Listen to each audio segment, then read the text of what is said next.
Think we are right. Pulses are right.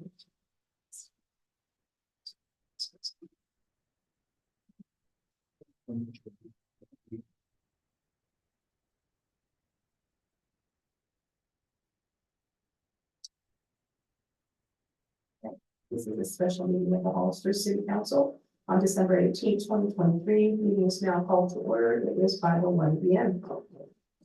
City Clerk, are there any public comments on closed session items? There are no public comments for any of the closed session items. City Attorney, could you announce the closed session items?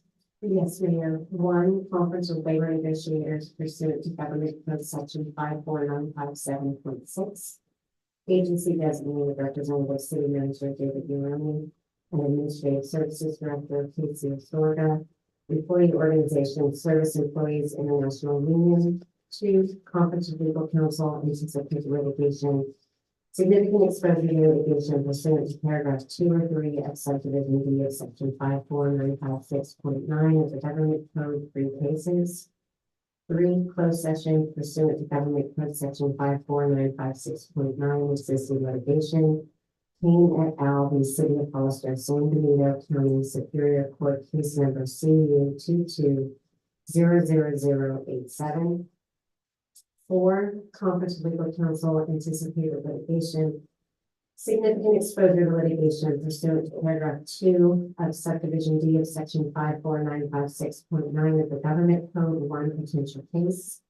5, conference with real property negotiators per government code section 54956.8. Property APN 021 0100130. Agency negotiator David Maroni, city manager, negotiating parties. Yellermina Reynoso, under negotiation, price and terms. 6, conference with real property negotiators per government code section 54956.8. Property APN 054-220-0120. Agency negotiator David Maroni, city manager, negotiating parties Curtis Moran, under negotiation, price and terms. Okay, I have a motion to adjourn to closed session. Second. All those in favor? Yes. Yes. Motion carries 4-0.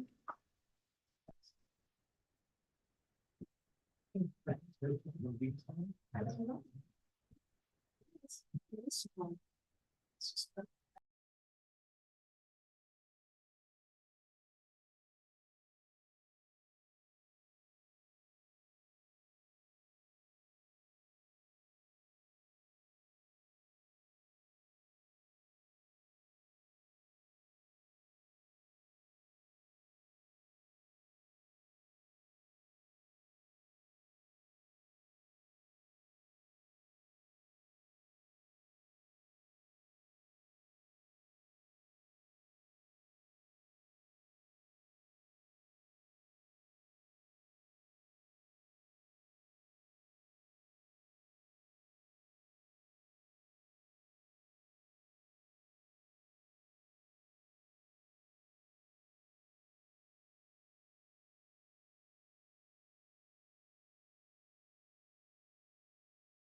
Good evening. This is the regular meeting of the Hollister City Council.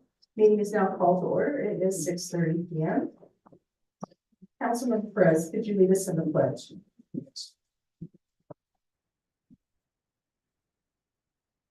Begin. I pledge allegiance to the flag of the United States of America and to the republic for which it stands, one nation, under God, indivisible, with liberty and justice for all.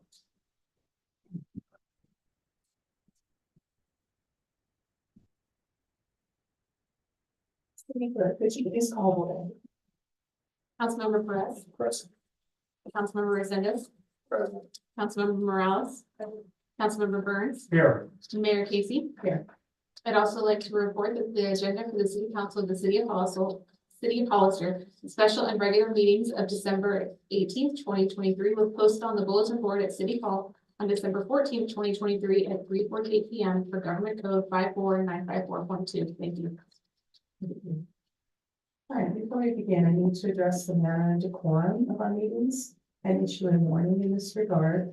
Meetings must be in an orderly and efficient manner without willful disruption so that the business of the city can be conducted. While the city council is more than willing to listen to comments from the public, it must be done at the appropriate time and should be done up at the podium with the microphone so that your words can be recorded properly as part of the meeting. There cannot be interruptions when council members are speaking or audience members calling names, chanting, or yelling out. If you do so, a warning will be issued to you, and if the behavior continues, you might be asked to leave the chambers. If there's too much disruption from members in the audience, depending on severity, it may be necessary to call a recess, clear the chambers, or even cancel the meeting. I would like to ask for your courtesy and cooperation in this regard so that it won't be necessary to take any of these steps. Thank you. Madam Mayor, if I can make a request, What is your request? I'd like to move item F1, which is the council code of conduct ordinance. Item G1, which is the report of the order near the wastewater treatment plant update. And item G2, which is discussion and direction regarding the landfill expansion. To the beginning of the agenda, possibly after the proclamations, if the council would agree to that. I'd like to know the role of the council to multi items. It's a lot of items, what's the role? I didn't really feel the willingness to know. Thank you. City Attorney, is there any reportable action in the closed session? Nothing to report, Mayor and Council. So we're going to move on to the selection oath for Mayor Pro Tempore. Per Hollister Municipal Code 2.04.060, after new council members are seated or at a meeting in December, the city council shall select one of its members to serve as Mayor Pro Tempore for a term of 1 year. According to past practices and council actions, the next position in the current order is District 2, Councilmember Resendez. So I just want to confirm that you're willing to serve. Yes, Yes, Madam Mayor. the city clerk, do you want to minister though? And so I did check with City Attorney Varner. We did take a vote on it last time, so if you want a motion in a second for this. So there is no resolution, but it's simply to select council members that needs to serve as the member. Okay, so can I get a motion to confirm Councilmember Resendez as Mayor Pro Tempore?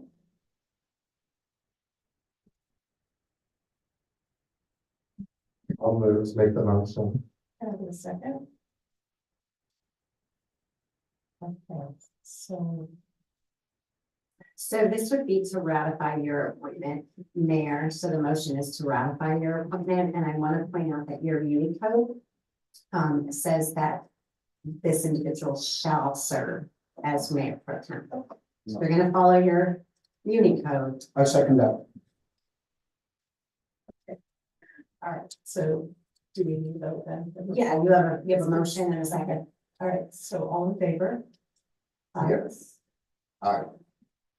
All opposed? No.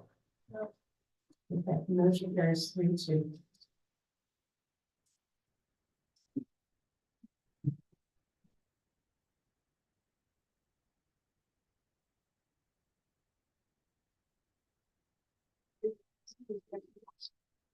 State your name. I, Roland Resendez, Solemnly swear do solemnly swear that I will support and defend that I will support and defend the Constitution of the United States the Constitution of the United States and the Constitution of the State of California and the Constitution of the State of California against all enemies, against all enemies, foreign and domestic, foreign and domestic, that I will bear true faith and allegiance that I will bear true faith and allegiance to the Constitution of the United States to the Constitution of the United States and to the Constitution of the State of California, and to the Constitution of the State of California, that I take this obligation freely without any mental reservation or purpose of evasion, and that I will well and faithfully discharge the duties upon which I am about to enter.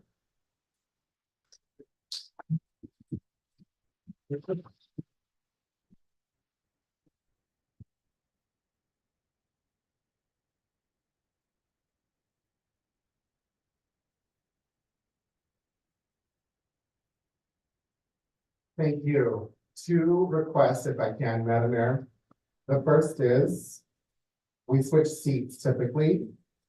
The vice mayor sits next to the mayor, so I would like to make that request, that we follow our traditions, and we do that now. What is the will of the council? Do we want to see Jill's? No, I think, no, we're gonna keep the seats the same. What is your second request? I'd just like to make a statement, if I can. Oh, sorry. Thank you. Thank you all for being here tonight. I just want to make a couple of statements. Number one, this position takes a lot away from your family and your personal life. Not a lot of people realize that. So I would like to take the time now to thank my loving partner, Dola Esquela, our 13-year-old daughter, Renee Resendez, my mother, Nelda Escamilla, because doing this job, as I said, is a thankless job at times, and it does take a great deal away from your family.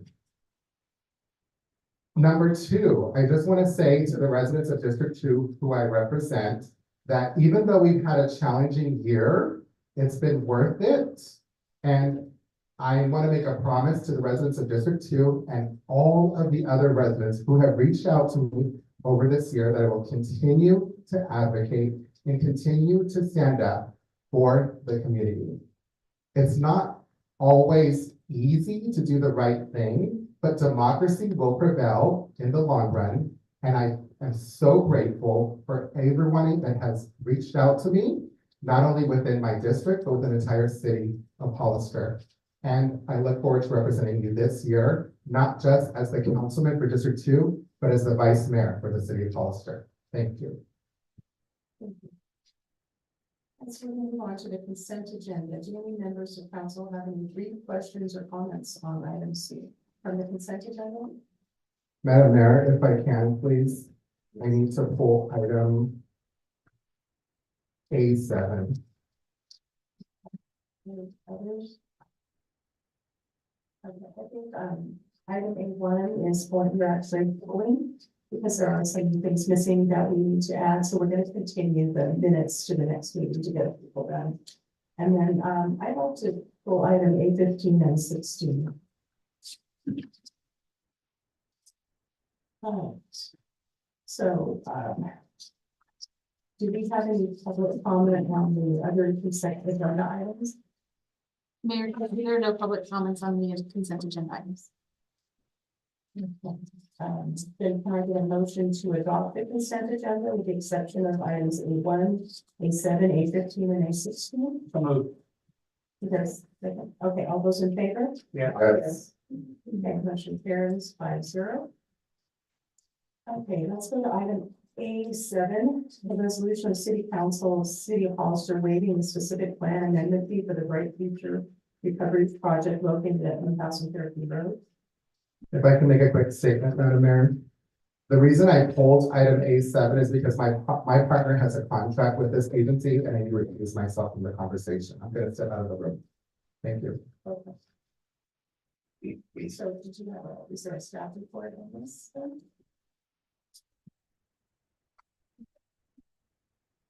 Yes, so Erica Fraser, our senior planner, is available online to give a staff report or answer any questions. I'm basically here to answer any questions if you have them. This is for the specific plan fee waiver for Bright Future Recovery that we discussed a few weeks ago. And the city council recommended that we bring it back so that you could vote on a resolution. We received a request, public comment. We were given direction to bring it back for discussion. Discussion was had and we were directed to bring this back for a resolution. So it's before you can have your vote. Does anyone have questions? Yeah. Do we have public comments on this item? There are no public comments for this item. Okay, then, I get a motion to approve item 7. So moved. Second. All those in favor? Yes. Motion carries 4-0. So we want to invite, thank you. I felt, so moving on to item 8:15. I asked it for these and it's just, actually 15 and 16 had the same comments for both, but I'm happy to see that we are using local engineering and have a contract with them. I guess my question is, I know we have an item later in the meeting for Kim Horn. I'm hopeful, I'd like to know if there's a way that we can begin focusing on our local engineering folks like San Benito Engineering and Kelly Engineering that are in 15 and 16, just because we like employing our local folks, and I know that Kim Horn is doing some other things for us besides that, but is there, what are the plans? Is there something that we can do in that regard? I guess is my question. So, William by Public Works Director.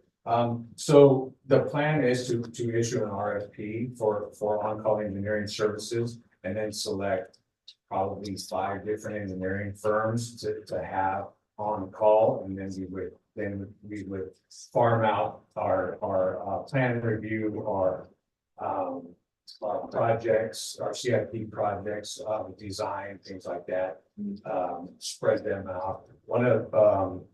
One of the things about like Matt Kelly Engineering and San Benito Engineering is they're fairly small firms. So if we tried to give either one of those everything that we do, they would be overwhelmed because they wouldn't be able to get it done. So One thing else to consider, they also represent quite a few of the projects that we are reviewing.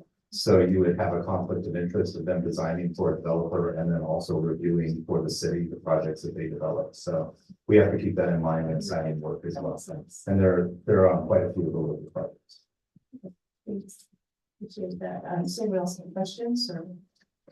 Do you have any public comment on item 8:15? There are no public comments for this item. Okay, then can we get a motion to approve 8:15? so moved. Is there a second? Okay. All those in favor? Yes. Yes, so motion carries 5-0. And again, A16, I think we need to vote on separately. Are there any questions on it? Any public comment on it? No public comments. Okay, so then can I get a motion to approve A16? So moved. Second. All right, all those in favor? Yes. Motion carries 5-0. Okay, moving on. We still need to vote on the remainder of the consent. We did. That's okay. All right, so we're going to move on to public input. This is the time for anyone in the audience to speak on any item that's not on the agenda and within the subject matter jurisdiction of the council. Speaker cards are available in the lobby and are to be completed and given to the city clerk before speaking. When the city clerk calls your name, please come to the podium, state your name and city for the records, and speak to the city council. If you're joining us via Zoom, please click on the bottom of your screen to raise your hand. And if you're joining via Zoom using a cell phone, please press *9. Each speaker will be limited to 3 minutes with a maximum of 30 minutes per subject. Please note that state law prohibits the city council from discussing or taking action on any items that are not on the agenda. City clerk, do we have public comment? Yes, Mayor Casey, we have the speaker card from Todd DuBois.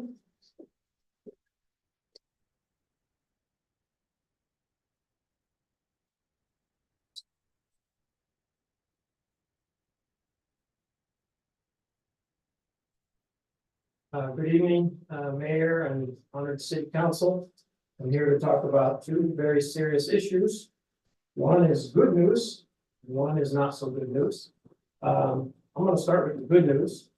I just passed around the blue business card. I'm trying to bring a licensed senior housing operator to the city of Hollister. Some of you attended a meeting a little over a year ago, where I proposed an idea to do that. I have a 50-page pre-application ready to go in. And it's a fantastic project for multiple reasons. One, the city doesn't have any assisted living, senior housing. Two, this kind of senior housing with the blue zone inspiration, keeps people healthier longer and out of the hospital. And that magic means the hospital is more profitable. So by developing this kind of high quality senior housing, keeping people out of the hospital, we can help save the hospital if this hospital is suffering. In addition, Vista Park Hill, where the location is, has some challenging topography.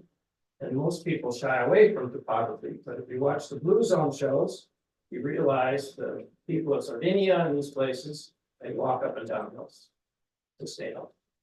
So I'm designing a trail system and a wellness program that leverages the topography. So again, stay healthier, live longer, better lives. And I've been actively trying to develop my experience and expertise in senior housing to recruit. What we need is a licensed operator to come, and because it's a substantial facility. So I'm going to need your help as we move forward to get that. Just to clarify, I'm not a developer. I'm a local, and I attended all local schools, the high school, worked here locally, went to Cal Poly, and I've returned to help my community. I do have an issue that I would like to meet with council or representative on some issues with code enforcement to try to move forward with this project. I don't have time to go into details, but an out-of-town parole violator came onto my property and squatted last year, and there's just been a lot of chaos and financial damage. I got about $40,000 in financial damage trying to comply with the demands of Hollister Police Department. And the project's been delayed for 3 months. And so I kind of need to get some resolution so I can move it forward. Thank you very much. And those are all the public speakers we have for this portion of the agenda. Moving on to item D, U.S. City Manager, do you have a report for us? Nothing to report this evening. Okay, item 2 is training and conferences. Do you have any trainings or conferences you want to talk about? Mayor Casey, City Clerk Jennifer Woodworth, just really quick to update the council. The Deputy City Clerks, Daisy Caceres and Angie Gonzalez, both attended Cal City's new law and election seminar this last week. And so that's where they learned about what laws will be affecting our cities, especially election laws coming up for the next year and next year's election. Thank you. Thank you. Okay, and then move on to item F1, ordinance number 1242, council code of conduct ordinance. You want to start with what? Good evening, Mayor Casey and City Council, and Jennifer Thompson, City Attorney. I'll be giving a staff report. This is an introduction of an ordinance amending Chapter 2.04 of the Hollister Municipal Code to amend the Council Code of Conduct. As you'll recall, the City Council recently expressed interest in modifying the Council Code of Conduct to impose harsher penalties on City Council members who do not adhere to the Code of Conduct. The Council formed an ad hoc committee comprised of the Mayor and the Mayor Pro Tem to draft amendments to the Code of Conduct. Currently, as the code is written, a council member who intentionally or repeatedly does not follow proper conduct may be reprimanded or formally censured by the City Council. They may lose seniority or committee assignments, or they may lose other privileges afforded by the City Council. The draft Council Code of Conduct amendments have added the following possible sanctions: loss of ability to be appointed Mayor Pro Tem, loss of travel funds, and loss of the use of discretionary funds, and then also escalating financial penalties. The draft amendment also includes a procedure to ensure due process for any council member that is assessed financial penalties.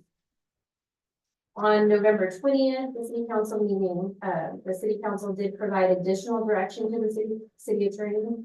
And this direction included amending section 2.04015.12, representation of private interest, to allow city council members to hold personal meetings with anybody other than developers or developers lobbyists that have business for approval before the city council or is reasonably expected to have business before the city council. It's within 1 year. Council also directed the city attorney to modify the draft language that would allow council members discretionary funds to be removed from the budget and instead allow members of the community to request use of those discretionary funds from another member of the city council. Council also directed the city attorney to add language that states that sanctions will remain in place for 1 year and that the city will not represent a city council member who brings action against the city due to imposed sanctions. And then lastly, the council adopted or directed the city attorney to add specific financial penalties. And those are $100 for the first disciplinary action, $200 for the second, $500 for the third, and then $500 for any additional disciplinary action within 12 months. And with that, I'd be happy to answer any questions. Any questions? Somebody will send us. Thank you, Madam Mayor. So as far as the financial fees go, have you seen that done in any other city? I have not. Do you foresee this being a problem for the city of Hollister? Or would you advise the city of Hollister not to do something that hasn't been tested in court of law such as this? So the city attorney did provide a memo to council that is privileged on this topic that will not be discussed tonight in public. So if the city of Hollister, the city council decides to increase the penalties and try to silence other council members from using their freedom of speech, right? And fine them money, this would be the first city anywhere that's ever done such harsh penalties that you know of. That we know of. Yeah, I think that that's the qualifier that we know, that we're aware of. Okay, very well. Thank you. Councilmember Burns. Thank you, Mayor. So remind me, in the Hollister Municipal Code, there's a section that says that if any part of the code is deemed to be unconstitutional, it's only specific to that part, the remainder of the ordinance would stay intact. If that was the case, am I correct? That's correct, and it's typically what we see in the ordinances and also. Okay, and then one of the things I'd like to see added, and I'm not sure that I expressed it correctly last time we discussed this topic, was I would actually like to see, regardless of what this council chooses to do moving forward, that in order to amend it in future years or efforts that require 4/5 vote or a supermajority to do so. And is that something that if this council supported could in fact be part of this? Oh, so fourth vote to amend the code of conduct. Moving forward, yes. I see. Yeah, I understood at the last meeting that that was to impose penalties. And I may have, I'm good with that as well, actually. I think that's smart also. But is that something that could be done? Yeah, we'll have to look at that. Typically ordinances can be revised with the 3/5, but if that's something that council would like us to look further at, we can. Thank you, thank you. Those are my questions. Thank you. Councilmember Burns, do you have any questions? Vice Mayor, any questions? Do we have public comment on this item? Yes, Mayor Casey, the first speaker is Catherine Sanchez, should be followed by Elliot Munoz Callan, and just so you're aware, I do currently have 7 speakers for this item. Okay.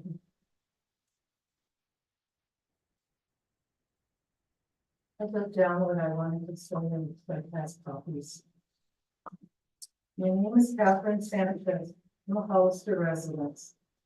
This change to the council's code of conduct doesn't help the council serve Hollister residents. It's overreach. Approving this item as written, council members are making a sanctioned council member less equal than the other council members. By approving this item, you're taking away the voters' representation. The council is putting in the ordinance a punishment for perceived violations, a 1-year removal from committees and subcommittees. The council has written into this ordinance the possible denial of a council member's privilege of deciding how to use discretionary funds that are for the Hollister community. And the policy introduces fines for perceived violations. In my opinion, there's an issue with council members getting along.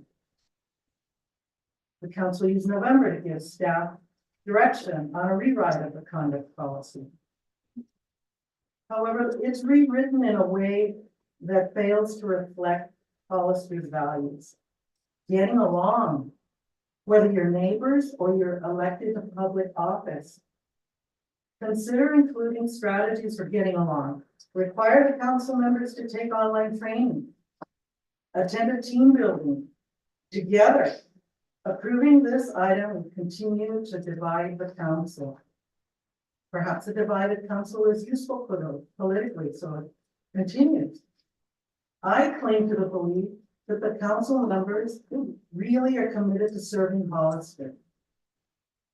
Do what's difficult, but the correct thing to do is to pause, vote no, rewrite it, make it less punitive, emphasizing a code of conduct policy less punitive. Your no vote can signal your interest in stopping this unending humiliations that have gone on through 2003, and they only accomplish in dividing more. Your vote is powerful. You represent Hollister. Voting yes does not help the Hollister residents. It fosters division, and it hurts Hollister residents because it removes them from having their representation, the council members on subcommittees or committees, and directly accessing the funds.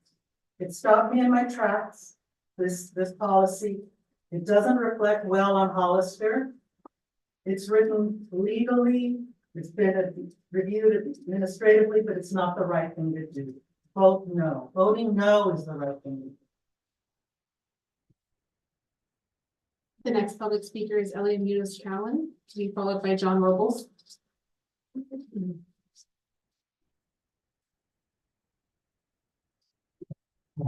Hello. Basically, I'm against any penalties for penalizing for our vice mayor, Roland Resendez. The mayor and city council just don't want him to speak against the city's approval of more housing developments or change the general plan, the sewer and dump expansion, supporting his constituents. And it's a very repressive policy you're looking at. This is the repressive, punitive code of conduct change that you want to implement. And if we're to be the first that we know of to implement this, what does that say about our community? That is so undemocratic. That is so, it sets such a horrible precedent in our community. And it's abhorrent. And by losing travel funds, loss of discretionary funds, financial penalties, removals from committees, that hurts his constituents. And you are hurting his constituents as well as Vice Mayor Resendez. And the financial penalties, who's to determine all of these things? Come on, and as the previous speaker said, try to get along a little better. Try to get some, but just to be repressive and suppress people, I think it's just a horrible precedent, honestly. And I think it's just abhorrent. And I'm just really pretty shocked by the whole thing, to be honest. Thank you. The next public speaker is John Robles, followed by Bella Rosales. Good evening, everyone. My name's John. I live here in 95023. I want to comment on this particular matter. I'm going to start out by addressing Mr. Burns respectfully. During your commentary on this matter recently, you remarked on several members of the public who questioned the legality of the actions to be taken against Councilman Resendez. You stated that these folks were not lawyers and implied that they were not qualified to determine the legality of the actions being taken. I was one of them. While you are factually correct about the people not being attorneys, you should recognize that this matter can be legally challenged. Whether or not the complainant is successful, the greater message here is that there is an egregious attempt to stifle Mr. Resendez's powers in the interest of a perverse agenda championed by the mayor. Considering that this action would be counter to anything being done in the rest of the state, this gives the council and the mayor the dubious distinction of parting ways with policy that has any iota of decency and respect. That's all I have. Thank you. The next public speaker is Bella Rosales, followed by Andy Shaw-Corin.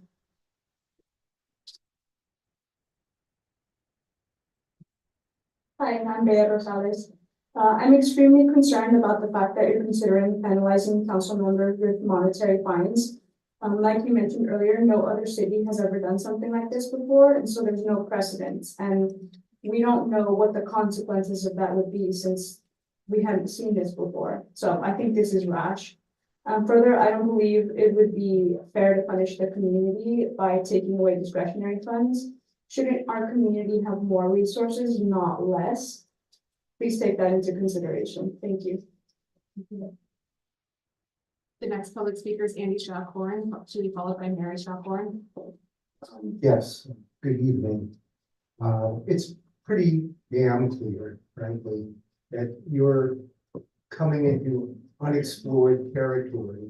I was very proud of Hollister when it was way out ahead of Watsonville and Santa Cruz and taking a stand about genocide and death of children in Gaza. That, you know, that's a good thing to show that you're blazing the trail somewhere. But blazing the trail for stripping people of their rights and of their representation, I don't think that's what you want to be known for here in Hollister. It will get attention by media, that you're essentially deciding to get into this new territory where you can decide that unpopular speech is really what you're trying to stop. And that's what the First Amendment is about. It's about protecting unpopular speech, not the speech, not the position of the majority. That is what the First Amendment is about, protecting unpopular, unappreciated opinion. And we know that the majority of this council has a different point of view than the person that this is targeting, and it is targeting somebody. Everybody would be a fool to think that this is not about targeting an individual. You got to ask yourself, is this what you want to be known for? And you also have to ask yourself, financially, is this responsible? Because it will cost the city when this is challenged, because you'll lose. If nobody's done it before, there's a reason if nobody's done it before. It's because it's wrong. Thank you. The next public speaker is Mary Shaw-Corin, to be followed by, we only have the letter B. Thank you for the opportunity to speak. Yeah, there's been a lot of great remarks made on the subject. I just wanted to say that I think, you know, this is not a Hollister to do it this way. I've lived in the community for 38 years almost, and you know, this has never been done before. I don't think that it should be necessary to resort to punishment like this of your fellow city council members.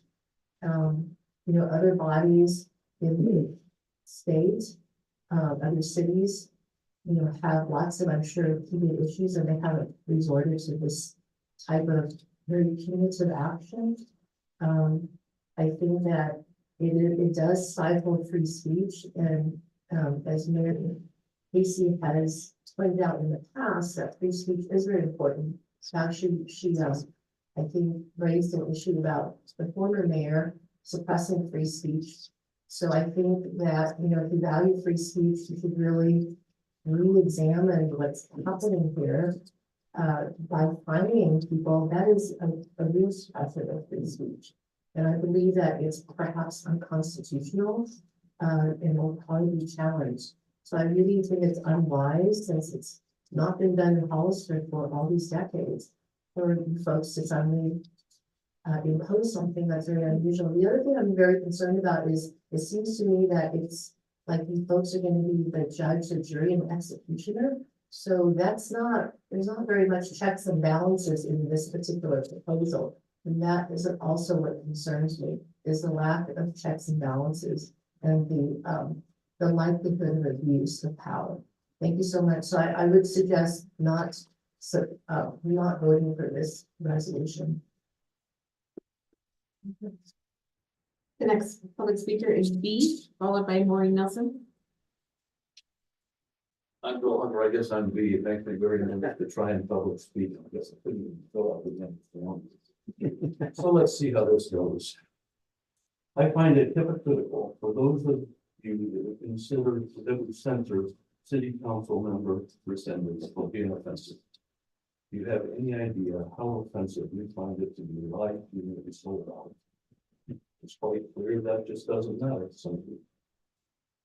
To council member. Senators and the cities.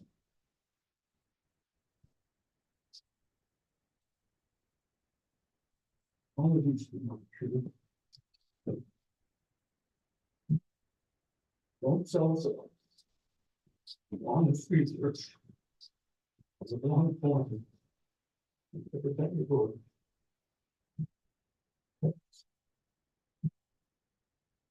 You don't even have to raise your votes. Make sure that boy, it's fun. So I do better singing. We don't have to move this mountain. We'll just find a way around it. Clean up this trash along the way. And it better than. I thank you, Mr. The next public speaker is Maureen Nelson, followed by Patricia Salcedo.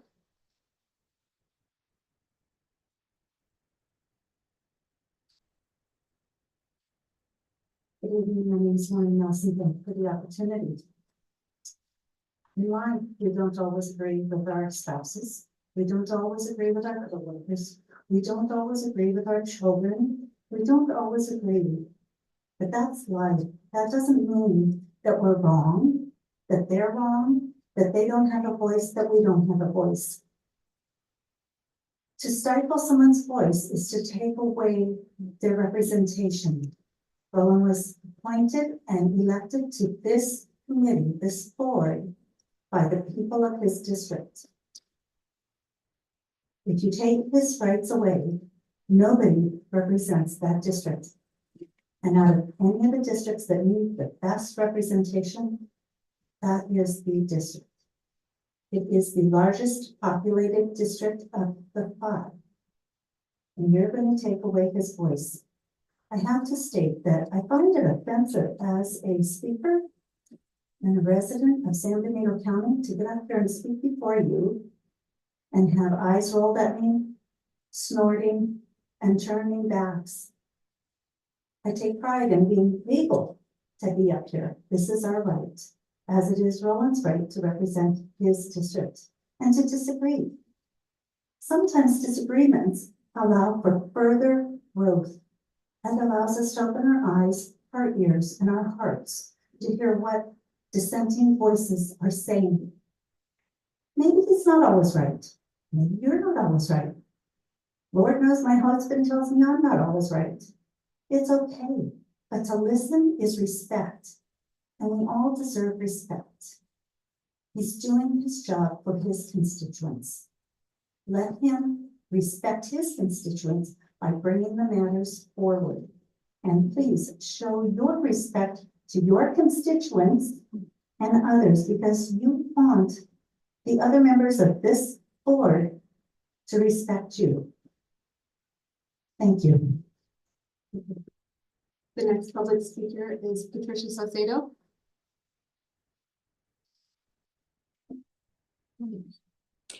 Good evening, Mayor and Council. This is Pat Saucedo with the Building Industry Association for the Bay Area. BIA remains very concerned about the Council Code of Conduct language under sections 2.04.1512, representation of private interests. Prohibiting real estate developers, including home builders, from having access to council members to discuss proposed development projects from a point of concept through design, entitlement, and build-out, including other potential policy proposals that would affect a proposed real estate development, is not in the city's, the community's, or honestly, the development community's best interest. Real estate development encompasses legitimate economic development interests, including residential developers, commercial, retail developers, industrial developers, just to name a few economic real estate developer investment interests in the city of Hollister.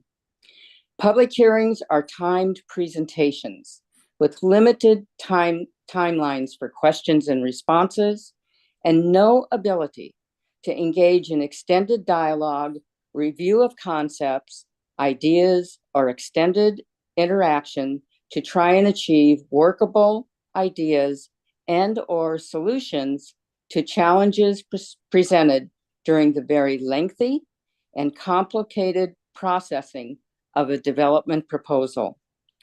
BIA has not been able to locate a single other jurisdiction that has, through council policy, barred real estate economic development representatives from talking with their publicly elected council members and requiring all discussions on a development proposal outside of a prescribed public hearing to be conveyed to the elected body solely via interpretation by the city administration. In concluding, BIA continues to request a detailed response to the August 30th, 2023 letter sent to the city attorney from attorney Brian Hildreth of Bell, McAndrew, and Hittak, raising several issues regarding the representation of private interest policy. Again, BIA respectfully requests the council not adopt the proposed policy section, representation of private interest, as currently drafted. Thank you for your attention this evening. The next public speaker is Rudy Pache.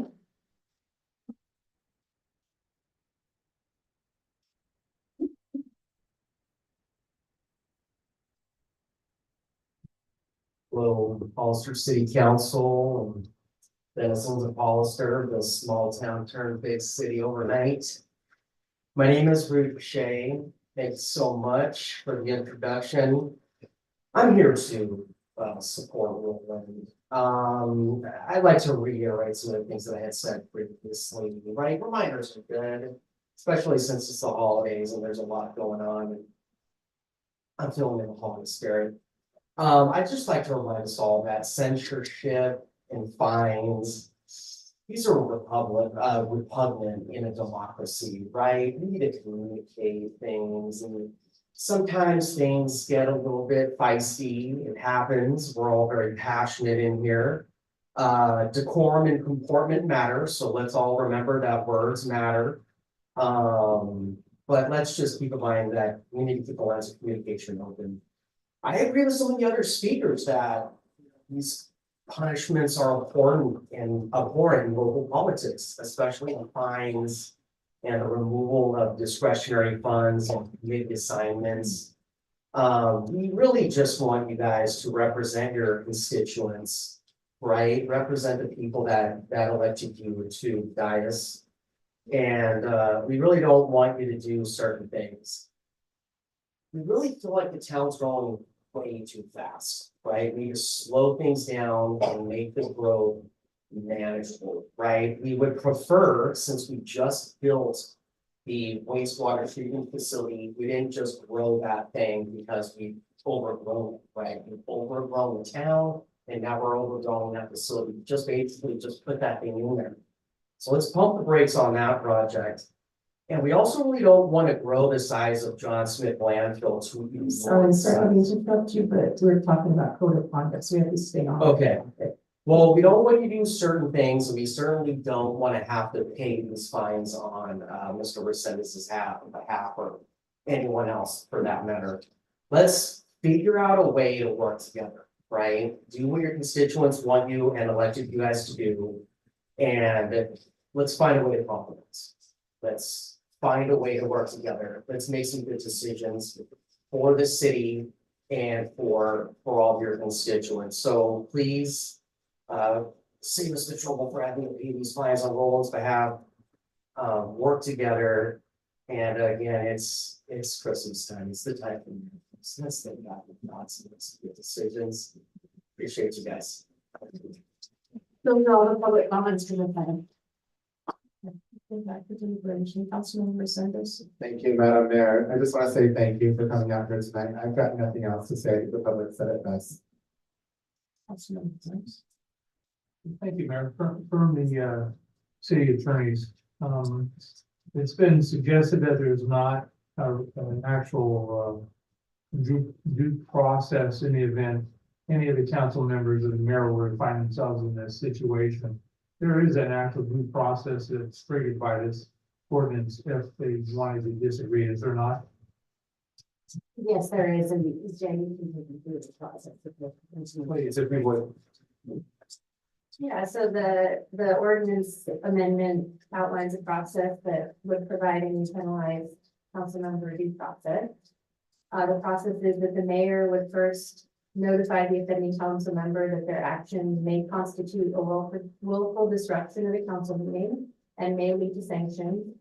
There would then be an imposition of a financial penalty, which would require a 4/5 majority vote by the city council. The council member who's assessed the penalty would be entitled to appeal the penalty by requesting an impartial hearing before a neutral third-party hearing officer. After considering all oral and written evidence submitted at the hearing officer would issue a written decision to either uphold or cancel the penalty. And then the decision of that hearing officer would be considered final.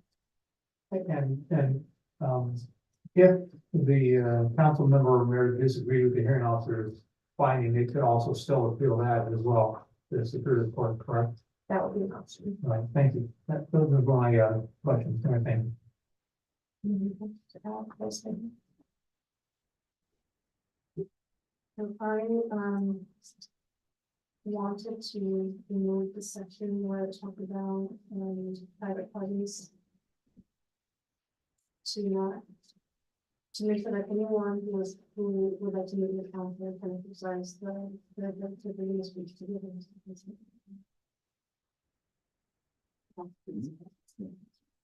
That's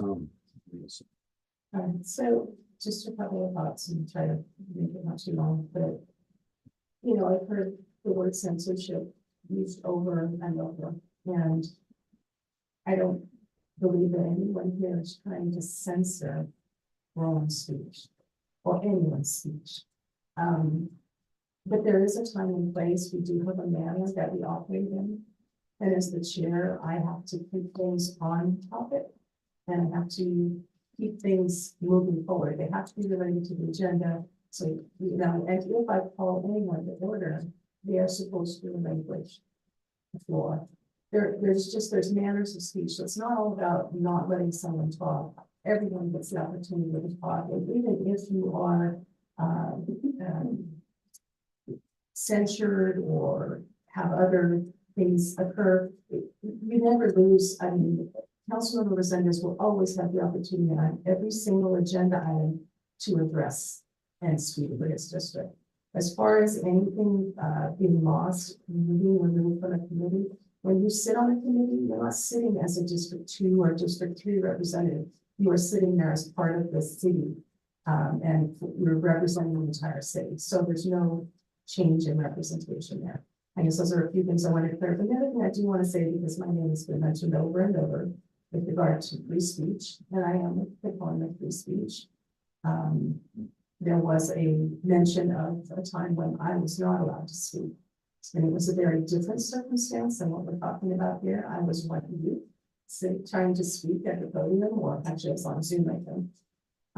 And I wasn't allowed to talk. I was told, no, you can't talk at all. And no one has done that with any council member here. And so that's a very different thing. And so I would appreciate it if we'd stop trying to compare those two things as being the same. It's just not the same thing. As far as Vice Mayor's suggestion, the representation of private interest, I have some concern over the language. I find it difficult when you talk about who's a developer and you start thinking about it. So we have residents that want to build a brand new or add on to their own home.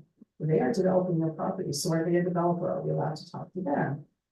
There are real estate agents out there who may represent developers. So are we not allowed to speak with them?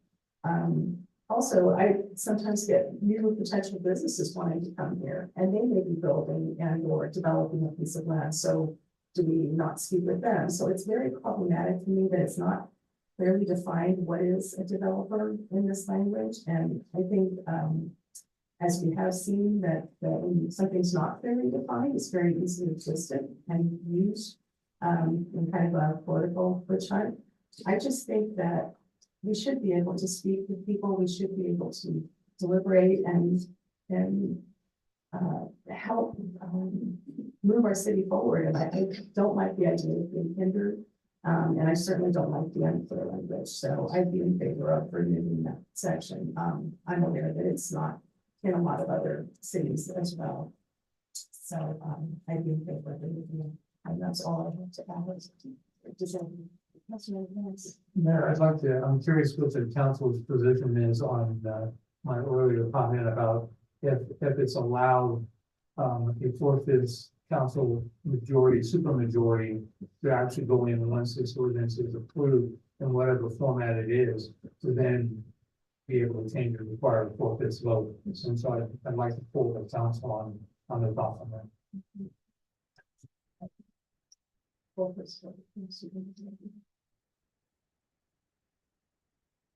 Yeah, so did someone have a motion as far as the, and there were a couple of different things on the table, so. Can we get clarification on, I heard you and the vice mayor speak about that specific language. So are you proposing that it be amended or be removed? So they're talking about that section. 2.4 and 5.2 sections. Councilmember Sanders, your comment. Yeah, so the reason that was put in there is so that we don't have these conversations behind closed doors, not in the public eye with developers. So last time we were here, Councilmember Morales, you had stated that you were in favor of amending it to say that you can speak to developers within your district, but now you want to remove it altogether so you can speak to developers throughout the entire city. Because last time we were here, you said, and I had agreed to that, I thought it was a good compromise, if you want to speak to developers within your district, but that was a fair compromise. Was that not correct? And maybe the staff can jump in and help me out. Yeah, I don't recall, Jen, do you want to talk about the amendment that we made based on that? Yeah, I mean, that was my understanding that the consensus was to remove the restriction to meet with any person, third party or entity, but to leave in that you may only meet with developers or developers lobbyists in your own district. So that was my understanding as well. So now you're suggesting, it looks like the mayor is suggesting that you take that out altogether so you can talk to any developers at any time behind closed doors, not in a public setting.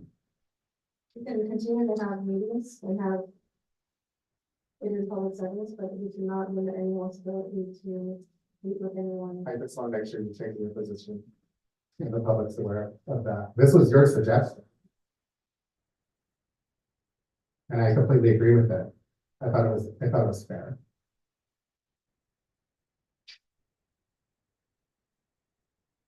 Man, Oh, sorry. you know, I've never liked this from the beginning. It's the only one that is being censored or bullied or not being able to talk to anybody.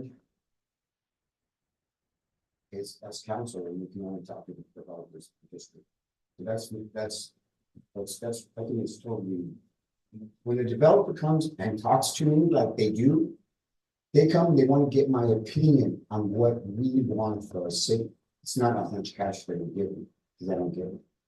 But, so, you know what, this is a perfect opportunity for us to let the developers what we want. It's called communication. It's really, it works really good when you use it. So that's why I say delete it. And the other thing, you know, thinking back about all these words, respect, listening. Do you remember our first closed session, Mr. Burns? I do. Yeah, wasn't that bullying?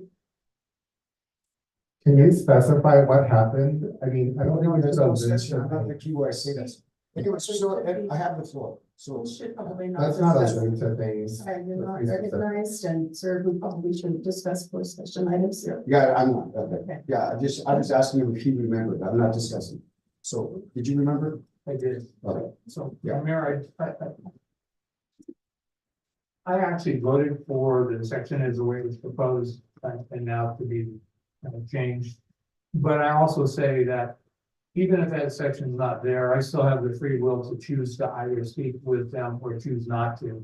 And for that reason, I will support the removal of it, knowing that I'm not gonna talk to them unless it's in a study session. And we did one or two of those earlier in our council time, and we've not had any come since then. But I think I have strong enough will. I don't need the ordinance to tell me what I want to do in that regard. So, thank you, Mayor. Thank you.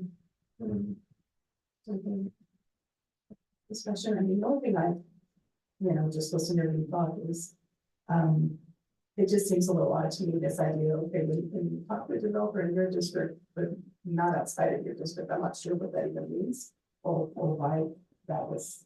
Well, it was designed and intended for projects within the district, and as it was originally allowed or modified, as I recall, it was the mayor representing the city at large could speak with anybody, and then any development that was going to occur in District 4, in my example, I would, and I did have people approach me in District 4, so I don't really believe it stalled or stopped those conversations. Yeah. I like the idea of the study sessions on, typically, as I recall, they were on Saturdays, and we would get 2 or 3 projects come forward, and it actually seemed like a good way to go.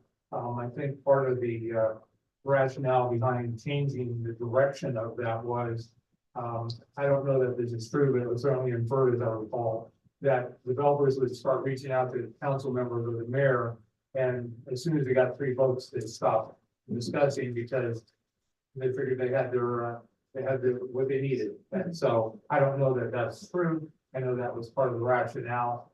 And so for me, I prefer the group in public dynamic, and he did not specifically limit the amount of time people had to speak during those meetings as they were presenting projects. So I think that's a bit of a misnomer that was suggested this evening.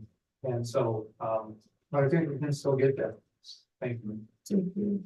Thank you for the clarification, because I wasn't sure. I mean, it just seems like you don't want anyone to be behind closed doors, but it's okay if it's your district. It just got a little like, why you do this? I mean, part of our duty is if we are approached by any development concern outside, and an item comes before the council, we are to report out that we have this developer and talked about whatever.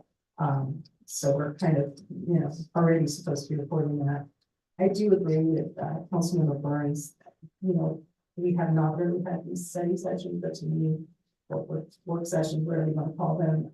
I like the idea of being able to interact with a developer over their project. We've gotten to do that just a little bit. I mean, even in one of our most recent council meetings, we had someone here and they were proposing just 5% of affordable housing. And I watched 2 council members talk this developer into doubling that. So I see the benefit of having that interaction. And so I would love to see more of those working session meetings, but I just, you know, I just don't see the point of this section. I just think it's kind of convoluted, and I felt like it was meant to be controlling in a way, and I know that the council needs that. I guess that's it. If no one else has further comment, can I get a motion from someone? I was just gonna suggest, I'm sorry. I'd like to make a motion to approve ordinance number 1242 with the elimination of 2.04.015.12 representation of public interest, and to have a 4/5 votes for modification of this ordinance. And can that be if legally allowed when we bring it back to the adoption? And then I'll just point out, Mayor Casey, that there is another part of that section in the code, so you may not want to eliminate the entire section. What you've discussed tonight is really just the second part. So the first part talks about whether or not council can appear in front of council or other city boards on behalf of private interests, and whether or not commissioners can appear before the, yeah, so we can eliminate the second part, but not the entire section. The section, that is not. Second. Good catch. Madam Mayor, Councilmember Resendez. thank you. I was gonna request a roll call vote. Thank you.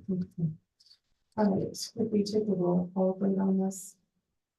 Councilmember Perez, Definitely. Councilmember Resendez, No. Councilmember Morales, Yes. Councilmember Burns, Yes. Mayor Casey. Yes. Motion passes 4-1 with Councilmember Resendez opposing.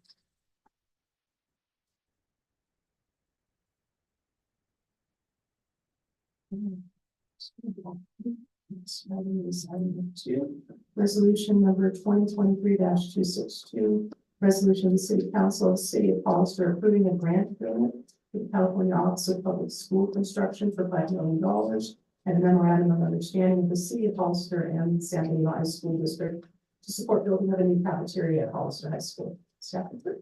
Thank you, Madam Mayor. So I have the privilege of presenting this item tonight. Over the last couple of years, the San Diego High School District has worked with the state to make budget requests to get funding to help support the construction of the cafeteria. They were directed through the process that they would need a fiscal partner, a fiscal agent in that process. And over the last few years had applied, and unfortunately were not awarded. As practice in our partnership, they applied again in April, and were fortunate enough to be selected and given an appropriation through the Budget Act via Assembly Bill 102, which is the federal bill. And so as part of that process, the state has to contract with us as the city to receive those funds. We would then draft an MOU, which we have for your consideration this evening, between the city and the high school district, to then, once we receive those funds and conditions are met, then turn those funds over to the high school. Then there are reporting requirements aligned with our contract with the state that we would circle back and provide reports back to the state to kind of complete the deal. We have through 2027 to get the work done that the high school does. And it looks like they'll be finished much sooner than that. And so with your approval this evening, what we would do is we would execute on our side with the state contract. We sign, we send it to them, they would sign it, and then they would release funds to us. We would then work with the high school to get those funds released, and then they would provide the documentation as called for in the MOU to be the recipient of those funds. We think that the whole process should take about 30 days. We do have Dr. Tenenbaum with the high school here tonight, if you'd like to ask any questions of him as well. Okay, are there any questions from the council? Councilmember Resendez? Thank you. So just so we're clear, we're gonna act as a fiscal sponsor. They're going to get money from the state of California to build a new cafeteria. We're gonna act as a fiscal sponsor. That is correct. So a portion of the overall construction project will be supported with these funds. It's their project overall. It's their responsibility to build the cafeteria overall, and the $5 million will help you support that. It will come through to us and we'll pass it through. So we're acting as a fiscal agent to these $5 million. And then city attorney, I would imagine that you looked over the documents, looked over the contract, and you're in agreement with the resolution being adopted. Yes, yes, we did review it, and it's based on actual legislation. Okay, Thank you. Councilmember Burns, any questions? No, thank you, Mayor. Councilmember Perez? I'm just happy that this can be part of the school building, its future. It's awesome. Vice Big Mayor, part of it. No questions? do you have any public comment on this item? Mayor Casey, we have no speaker for this item. Okay, so is there any further deliberation in this? Now we ready to vote. So moved. Second. Okay, all those in favor? Yes. Yes. Motion carries 5-0. You're welcome. Oh, now you can give them the gift.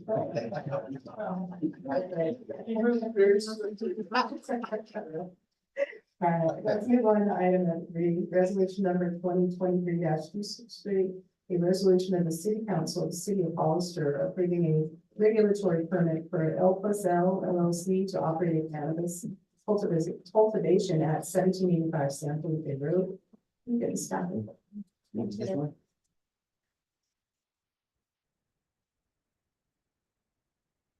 Good evening, council. This is a resolution for the approval of a regulatory permit for L+L LLC to operate a cannabis cultivation facility located at 1785 San Felipe Road. On November 20th, 2023, the city council granted approval of a cannabis use permit for L+L to enable them to operate the cannabis cultivation facility under resolution 2023-236. As outlined in section 5.42040 of the City of Hollister Municipal Code, the city council's review and endorsement of the regulatory permit are contingent upon their approval. The council has authority to decline the regulatory permit if any of the mandated findings as stipulated in the Hollister Municipal Code section 5.42070 section A, are met. However, none of these required findings were identified for rejecting the regulatory permit or were established. If approved tonight, the applicant will initiate operations when they fulfill the specified conditions that are detailed in resolution 2023-276.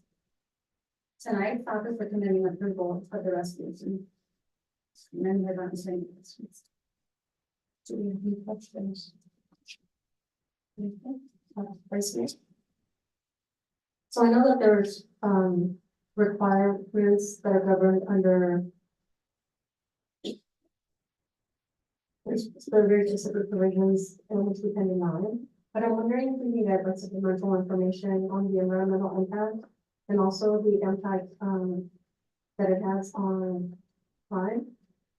If that be part as a supplemental, I'm sure that, or I understand that there are environmental impacts in terms of water and other things. And historically, I know in other areas, it's like you would with any liquor store, proximity and access, we contribute. And I want to understand and have a better an analysis to have a better understanding of both the environmental impacts and the crime issues of access. Sure. So, Councilmember, Dolores, the project is exempt from CEQA under, section 15301 under existing facilities.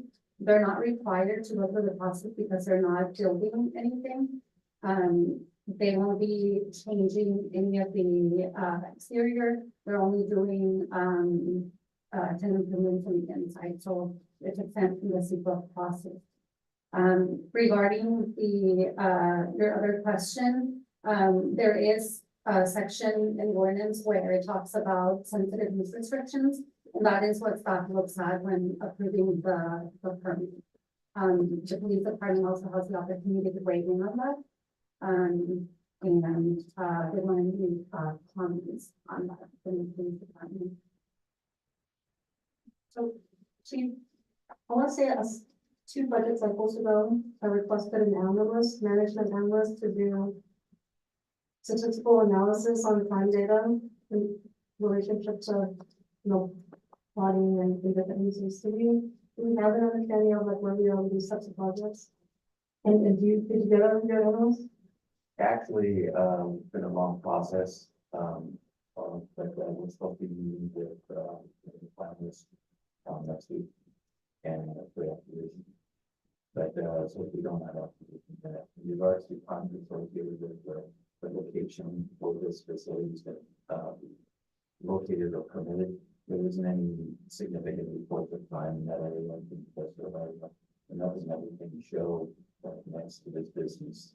And also, other similar businesses, there's not a significant increase at this time that we can point to that is directly related to these businesses. Okay, there's no further questions. Can we take public comment? Mayor, if you see there's no public comments, please. Do you have any further discussion? No. Any kind of motion in this regard? Mr. Donovan. Is there a second? Second. All right, all those in favor? Yes. Yes. All those opposed? Okay, 5-0. And then move on to item 4, resolution number 2023-258.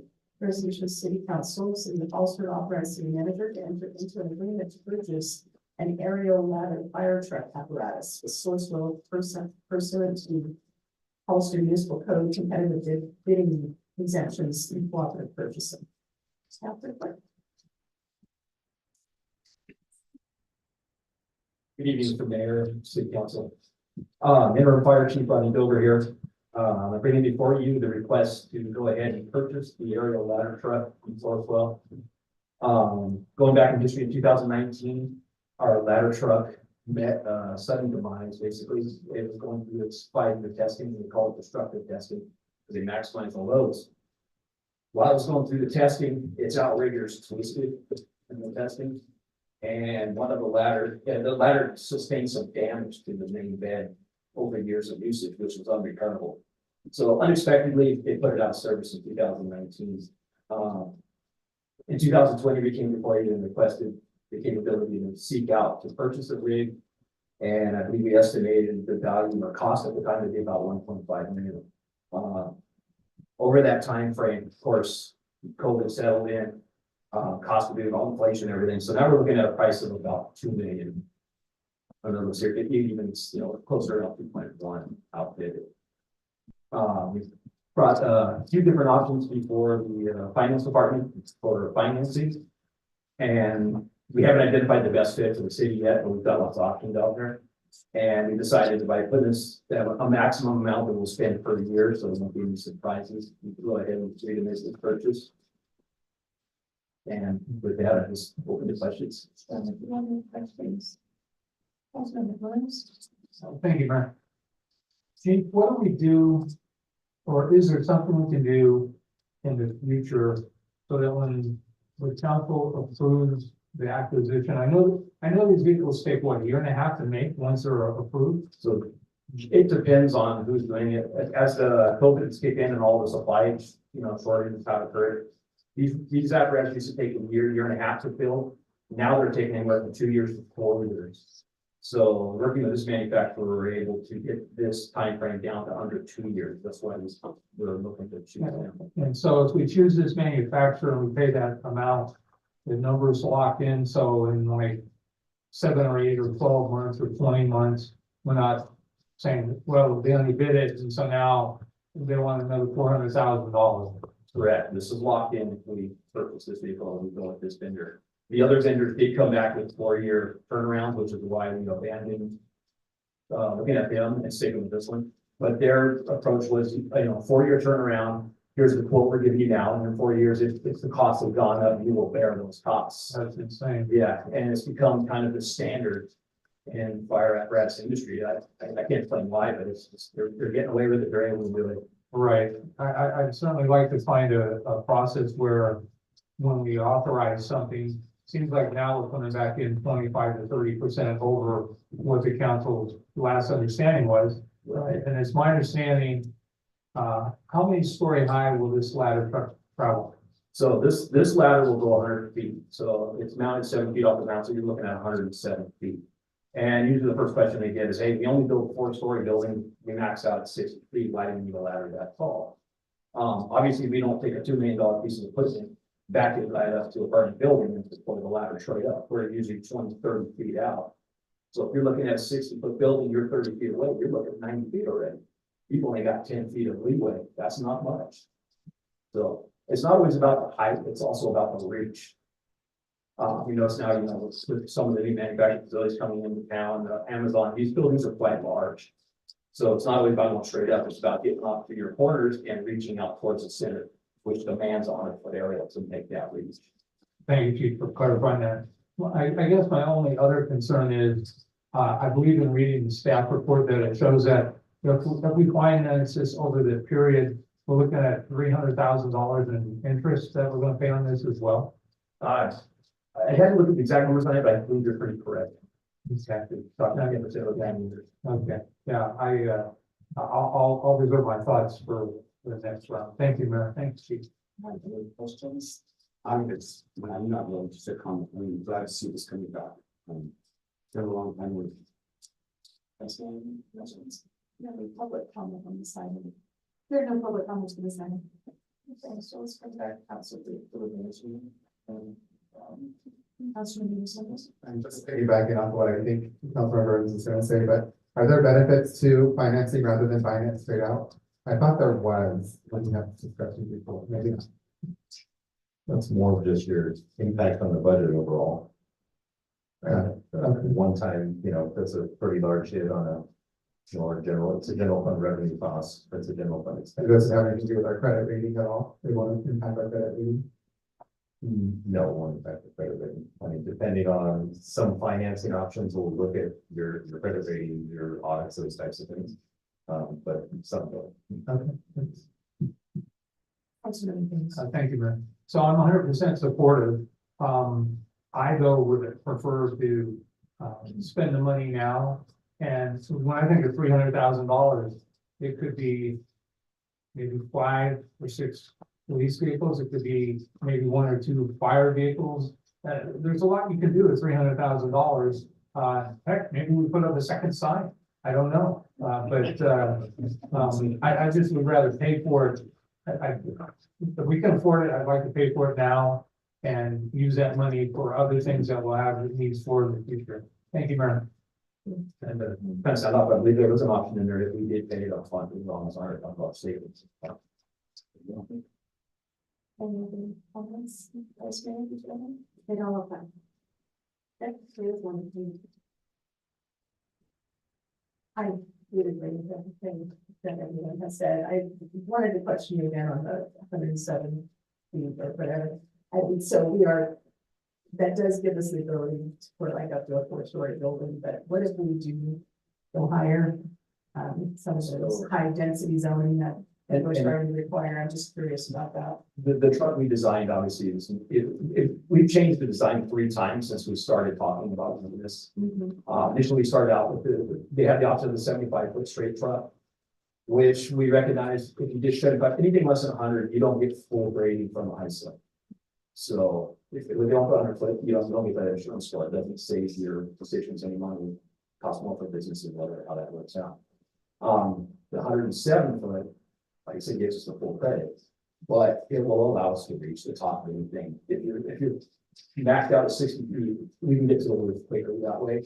Currently, we only carry 24-foot ladders on our apparatus, so we can't reach any roof in the downtown area.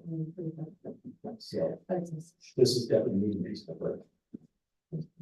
Well, then, can I? If I may, Chairman, so as we've typically done, we have done these under lease agreements, so staff can do a deep dive into the impact of just paying cash outright.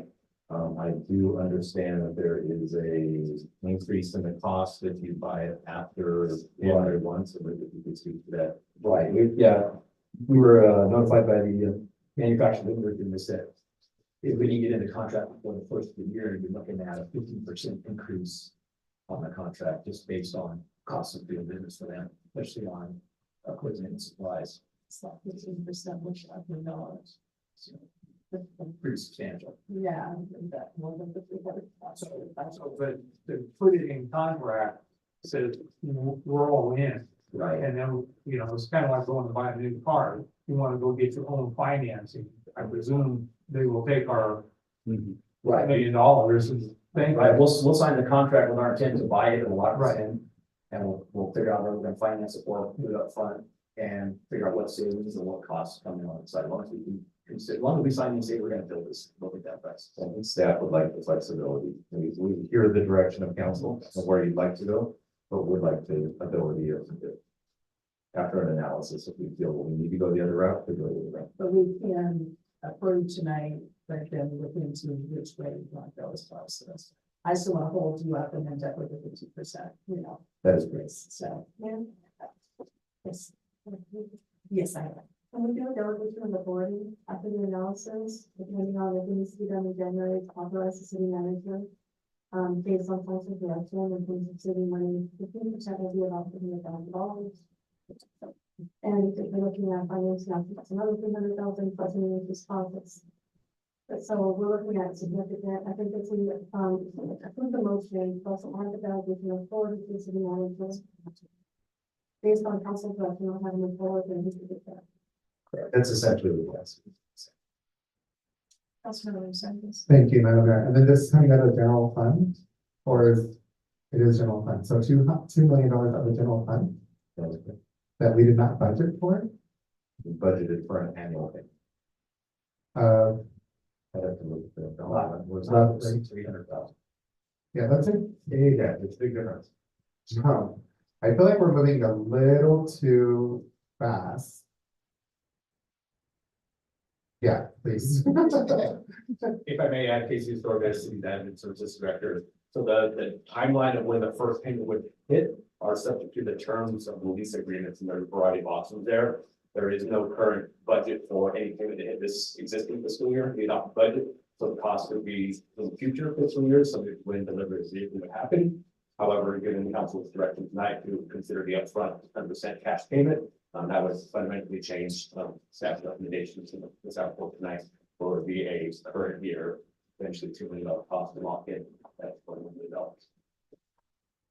A little different in terms of the timing of either the lease agreement, the first payment subject when we receive the vehicle and through that life of a 10-year lease, or in this is cash. Yeah, I would caution us against moving so quickly and spending $200 million, sorry, $2 million of our general fund that we didn't budget for. Yeah, especially not knowing what the next year is gonna look like or the following year. So I'm a little hesitant. I mean, I would say we need to probably take a step back, do an analysis and then come back, even if it's gonna, if the price is gonna go up. I'd rather err on the side of caution. I should add, we do have the ability to look at the fire impact fees that we're collecting as well. So I would be looking at that too and trying to maximize that or at least help us. That's more for instance, something that. I do. And so I don't disagree with what Councilmember Rosendo said, but I'll also say, what's our current employee vacancy rate? It's about 17%, 16%. 17%. So I have to presume with having those positions vacant, there's well over $2 million in cost savings that we've had, even though we really didn't want to. Is that a fair statement?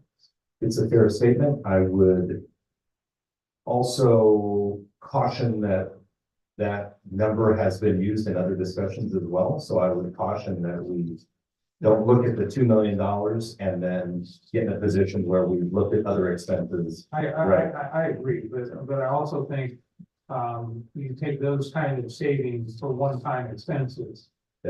And so we're not gonna buy 4 or 5 of these super fire trucks at $2 million a pop. So I think there is budget capacity, and whether it be $300,000 or if we save another 100, it sounds like that might make it $400,000.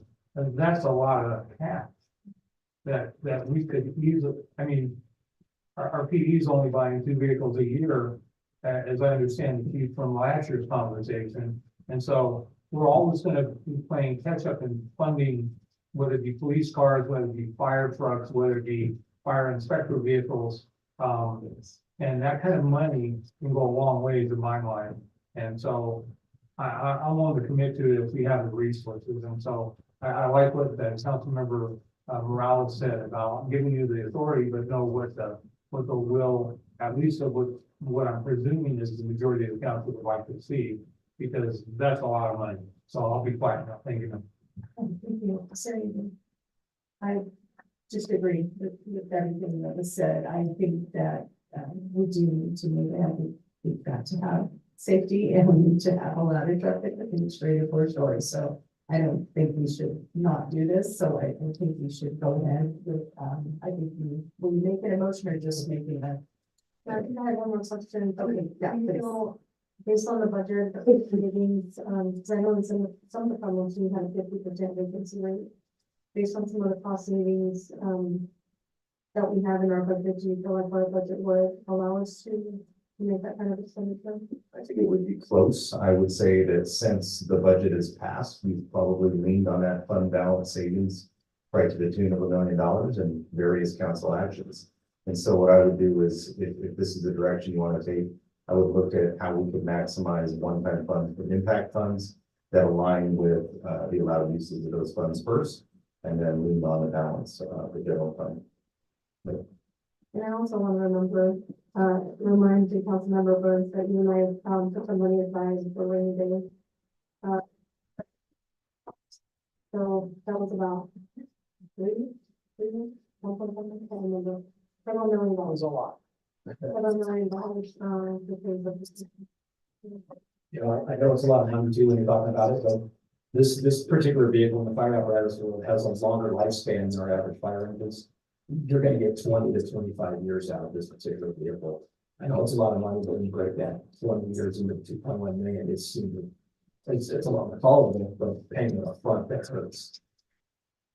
And we did budget a contingency line item as well, so we can look at that as well. That already is earmarked in the budget for really like your one-time expenses that you really want to be really cautious about leaning on, so we can analyze that as well. It sounds like we have an idea what we're going to do on support, but we don't delegate that authority, so you have that time to build the budget and figure out if we can pay upfront. I mean, that is, I think that's the will of the council, if it can be done without putting us in jeopardy. So you would need a motion for that. I think so. Can I get a motion from someone? So move. Yeah, is there a second? Just a second, does that need to be specific to allow delegation of the board? I believe that was the original. Yes, second.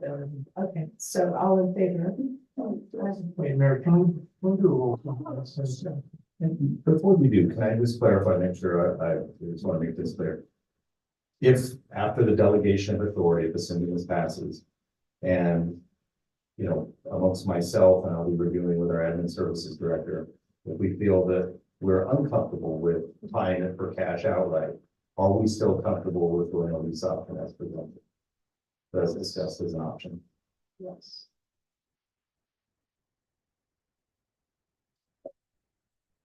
Maybe a question for the city attorney, that would potentially also include a budget amendment, to be able to expend those funds that we use. Correct. So we're done. Councilmember Perez, Yes. Councilmember Resendez, No. Councilmember Morales, Yes. Councilmember Burns, Yes. Mayor Casey. Yes. Motion passes 4-1 with Councilmember Resendez opposing. Move on to item number 5. It's resolution number 2023-264, a resolution of City Council of the City of Hollister authorizing city manager to execute a contract amendment to the professional services agreement with Kim Thorne and Associates in an amount not to exceed $110,511 for additional services to assist with city staff, with the extension of staff, review of improvement plans, planning applications, and development review committee to use. And we have the staff report. Yes, good evening, Madam Mayor and council members, William By, Public Works Director. The item before you here tonight is a 6-month extension and an increase in the amount to Kimley Horn and Associates.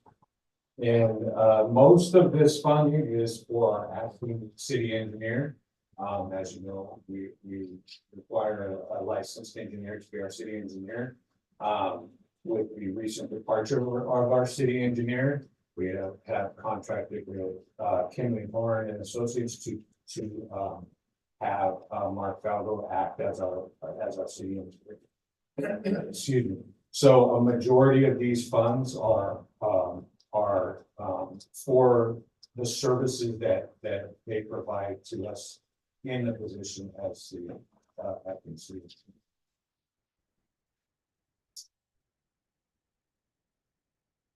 Do you have any questions for the council? Councilman Burns. Thank you, Mayor. So are you saying that we're gonna pay a contract firm $400,000 for a city engineer? Is that what I just heard you say? So not all of the funds are for city engineer. Some of it's for construction review, document review. Well, I have it, but I can walk it through real quick for a dollar amount. $221,000 would be for in-office support. 22,000 is for various supportive meetings in addition to the in-office support. And then there's a planning application review period task, which is $34,000. And that can get farmed within the firm. It's not just for one person's review.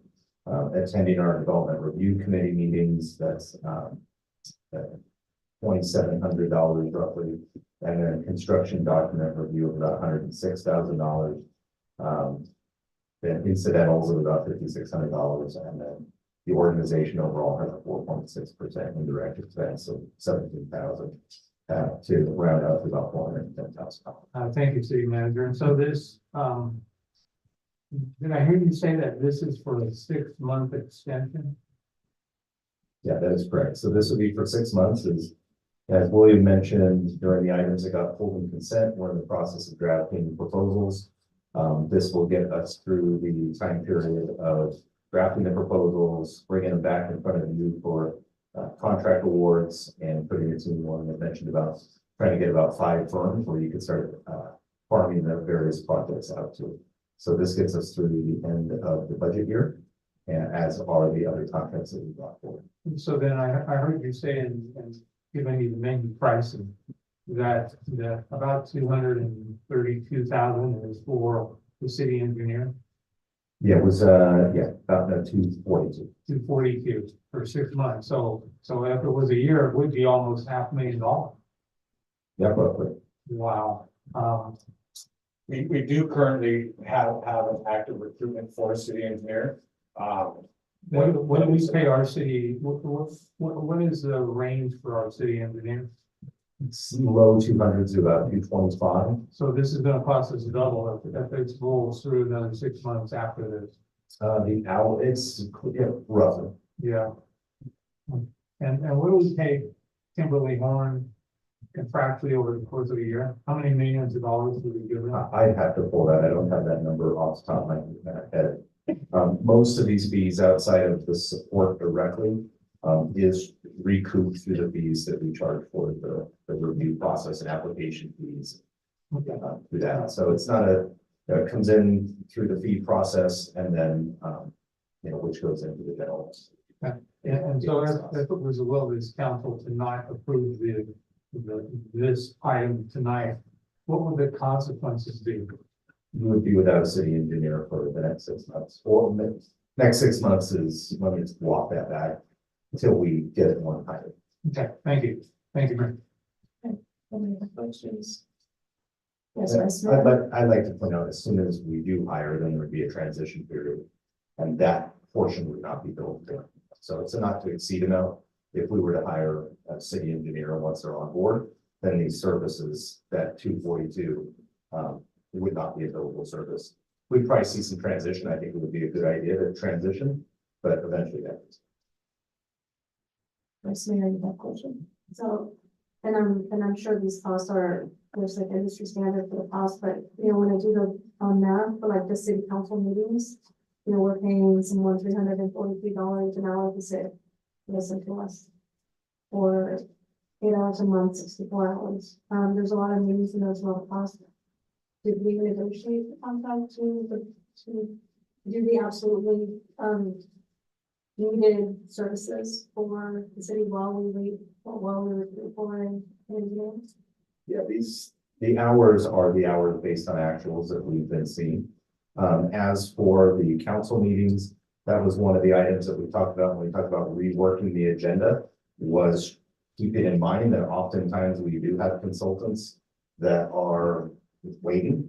And we would look at, as we plan the agenda, being mindful of that, because we have had some where we've had, like when we've had other issues where we have outside counsel and 4 hours later, that item's being heard, they're gonna be charging for those 4 hours and rightfully so, the time is being taken up, so. So I guess my question is, if this is like in the meantime, while we wait, while we recruit for a city engineer, are all of the services like required? Can we look at just what are the absolutely essential services in helping our city engineer? Yes. These are the absolute needed. Yes. And this is your serving as city engineer. This is reviewing the applications that come through the DRC meetings, which is the meetings that Eva and her team host, where we go through all the projects and we get feedback, as well as construction documents that come through and we review. Do you have any questions? I just have a quick one. I thought I heard you say that we are required by law to have the city engineer sign up, correct? Yes. The role of the city engineer is one of the roles outlined in our municipal code. Thank you. If we don't have further questions, do we have any public comments on this? There's no public comments on this item. Okay. Let's find out for final deliberation. Councilmember Sendes. Thank you. I think that my colleague stated it pretty clearly that if there's any way that we can save costs on our contract, then we should look at those. And if there's any way that we can expedite the recruitment process for that position, then we should probably look at expediting that. But having heard everything else, I'm going to move forward and go ahead and support this. And thank you all for all of your time and hard work on this. Councilman Burns. Thank you, Mayor. I would like to know how much we do pay Kimberly Horn on an annual basis. And I would like to know maybe for the past 5 years for a history for follow-up, please. And this is not a reflection on Chicago in any way, shape, or form. The services are exceptional. But I just can't support this. My fear is 3 months leads to 6, leads to 9, leads to 12, and we paid $500,000. Thank you. Councilmember, yes, Vice Mayor. So, I hear the heartburn over the cost. I get it. We do have to have a city engineer. We can't be without one. I think there is a certain amount that makes sense, continuity wise, because, Kim Horn was managing before our city engineer came in, and Mr. Bravo is very familiar and can step in and handle this for us. So, as much as I want to see us hire someone back in and get us rolling again, this feels like a necessary thing, and I do trust our city manager and our administrative director to kind of make sure that all costs that we're spending are absolutely necessary. So I have a comfort level with them on that. So I would support this. So, is there anyone who'd like to make a motion in regard to this? I'll move to adopt. Is there a second? A second. All right, can we do a roll call vote, please? Councilmember Perez, No. Councilmember Resendez, Yes. Councilmember Morales, Yes. Councilmember Burns, No, and Mayor Casey. Yes. Motion passes 3-2 with Councilmember Perez and Burns voting no. Yes, about 8:10 is what's the desire of council, we want to keep it like ready, well, we did. Are you good to keep going? Okay, let's keep on, let's move to item G1. We didn't have a report on over near the wastewater treatment plant. We do have a PowerPoint presentation that the clerk will be filling out in a moment. Thank you.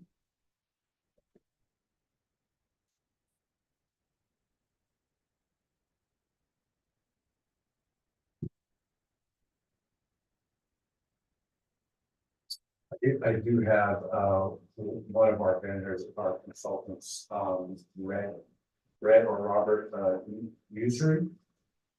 Is he not on? Okay. Who's gonna be there for my backup? So I guess I'm on my own here tonight, but, William By, Public Works Director again. This is a presentation that was requested by council for an update for the odor near the wastewater treatment plant.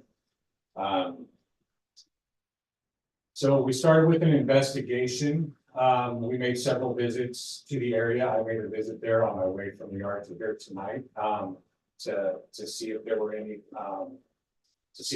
odors present. Staff also used a sewer camera to identify any blockages or other deficiencies that may be in the lines around where most of the complaints were centered. This is the bridge road area, the neighborhood there, the far western edge of the city.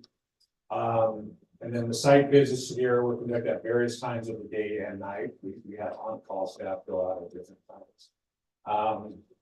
And staff also made several visits to the treatment plant at various times of the day. And most of those visits were made by me personally to the treatment plant. So what we found is no odors were observed at the treatment plant other than directly adjacent to the treatment trains. And that's within about 50 feet or so from the actual treatment of the wastewater. And those odors are expected, as there always be odors when discussing wastewater and raw sewage. Some odors were observed near the industrial treatment plant during the canning season, which is from July to October. And this is also expected because the industrial plant uses the pond system to treat the water. It just goes from one pond to the next pond to the next pond, where the natural process takes place to break down waste. The odors this past season were minimal compared to previous seasons due to underwater aerators being installed at the expense of Seminole Foods. So in prior years, what helps the treatment process is air. So in prior years, aerators are installed and they float on top of the ponds and they throw the water up in the air. And then that's how the air gets into the water, which helps the treatment process. So San Benito Foods actually installed underwater aerators. So the water is injected underwater and it bubbles up through, and that gets the air into the water instead of throwing this wastewater up into the air. So that really improved the odors in that area. We didn't notice any major or obvious issues like blockage or scaling or fog buildup when we were bidding on the lines. Excuse me. In the Bridge Road area.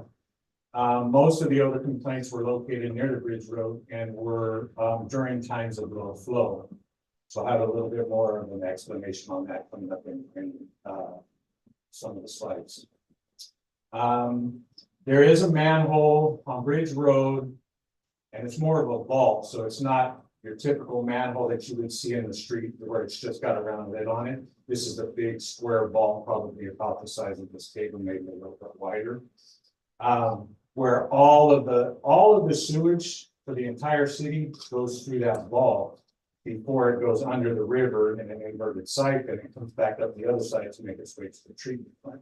So I have experienced that odor during our investigation at that vault, and generally it's during times of low flow because the way the inverted siphon works, and I have a slide on that too, you need water pressure to push it under the river and back up the other side. So most of the odors that I experienced in the area were centered around that vault. Some of the sewer lines in Bridge Road area, and I have a map of this too, are located in the backyards of residences and are relatively shallow. So the reason the shallowness is important is for us to be able to jet those lines, which is we run a hose down and we put high pressure water in there and we jet the lines and clean them. The problem with these lines is they're shallow, and if we do that pressurized water is going to go up through the laterals into the homes and damage some of the plumbing. So that causes an issue for us to be able to jet those those particular ones. So we did a little investigation and talked with some of our engineering consultants about possibly relocating those lines out of the backyard. It's highly unlikely we'd be able to do that because we would have to rework the entire system in the whole neighborhood because you have to have the flows, right? So you have to have fall. So we would have to redo the whole system in the entire neighborhood. But one thing we can do, and it's a bit of a chore, but it can be done, is installing flapper valves on those laterals. So that when we jet it, the flapper valve won't open, it only opens when there's flow from the house, so it only it's a one-way flapper valve. And so if we install those, we can jet that line more often so that it may decrease some of the odors. We didn't notice any real buildup problems in that line, but we were going to jet it, but we didn't want to damage people's homes by jetting it. So that's a more likely option, is to install those flapper valves. So this is just a little explanation of the sewer treatment plant. So this is a domestic plant, and this is a picture from 1998. So this was before the upgrade to the treatment plant that we currently have. So this was a pond system, which basically works like the industrial plant does now. So the wastewater goes in, and I don't know, I wasn't here at the time, and I don't know exactly which pond it went in, but I think the main pond where it went into the plant at the beginning was the big pond on the bottom right, where you see those 5 or 6 dots, and those are areas. That's what those dots are. Those are above surface areas, just throwing water into the air. And then it goes through a series of ponds, just like it does with the industrial plant now, and you utilize almost all those ponds. So you can see all of those long, narrow ponds, those have water, and some of that water is being treated, and some of it's being percolated into the ground. And then also ponds on the other side of the highway to the far left on this screen that are used either for percolation ponds or sort of part of the treatment process. So if you notice, right in the middle of the picture, where it looks like it's kind of like a racetrack where you zigzag back and forth, there's a white outline there. That's the footprint of our current treatment plant. So this is our current treatment plant. So all of those ponds, all of the things that happen to the wastewater in the pond system now takes place within that, where those buildings are. It all happens right there at a much faster pace because we actually control how it's treated. We're just not just leaving it up to nature to take its course. We actually actively treat it, and we actively add bugs, they call them, the microorganisms that actually eat the sewage. We add that to the water as it comes in to speed up the process. And then we separate the solids from the water, the MBRs, the membrane bioreactors that we discussed a few months ago. Those are located in one small portion of that plant. So you can kind of see the outline of the white there. I should have done it in a different color, but so all of those ponds that you see now, those long narrow ponds, they're all basically empty. So those only have, when they do have water, it's recycled water that's already gone through the plant.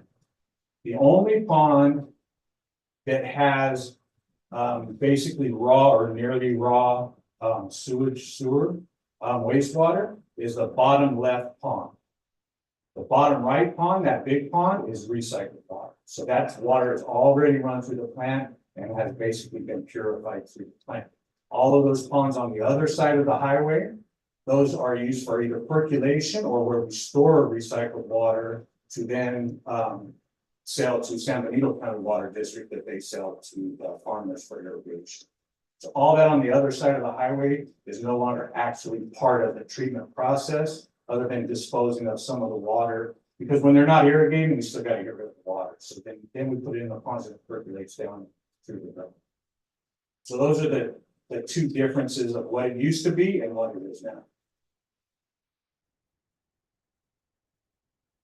So this is the lines I was telling you about. You can see the yellow lines, how they go behind people's houses. And then the one house right there, like right in the middle bottom portion of the picture, it's almost like surrounded by sewer lines, right? There's one that goes behind on one side of it, one that goes out around the back of it, down into the middle of that little semi cul-de-sac, and then it meets up with all the other lines that go through. That's the shallow line that we're talking about putting flat on. The vault is the little red square there. That's where all of the sewage in the city comes to that point before it goes into the green line. The green line is the inverted siphon that goes under the river. So everything in the city goes to that one point. And you can see, go back. You can see on the bottom of that photo on the right, that's part of the industrial treatment plant, but those ponds are for percolation and almost never have water in those because there's so many ponds out there that don't have much water. So this is what's in that vault, and this isn't exactly what's in there. This is, I just got this image off of Google, but basically you have the two lines coming in from the east, in our case, coming in from the left of this picture, and they're joined together right there in that vault, and they go from that vault into the line that goes under the sewer. So here's an inverted siphon. So the water comes, if you picture where it says the check structure, if you picture that as the vault, that's where all the water comes through. So it goes down and under, but it has to have pressure from other water coming to push it all the way under the river and then back up to the other side. There's no electric pump there that pumps it across. It's just the pressure of the water. So when there's low flow, like in the late hours of the night or really early hours of the morning, when there's low flow, there's not as much pressure behind it. So that water sits there a little longer. It doesn't move as fast. And when it doesn't move as fast, that's when the biological reaction starts happening as it's in the line. So that's what causes a lot of the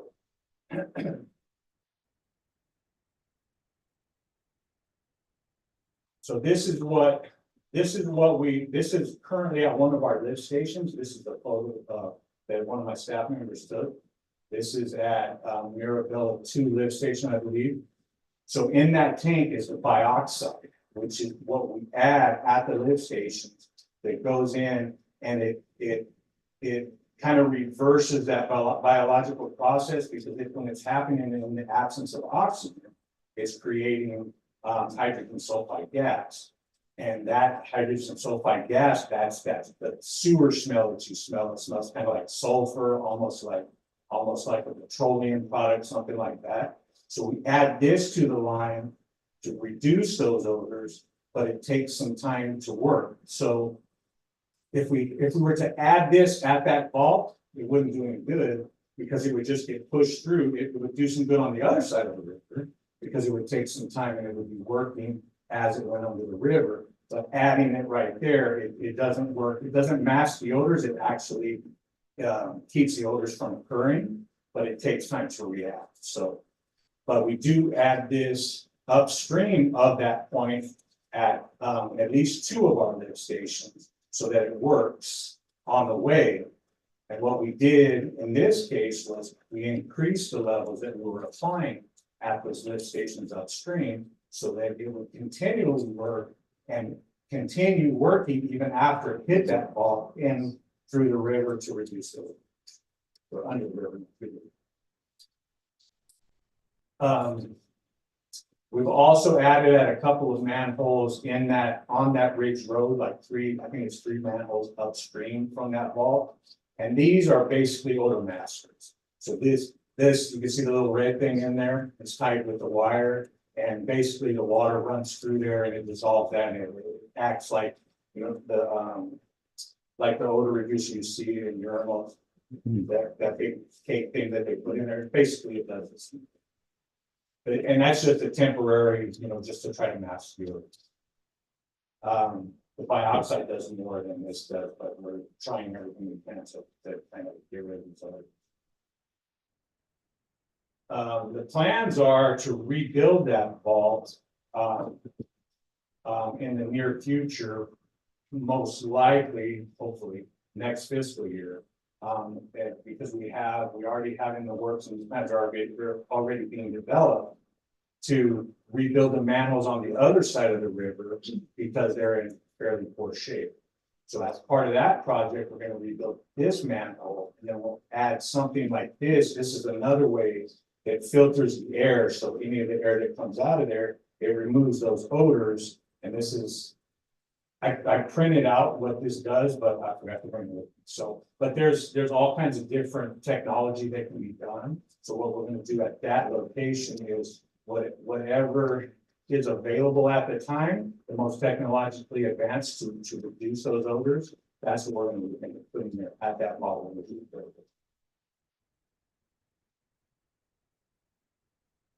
And that concludes my presentation. Are there any questions? I'm sure. That's the person who's going to start. Wow. Good work. Great job, William. The best presentation and the most education I've ever got on anything related to the sewer there. Thank you for that. It explains a lot. And I wrote a couple of things down because he went pretty quickly.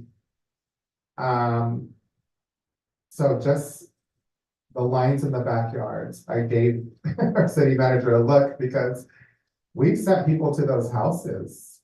If you can go back to that slide, these people have been here and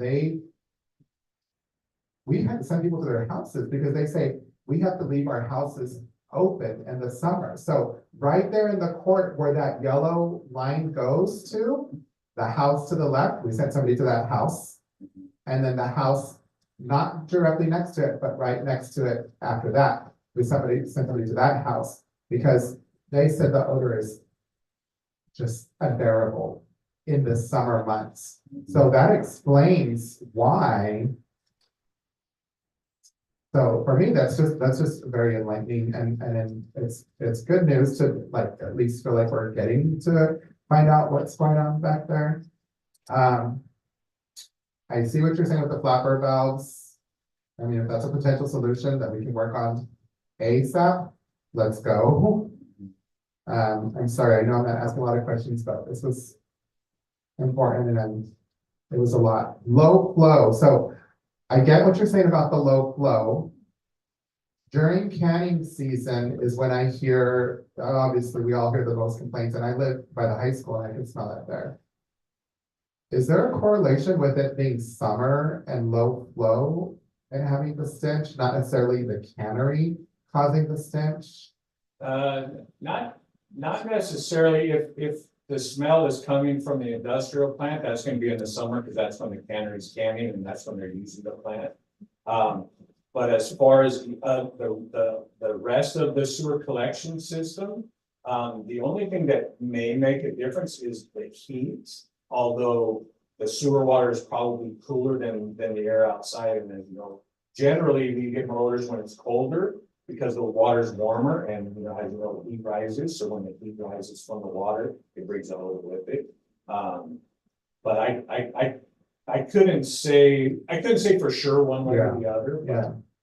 I guess what I'm getting at is a lot of us correlate the canning season with the smell, but it could be something else. Like it could be that it's a summer and it's low flow. It's not necessarily the tomatoes, right?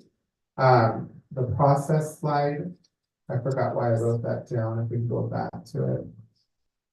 It was just a lot of information, William. All of the thing. Yeah.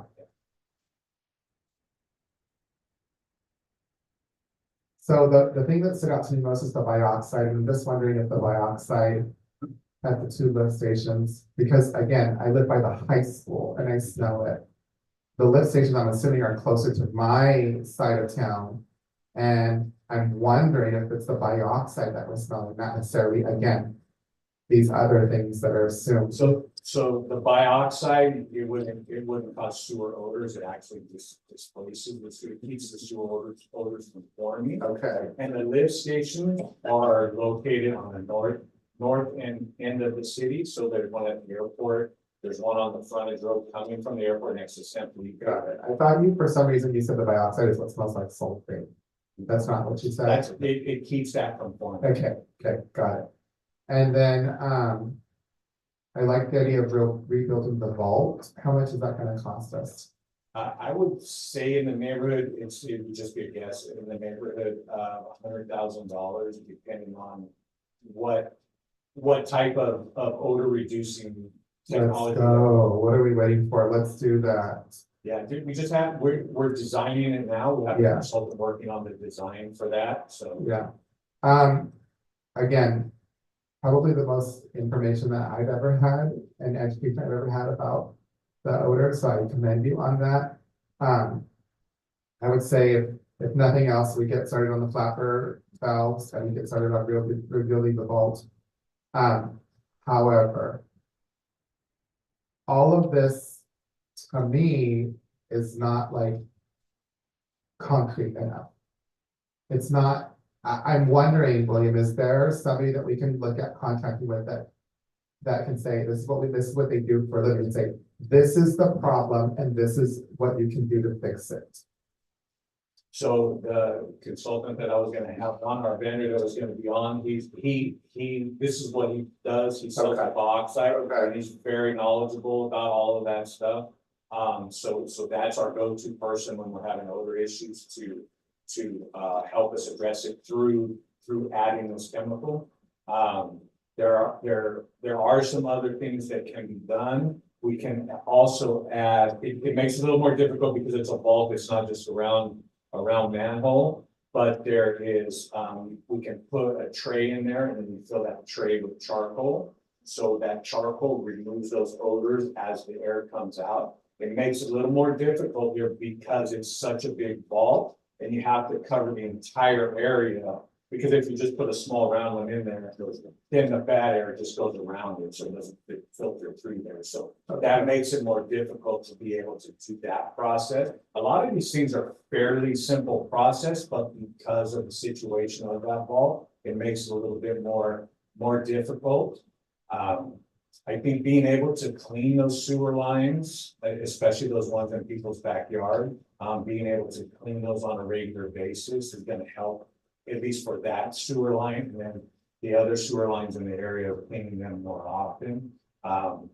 But as you know, it's sewer. So as it goes through this vault until we take care of those odors there, because when it comes up from there and the wind's blowing, it just blows it all the way in. So it covers, it's not just localized at the vault, it comes up into the air and then nobody pushes it. And then you said that there was also some other, I think you called them net. You want to repair a couple of holes. I forgot what you Manholes. That's what I thought you said. Okay, manholes. So you wanted to repair a couple manholes. So it sounds like the quote unquote quick, easy fix to start tackling these issues are, so we don't have to move all of the lines, are to install the flappers, fix the manholes, build the vault, the odor eaters, and whatever else we can do. I'd like to see you come back with an RFQ, an RFP, and let's get going on that process.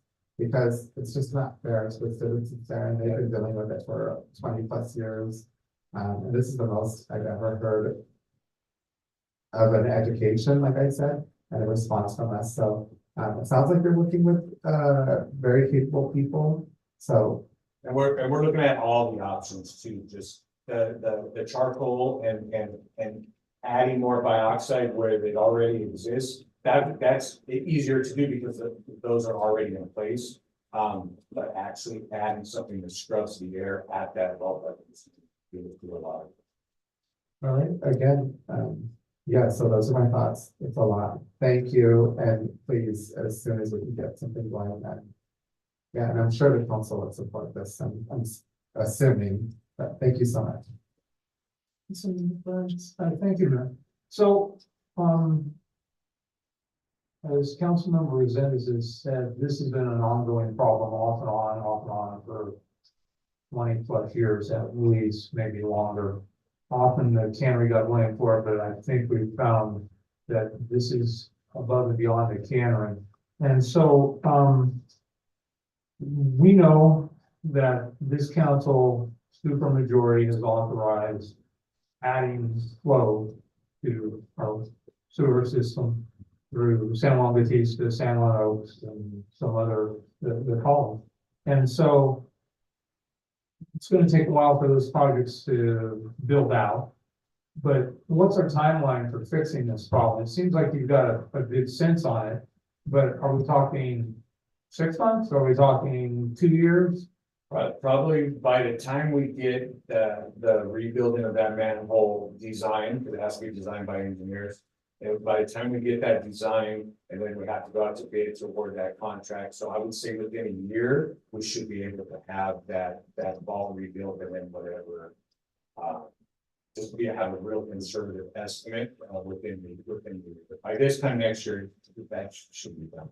And if I could just add, the flows from San Juan Bautista and San Juan Oaks are coming directly from that side of town. So they would not impact the flows on the side of the line. Okay, but will they impact the smell? No, because the smell is coming from the collection system itself, not from the tree. Okay, all right, well, that's good news. Yeah. Yay. You talked about the flappers and how to blow the system out and the fear of, I guess it would be a backflow in. Yes. And so are those lines on private property?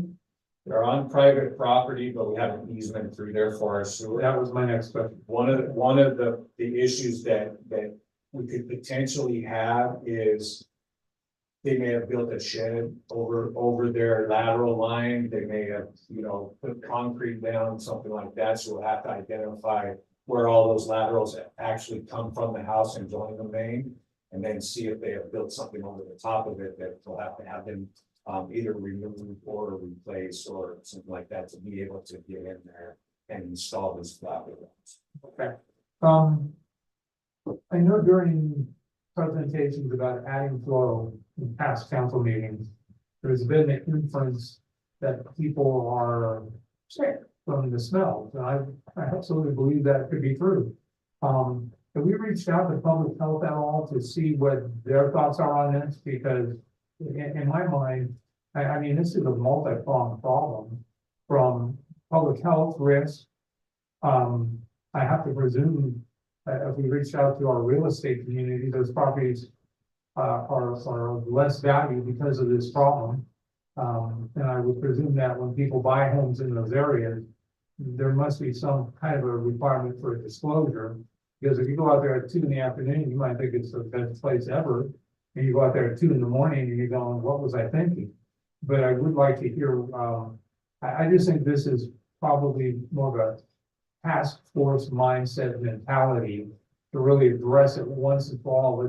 Let's grab this thing and choke the life out of it. As far as you probably said, and I've probably forgotten already, how are you going to address the low flow? So as I heard you say, it happens late night, early mornings when people are asleep, and that makes a lot of sense. Now, I imagine you probably have a spike at about 3:30 in the morning. But sorry. Probably a little later because it takes a while for everything to get to that point. So, but yeah. Okay, so what do we do to keep it pushing? How do we keep the flow moving 24/7? So that's a big part of the problem. Yeah, without completely redesigning the whole thing and having pumps there that actually pump it across. And even if you do that, the pumps would only kick on like at our other lift stations. They only kick on when the water level reaches in the sump, reaches a certain level. And then it triggers the pump to come on, and then it'll pump it up at the lift station, pump it up and back into a pipe. So still you would have water sitting there at some point until it got high enough to trigger that pump to pump it. So there's really nothing you can do other than just have more water flowing through 24/7. So I don't know how we do that, but if there's a solution, and for the sake of me, I can't believe Hollister is the only community that has this challenge. And I know, a couple weeks ago, I was driving the 5 and I was going by Tracy. And you can smell Tracy before you see Tracy, but it's out in a very rural area. And so, I don't know how it impacts the residents of the community, but our community is surrounded by it. I mean, the one house you pointed out there, it's like, we ought to buy that, condemn it, give them fair market value to relocate them. I mean, I'm hoping that there was some sort of a public or a disclosure on that property, because that's awful. And I can't think of how that happened, but yet it did. I think I'll reserve my other comments for later, man. Thank you. Thank you, sir. Mayor, if I may, we did, during the last presentations, let public health know that was one of the directions we received. They had not had any complaints, but we did make them aware that that was something that the council was discussing, and they were made aware of it. One of the challenges we see too is, although the easements are recorded on those properties, folks may end up renting those properties and have no idea the easements that are on those. And so, and then on the plant itself, where you have made the mention of Tracy, where you could smell it before. I think that's where the difference of the newer plant versus the older plant, where William showed the old picture. You used to be able to smell it before you got here too. It used to be put the windows up when you got to 156 over there. And so that's where the newer technology has really brought the smell down for the overall neighborhood, but that collection system challenge is where we're really trying to focus on. So. Awesome. Those questions. Yes. Actually, more of the comments. I'll just wait for afterwards. It's just a comment. Vice Mayor, questions? Representation, not a lot of confusion. I think you covered a lot of the questions previously. So, we talked about cleaning those lines that are going through, but is the jetting, is that what you're talking about? We're talking about cleaning? Yes. So you can't really do that until you get the flapper installed, right? Yeah, we would risk blowing out Yeah. the seals on their. So we really can't do cleaning until we get that. And will the flappers absolutely, will that help with the over end or protect? If you do cleaning, I mean, I'm not sure about this. Well, But that's time, money. And it will- into it, I want to make sure it's the right. It will allow us to clean that line on a regular basis without the threat of blowing out some of their sewer fixtures in their home. The way sewers are designed, the odor shouldn't be entering the home unless there's problems with their sewer system in their home. But because if the odors are coming up through the lateral, that's what those B traps are for, right? That stays water in there to keep those odors from coming into your house. If the odors are coming into the house through the sewer, then there's likely problems with the residents plumbing within the home. But the flappers would allow us to actually clean that line. And I think you were talking about the idea of the pump going under, because we were talking about the collection. So you were saying that it would be a rather large undertaking. And is that something you could look at as a potential to help? Because that seemed to be where a lot of the smell was happening. This is in the hours. And I mean, if we're going to look at fixing it, can we look at all of the options and consider what we can do and We could look at that option, but as I mentioned, you're still gonna have a sump there that has to fill up with water before the truck gets on. Because if the pump draws it all the way down and now you're running a dry pump, you're gonna burn off the pump. So you have to have a certain level of water in that sump for the pumps to kick on and then push it through. And then once it drops to a certain level, it's gonna turn the pump off until it fills up again. So basically, we could spend, I don't even know what that would all cost to redesign it that way, but you would still end up with sewage sitting there, right? I think the answer for that vault situation is to odor control and actually scrub the air before it's released to the atmosphere, so that it's clean air coming out to the sewer.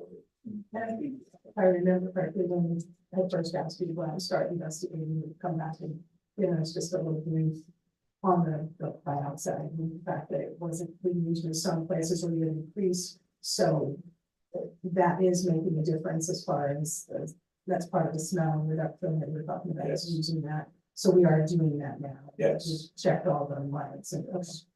I think that's the questions. So if you don't have any more, we can go to public comment on this. Mayor Casey, yes, we currently have 7 comment cards. First speaker is Bridget Bauman Thorpe, followed by Ella Munoz Cowan.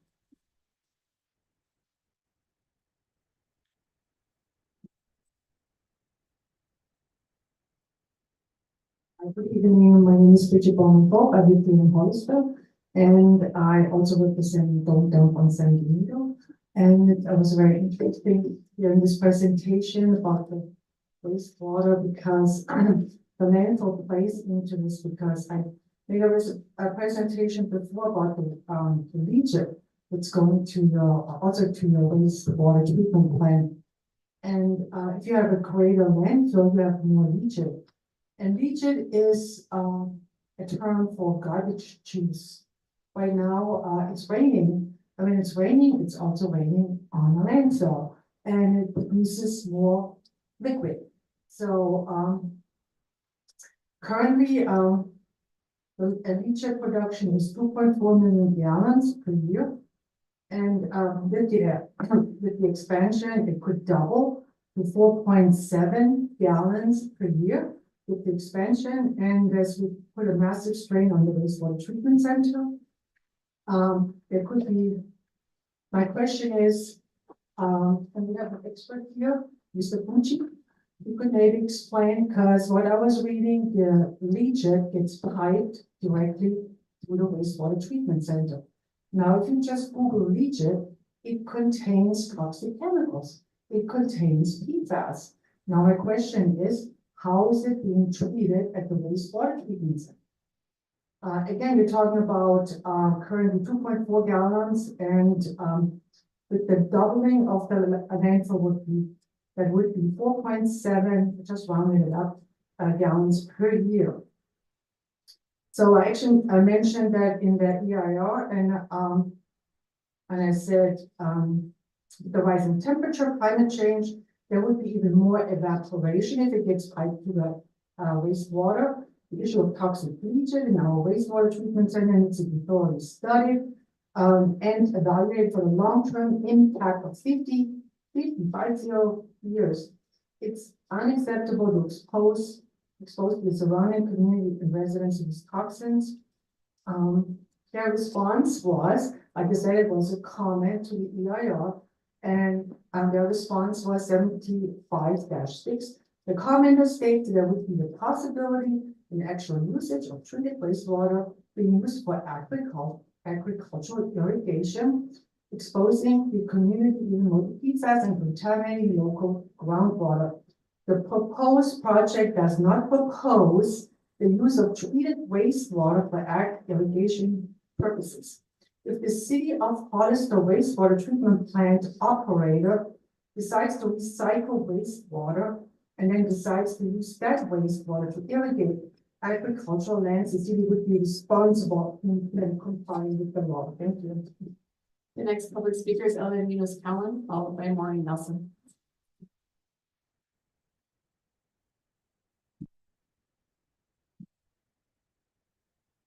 Hello, actually, this is actually pretty short. I just want to say basically I'm opposed to the kind of expansion that we have with our sewer plants areas outside of Hollister, because as you've seen, the dump, everything is also interconnected, you know, within our city, within our county, and we're basically growing too fast and doing too much. And with the size of the sewer plant now, there are already problems. What's going to happen with expansion? The problem, I can't see the problems getting better before they get worse. They're going to get worse before they get better. And I think we're just moving too quickly with what we're doing. And I really think any kind of continued expansion of certain areas outside of the city, and because I know you've already looked at other areas in the county, But it's too much, and we're seeing the problems now, and it's gonna get worse, and with the possible dump expansion, I think, it's just bad, and I'm basically opposed to it, and I think that, and I know with the dump, with the sewer, what the gentleman explained is, you know, that you need to have water constantly pumped to avoid the, low flow orders. Isn't there some way to keep the water continually flowing to help avoid some of those odors as well? I don't know how much that would cost, but I just can't see that things will get better until some of these problems are solved. Anyway, that's it. Next public speaker is Maureen Nelson, to be followed by Andy Shockhorn.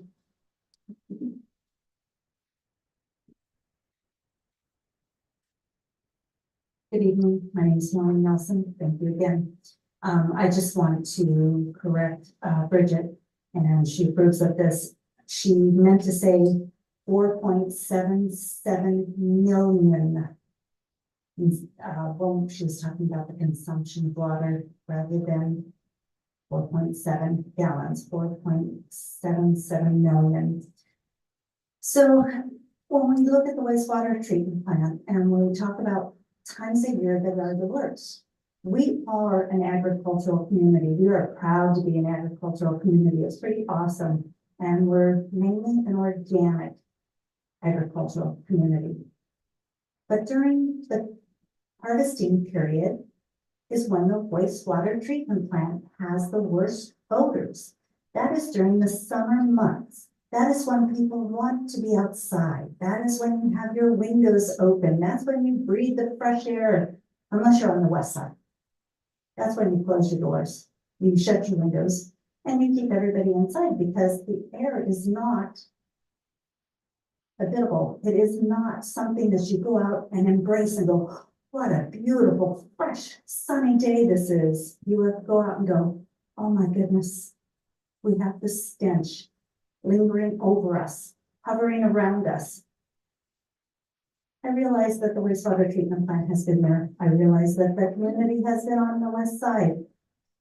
But do we have to continue to perpetrate societal and environmental injustice upon a community that is proud to be members of our county, proud to be active members and employed members? They deserve as many resources and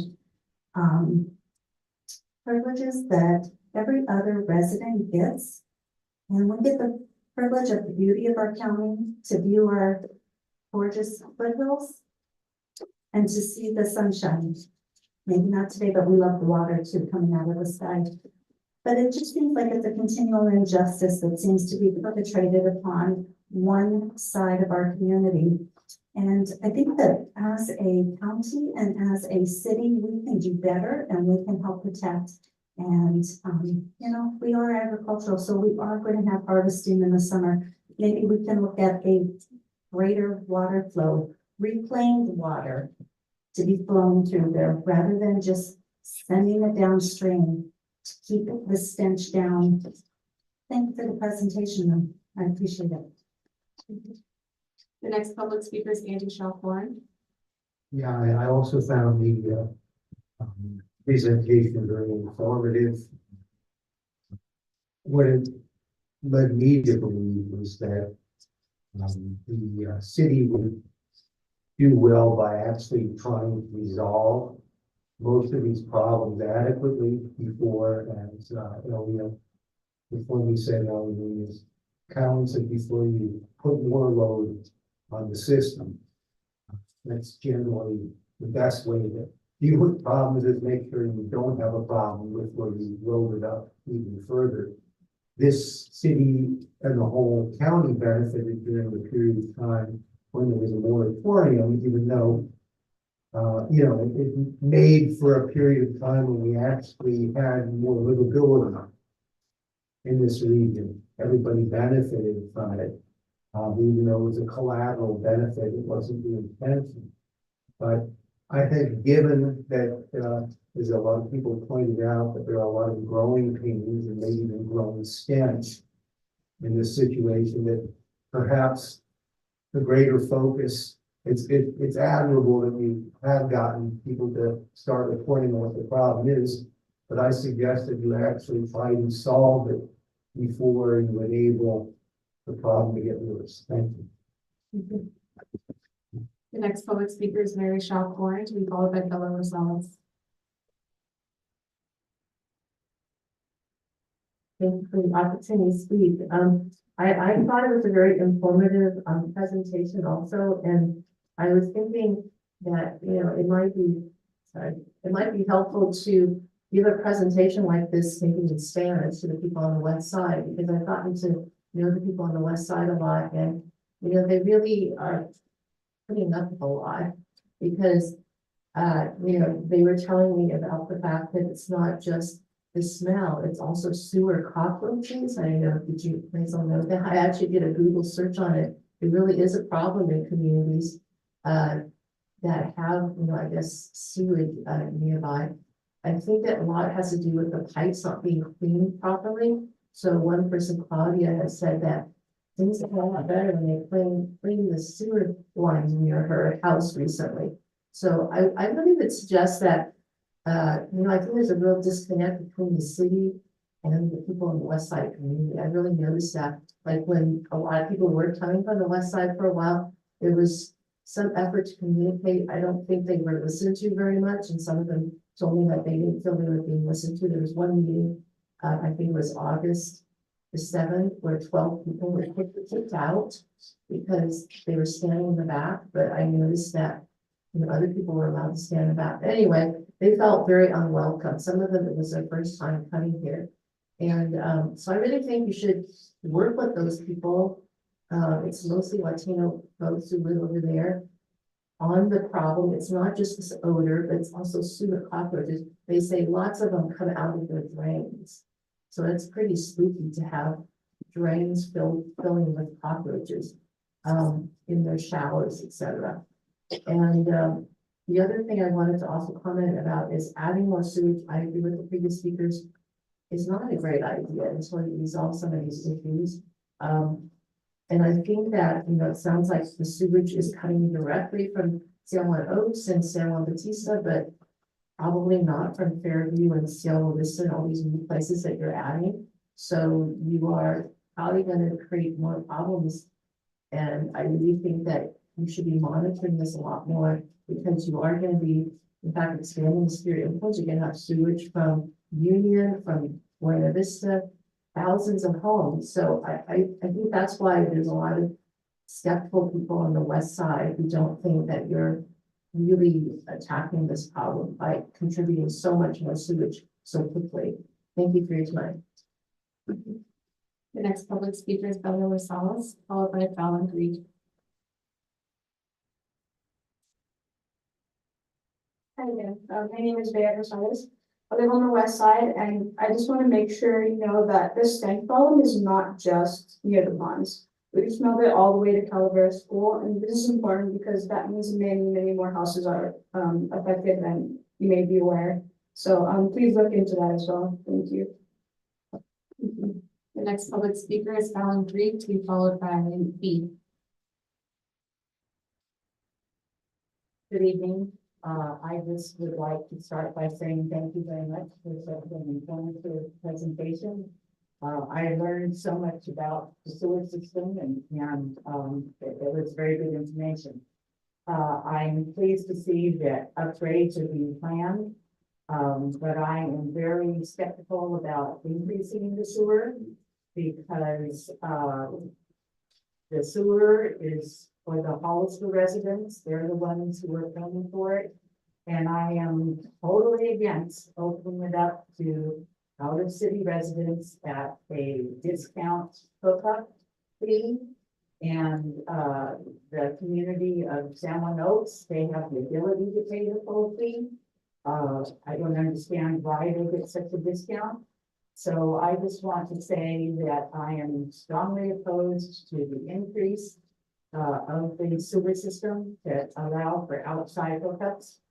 And, I'm very, pleased about the possibility of fixing the problem that exists right now.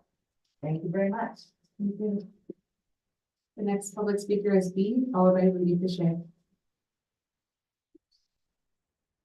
Bill Hunter again, you're probably thinking, my God, he's gonna try it again. I've got the same thought. Anyway, my question is just a point of clarity. When you mentioned that you might put in a flower bed, and I believe you said if there was something built over where the access to the flower bed would be, they would have to pay to repair it or remove it or fix it. Are you speaking of the property owner? Would they have had like a concrete deck or something built over where you need to get to? There would. You guys wouldn't be paying to replace that? And then also flower valve, it seems to me with sewer. Do you, is it possible that it's gonna, that puts the flow from the home? And possibly cause them. To cause anybody living for that. But I just wanted to clarify that although he's giving public comment, we wouldn't be having a dialogue with the comment. I'm sorry, sir, we aren't allowed to answer the questions, for public comment. The next public speaker is Rudy Fisher.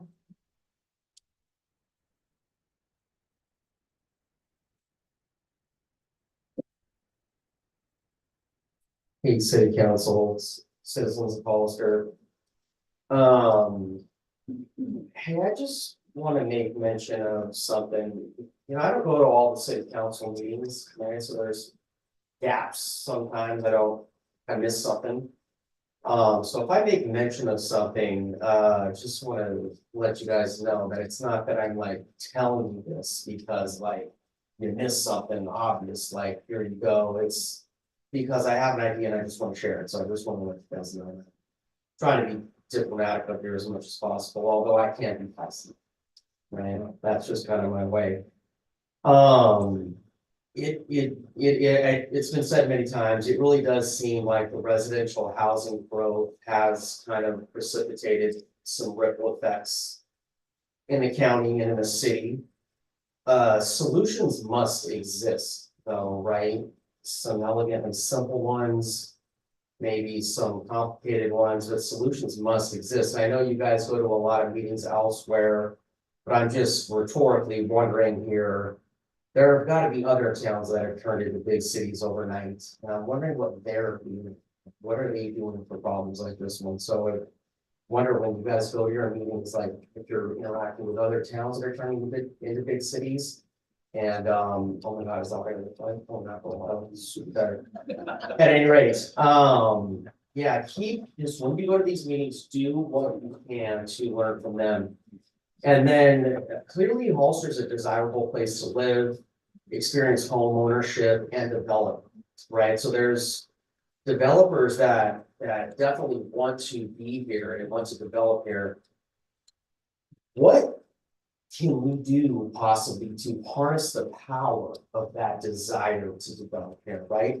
What can we do to harness the power of these developers and their funds, right? Can roadway improvements come to fore as a result of developers putting money into a pot somehow? Can they help us with fixing this wastewater treatment situation that we've got? What can we do to harness the power of their desire to want to build here? That's really all I had. I just really just wanted to see what other options could exist instead of taxpayers paying for it. Thank you so much. Happy holidays. And those are all the public speakers from the side. Thank you. Lots of thoughts. I feel like I'm a little bit all over the place with this, so bear with me. Like Ms. Nelson, I've got my handy notes here. Just to go back to the expansion of the sewer. So there started to be a little bit more attention, a little bit more eyes on this situation because of the expansion of the sewer, right? Two things that were lacking from improving the expansion of the sewer were, number one, the collection study. I specifically said, we need to have a collection study done before we add more sewer to it. The second was, and I forget the name of it, it's like the general plan of all the sewage and where it comes from. Sewer system master. There you go, sewer system master plan. So if we want to talk about being proactive with infrastructure, that's what being proactive with infrastructure looks like. We have an obligation to do those things before we add to the problem. So those things should have been done. I'm just repeating myself because I mentioned that before. So again, I don't feel like we have enough studies or we've done our due diligence to say like this is concrete, like this is what the problem is. And I feel confident in saying that if the smell is not coming from adding other sewage to it. We've got nothing to specifically point out that and to dispel that. So we can't sit here and politicize that or try to make that thing either. It's not concrete enough. I do remember that this council had asked for a follow-up, I think every month or 2 months. If we could just keep that in mind, so that it doesn't fall off. I do want to continue, I want to ask for everything I asked for, but then I do want us to do a little bit more as far as researching what it looks like to add a pump. To have the flow. And I heard that there might be some concerns with that, but if we could just look into that, please. I want to add that to my other list of things. I want you guys to remember that I do represent the West Side. I am very passionate about the West Side, in particular because I can relate to the demographics and the people that reside there. The homes that we're talking about are sweat equity homes. They're Habitat for Humanity homes. These people built their homes there. And 20 years ago, of course, it was right next to the sewer. So I do feel like it's a bit of a social injustice issue. And these people don't have transportation. I'm not saying everybody, I'm not generalizing everybody, but the majority of people do not have transportation. They're lower income residents. They're mostly Spanish speaking residents who came to these meetings and they didn't even understand the presentations that we were giving. So we have to remember that we're elected to represent everybody in Hollister, and I specifically am here to advocate on their behalf. But keep that in mind. I do want to point out, and I've had this conversation with the city manager, the smell is coming from within the house. And that's why we sent people to those 2 or 3 homes, I can't remember. They would have to close their bathroom doors. They couldn't even open their windows because it was coming from in and outside of the house. So there's some major problems with that one court, and they've been here. So let's keep that in mind as well. I'm sorry, I feel like I'm throwing a lot at you. I want to get to Mr. Hunter's question. I know that you guys can't answer his question, but you can ask, or if I ask it. And my understanding was that if they built over an easement, then they would have to pay for the repair of the cost, and they should know not to build over an easement. Is that correct? That's correct. Typically, you would go through the building permit process, which would identify that. So Yeah. if you did building without going through the process, you didn't know you poured patio, It would be, that would have been caught through a permitting process. okay, Mr. Hunter, just so you're aware of that, and thank you for speaking. I don't know if I remember I've seen you speaking before, so thank you. And then I wanted to get to my dear friend, Miss Bridget's question, because I learned something from her tonight. Are we processing from the dump leach? What is it? Leach garbage chips, leach production? There is leachate. There is also groundwater that is contaminated groundwater, so they're pumping that out. And they have a restroom facility up there for staff to use. All of that comes through basically a 3-mile long force main. That's basically a long lateral that enters our system. And is that going right there as well? Is where they're saying the smell's coming from? Well, it all ends up there. Okay, so it is. Yeah. And we're processing PFAS. Well, if there's PFAS in the water, then the PFAS ends up. And then it ends up being our recycled water that's going into our agricultural fields. There's PFAS. Okay, so thank you, Ms. Bridget, for educating me and helping to tie it all together, because it does all go together. And I don't think it's a simple issue. I think it's very complex. And again, I'm up here to learn to collaborate and work with you guys, also to work with the community. So I do want to say that I do feel like this council does want to get this issue resolved. And I have faith that, that we will move forward aggressively. And even if we are not budgeted for it, if we can bring back something as quickly as possible, because again, we're talking 20 years here of an area of Hollister that is social and economically disadvantaged that needs us to step up and go to bat for them. So that's what we're asking from you. Thank you.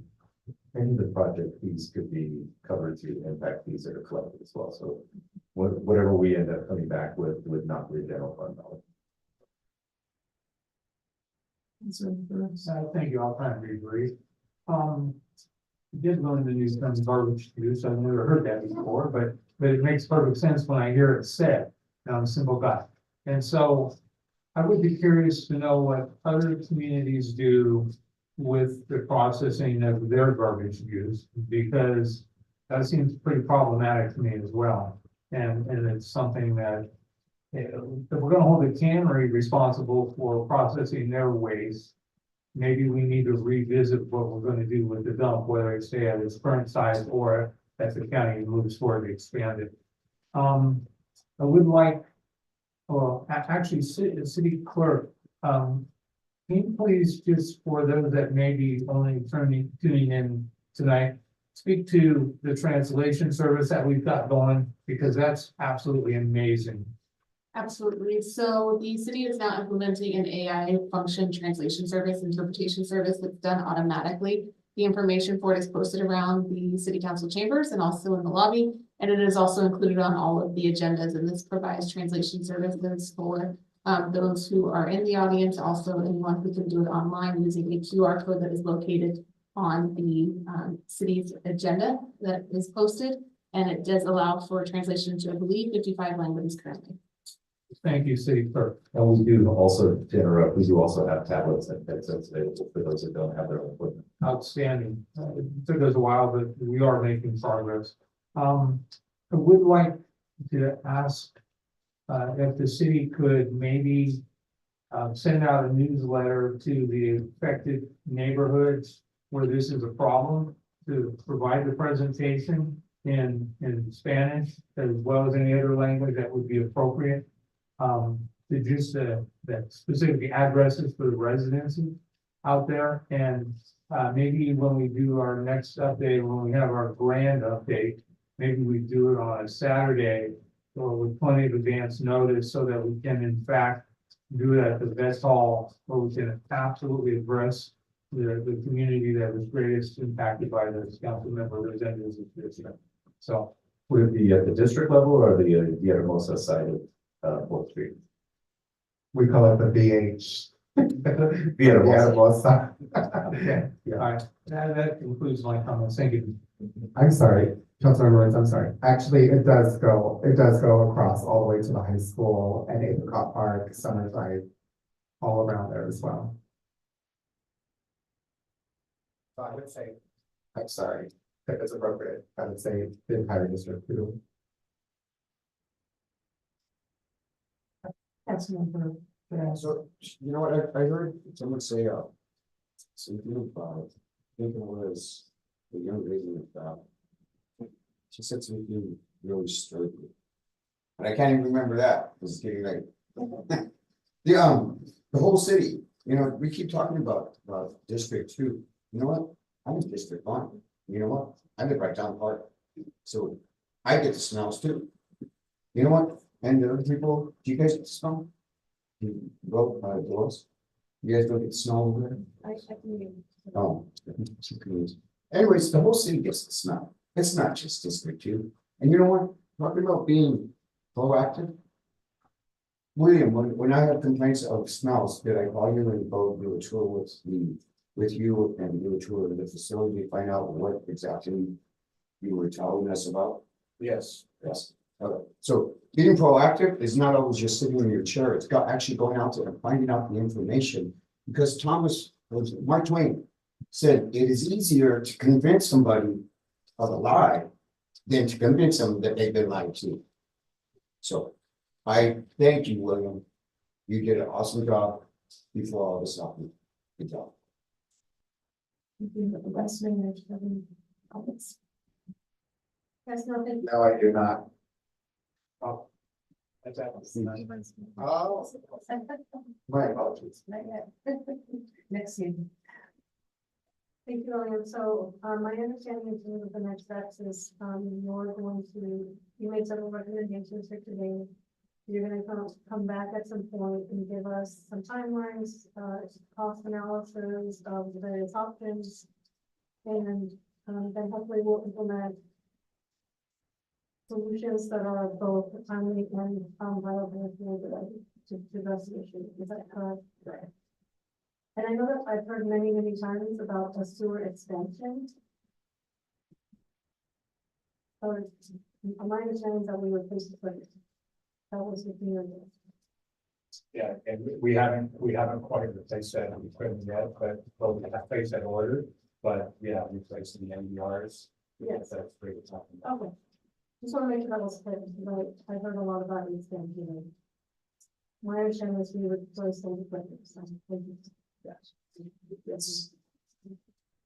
Okay. A lot of dialogue. This is good, and I want to thank you. And everyone's thanked you, but we heard what the residents were saying. We asked you to go, and you have stepped up and started, like you said, making trips up. Following the sewer lines to find the smells, and I appreciate all the efforts. And also the consultants who isn't here tonight, but hopefully we get to hear from them at some point.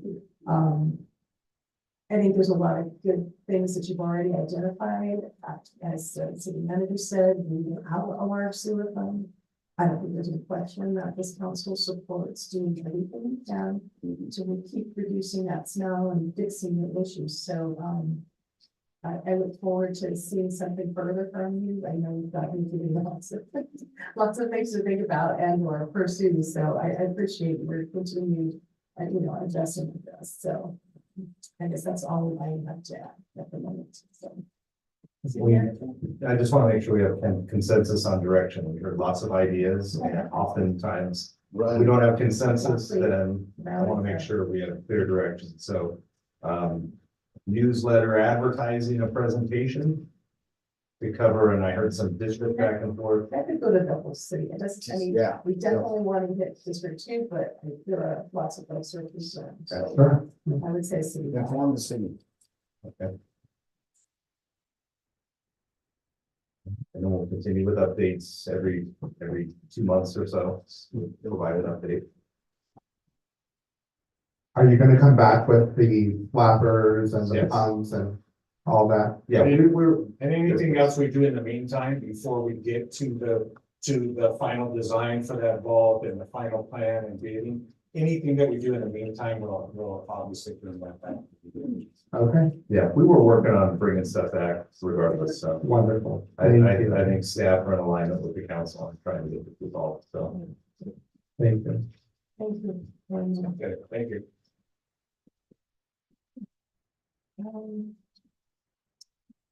We need a break. 5-minute break, please.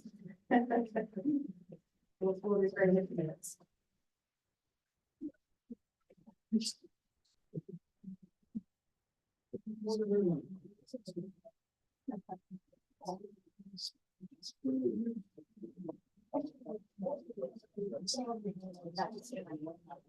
I know.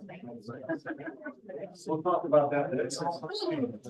Hi, real quick, can I get some stuff? Of course. Okay, for everyone, the first name Catherine, is that with a C or a K? With a K. Okay, does it have a E at the end? Yes, yes. Okay, and then Sanchez, regular spelling. Yep. Elia, no, you know? Okay, that's what I thought.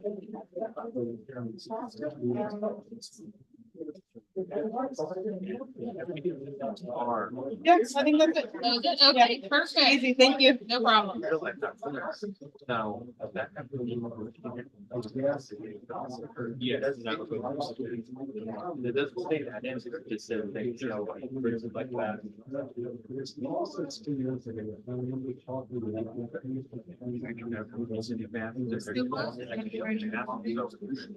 Is it do you? Yeah, it does. I usually charge on my laptop. Oh, here. I grabbed her in case I need to talk on that. That way we can. That's, I think that's valid. Usually my devices get charged. I have a watch charger on my dad. Uh-huh. A portable, I like, know. wireless I charger. always borrow Daisy's phone. And like my laptop charger, because I'm now on the monitor setup. Yeah. So Yeah. that's the charger. Oh, yeah, now my laptop already charges I the. know my.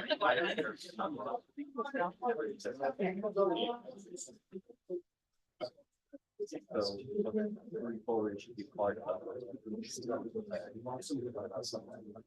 Because I don't see how. the number of things upfront.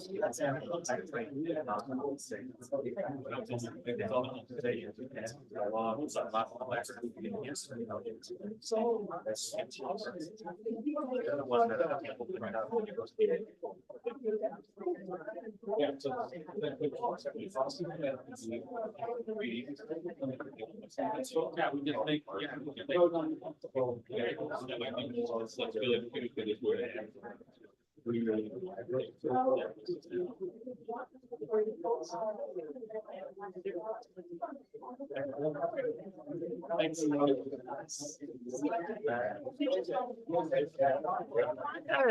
I've been great. Say what? No. Like, do you want to be like muted?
Okay.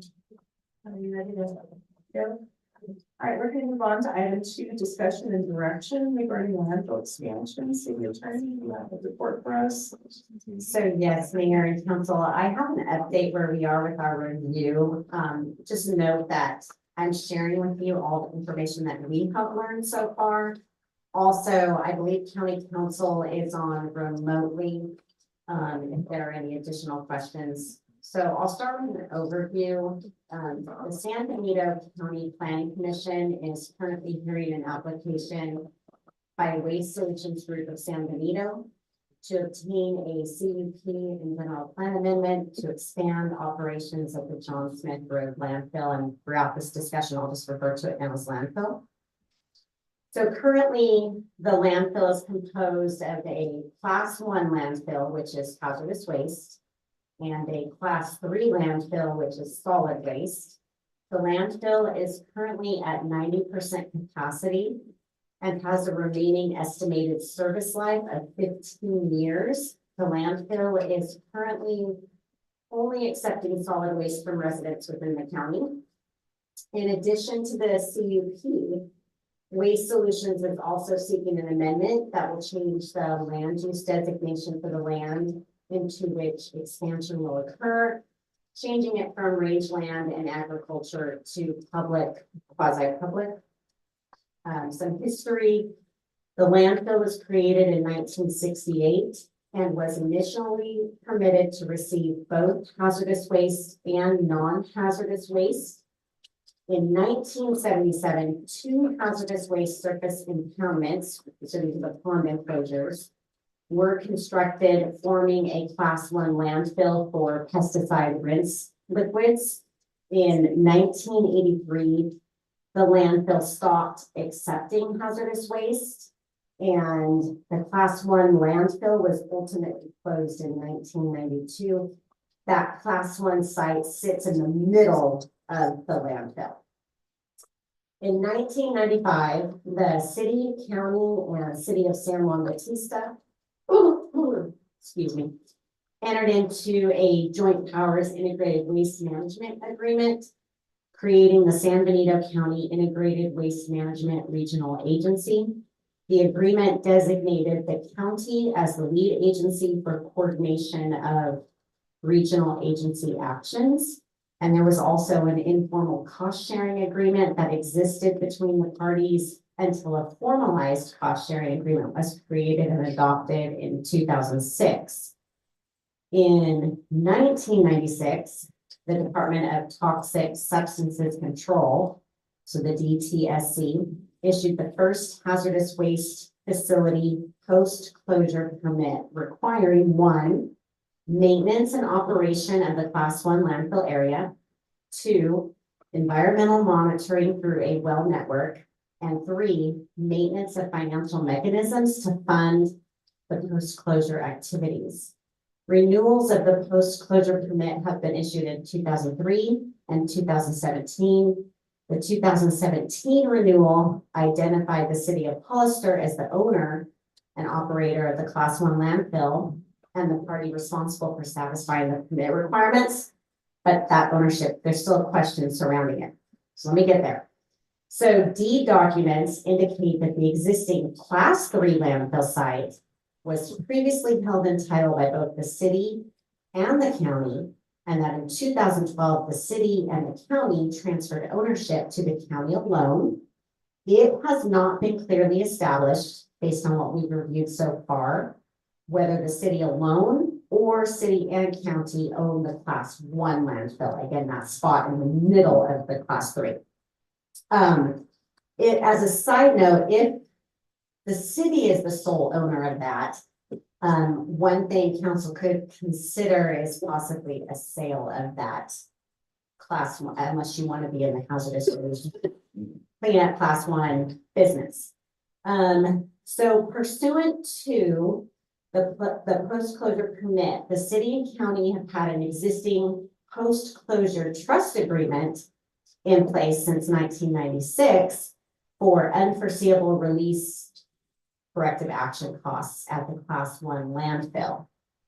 During the county planning commission meetings, Waste Solutions stated that if the landfill expansion is approved and the maximum daily tonnage amount is increased to 2,300 tons per day, they would remediate, which means clean close, the class 1 landfill within 15 years and convert it for use as a class 3 landfill, potentially eliminating the need for further post-closure action at the class 1 landfill site.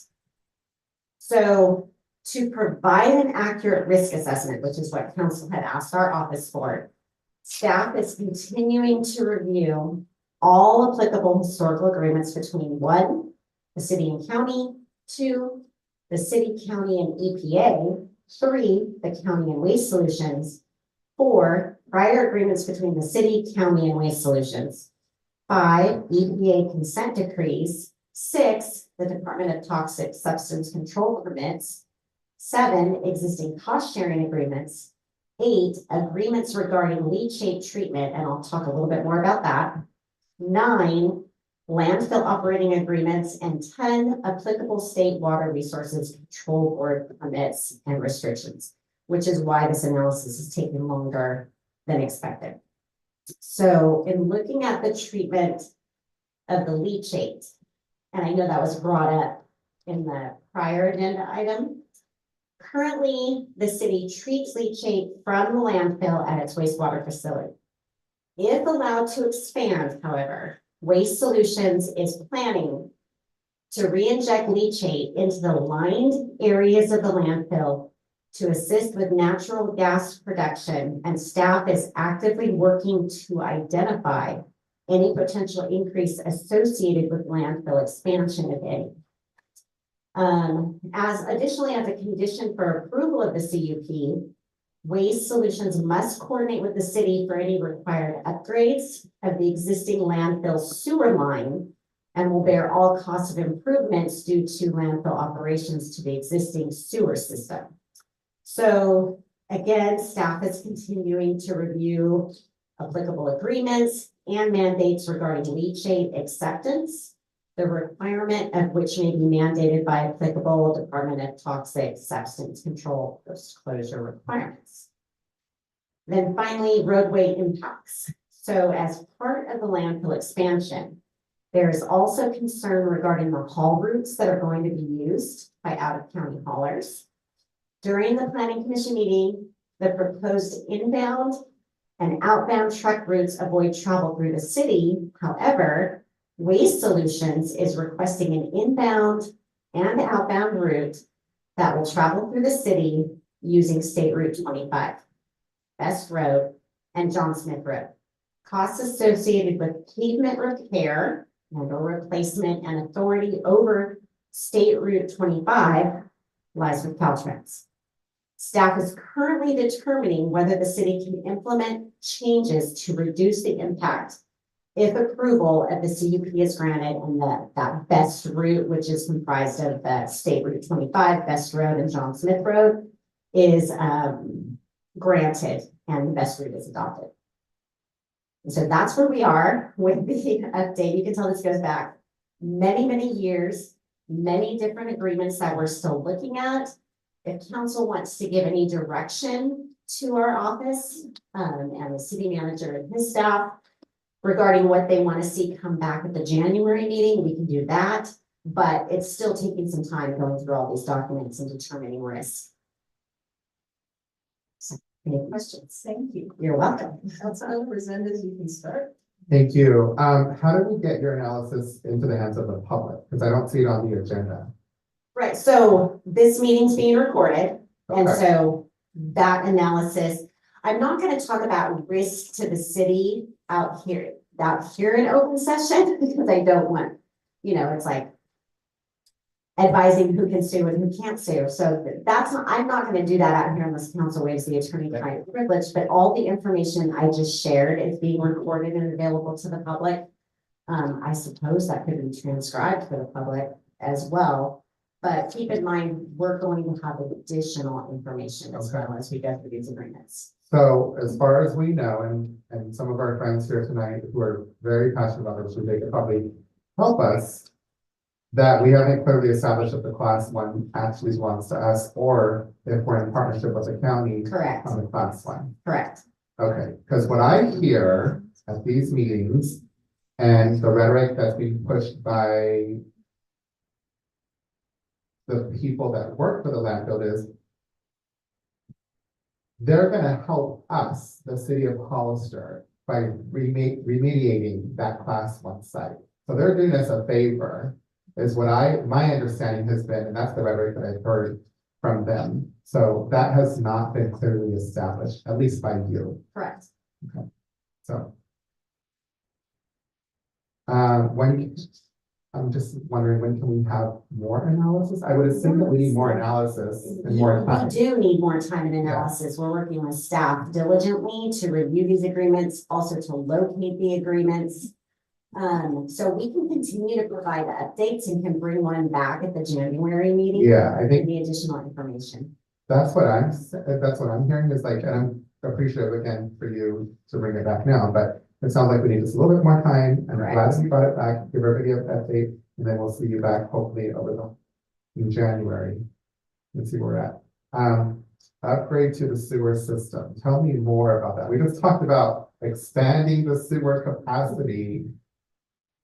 And now we want to they're going to do upgrades to our current sewer system. Well, not necessarily. Staff is actually reviewing, whether there'll be any requirements or needs associated with that based on the leachate. Because they might take the leachate and put it back into our agricultural lands that's lined, which is, I'm assuming is foolproof. It's not gonna leak into our fields or our water. So rather than put it back into our sewer, which could potentially go back into the fields anyway, they're gonna put it into another part of the landfill, is my understanding, right? So the understanding is that Waste Solutions is planning to re-inject the leachate into the lined areas of the landfill to assist with the natural gas production. Okay. And so staff is working to identify any potential increase associated with the landfill expansion.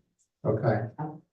And then something that's pretty concerning that I hear a lot of our residents complain about are the roads and the traffic. We're talking about out-of-county haulers that are going to travel through the city of Hollister.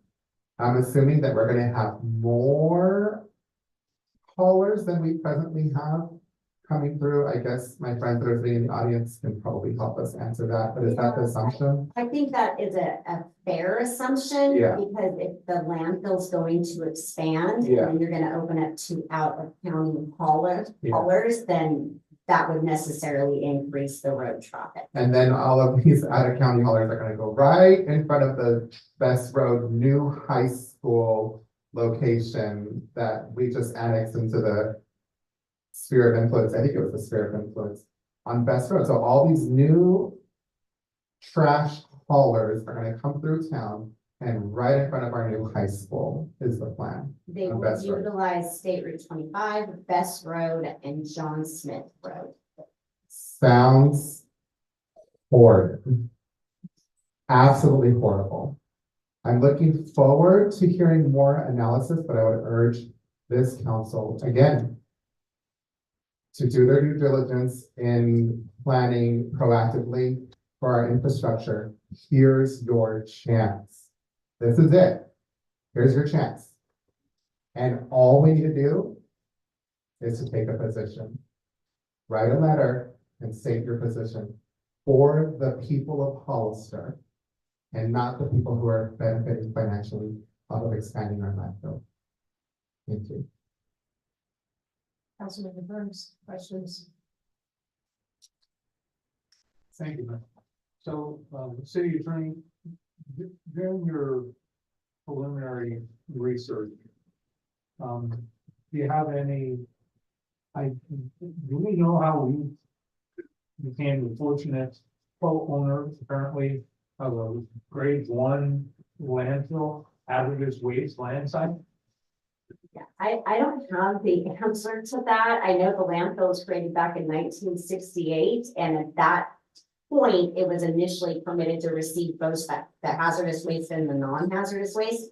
But I don't know how the city became part of that site one, the landfill one, that is the hazardous waste. So that's what we're looking at. Like, does the city still own it?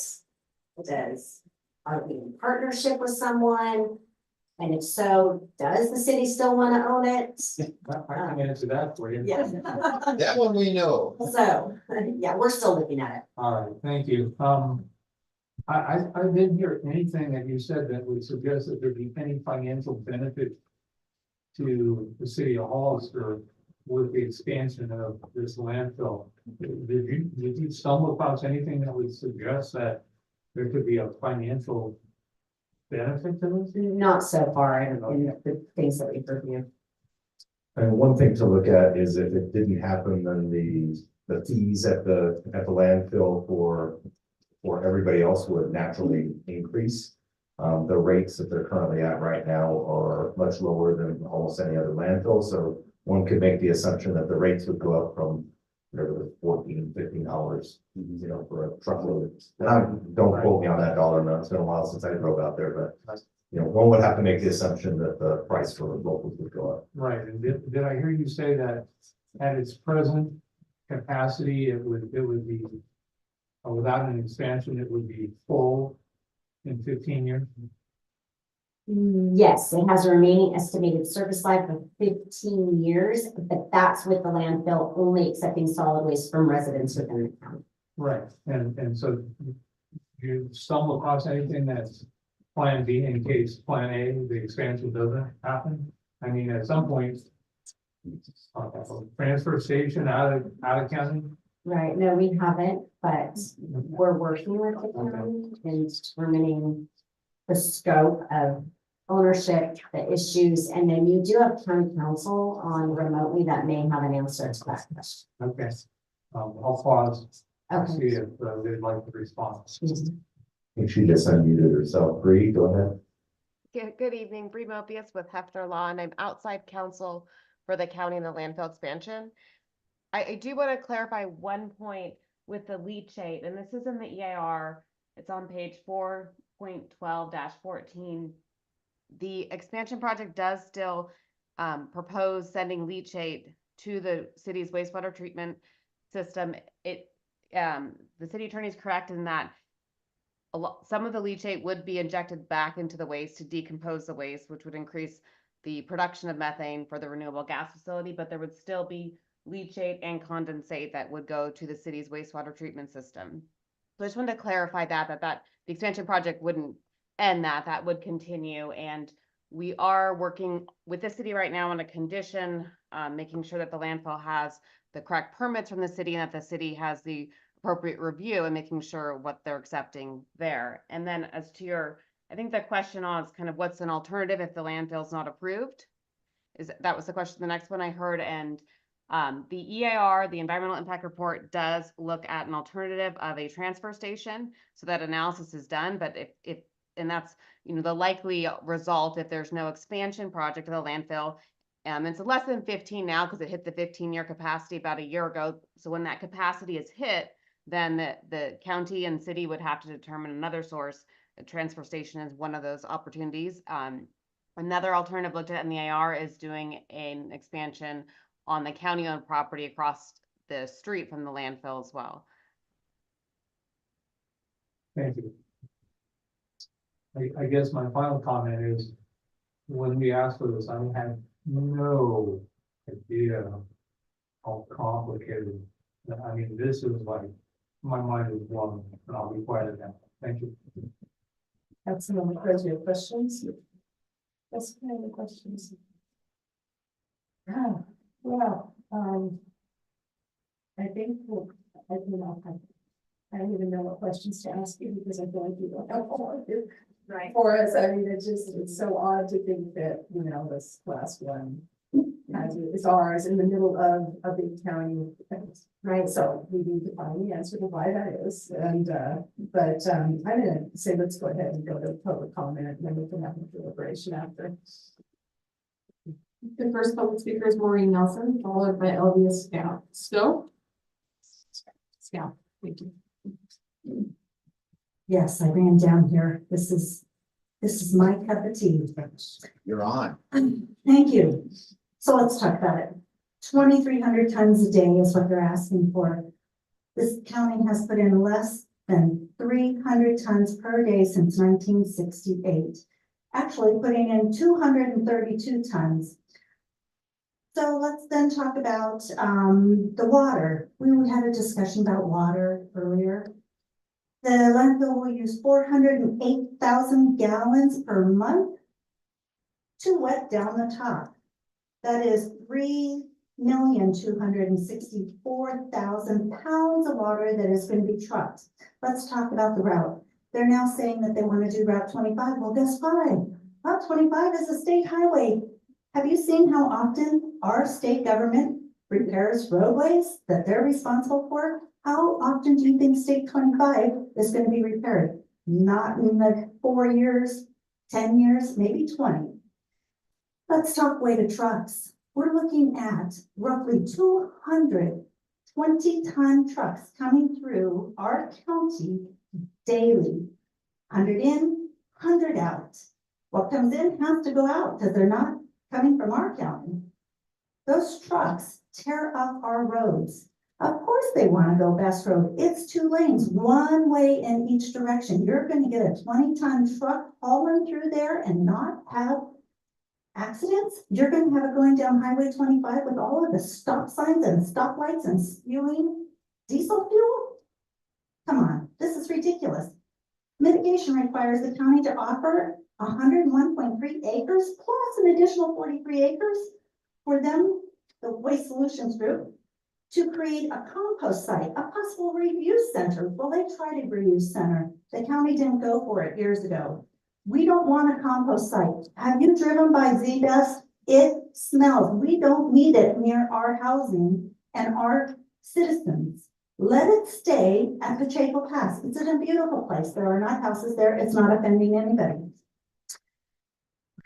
So then I want to talk about the roadway impacts. We talked about the 200 trucks. Not only is it 2,300 tons a day that they want, there's 1,100 tons of beneficial. That does not include recycling and compost. An additional 1,100 tons of beneficial soil, rock, brick, so that they can put it on top of the landfill. That's an awful lot of stuff coming into our county landfill on a daily basis. Gases, okay, so let's burn it off. Let's burn off this that we have. We're creating methane and CO2 and sulfur dioxide to name some of the big hitters. Thank you. Thank you. The next public speaker is Elvia Scow, followed by Bridget Fallon Thorpe.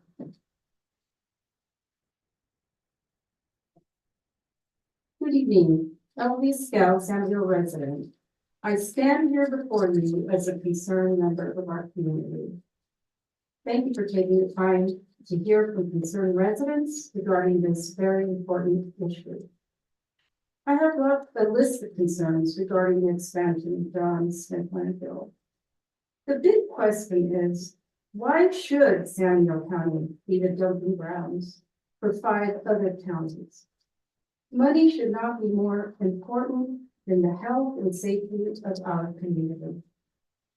They would be trucking in trash from 5 counties, potentially 57 towns, over 6 million people, into a county of less than 65,000 people. Imagine up to 1,900 heavy garbage trucks a week driving through Hollister city limits on Highway 25, past our hospital and senior housing, right past our future college. This project is being promoted as a moneymaker for San Diego County. If it's so beneficial, why are none of the other 57 towns fighting for this monstrosity of a project? Allowing thousands of heavy waste hauling trucks will cause significant damage to the roads, traffic, noise, air pollution, and quality of living for the residents of San Diego County. The landfill expansion will affect all residents of Hollister and San Diego. Approval of this project would be reckless, irresponsible, and dangerous. A decision of this magnitude should be decided by the citizens. This decision will affect San Miguel County for generations. We urge you to request the supervisors to place this on the ballot. Let the citizens decide. Thank you. The next public works speaker is Bridget Bauman Thorpe, followed by John Robles. Hi, good evening. I'm also going to speak about the landfill, of course. So I read this little flyer from you. It's so beautiful. It says, the community, Hollister has a population of more than 40,000 residents and has developed an anchor community for the surrounding area, drawing residents, businesses, tourists, this beautiful weather, charming downtown, abundant recreational opportunities, diverse workforce, friendly people, and rural woods. And now we're gonna have the biggest dump for the next 50 years. It's like, wow, Hollister will never ever be the same. Once this is allowed and you have these trash trucks, I can picture them like a caravan just going 25, the roundabout, and then cruising into town, stopping on every traffic light. And Richmond, my God, there's a stop sign. I can just see, maybe we can sit at the country club and count the trucks going by. And by the way, the diesel trucks, they have a hard time stopping and starting. And so you have every few minutes, you will see a diesel truck. I'm like, you know what? I try to avoid Hollister. I will not come. If you think that will serve your businesses, I will not come to downtown Hollister. You think I will go to your new Panera? Hell no, it's right next to 25. I don't want to see those trash trucks. Who wants to see those dirty, stinky trash trucks? For God's sakes, keep them out of our town. We can do better. You have to research a transfer station. This is the future. And I heard this other person talking about the senior housing, for having trails so we can walk. Hell, I cannot even walk in Hollister because of the diesel emissions. This is like unbelievable wrong on every level. This is a catastrophe. By the way, I have a little reminder for you, Marty Reitman. He warned all of you in 2014. Previous supervisors caused a disaster, now the disaster will be even bigger. This landfill expansion. Would you still here? Maybe you can comment. You know, it is wrong for this county. I tell you, please listen. And let's not have these trash trucks coming on 25. You have no idea the emissions, and I encourage every one of you, please review the planning commission meetings, county planning commission meetings. They were held October 25th, 27th, 30th. Thank you. The next public speaker is John Robles, followed by Bella Rosales.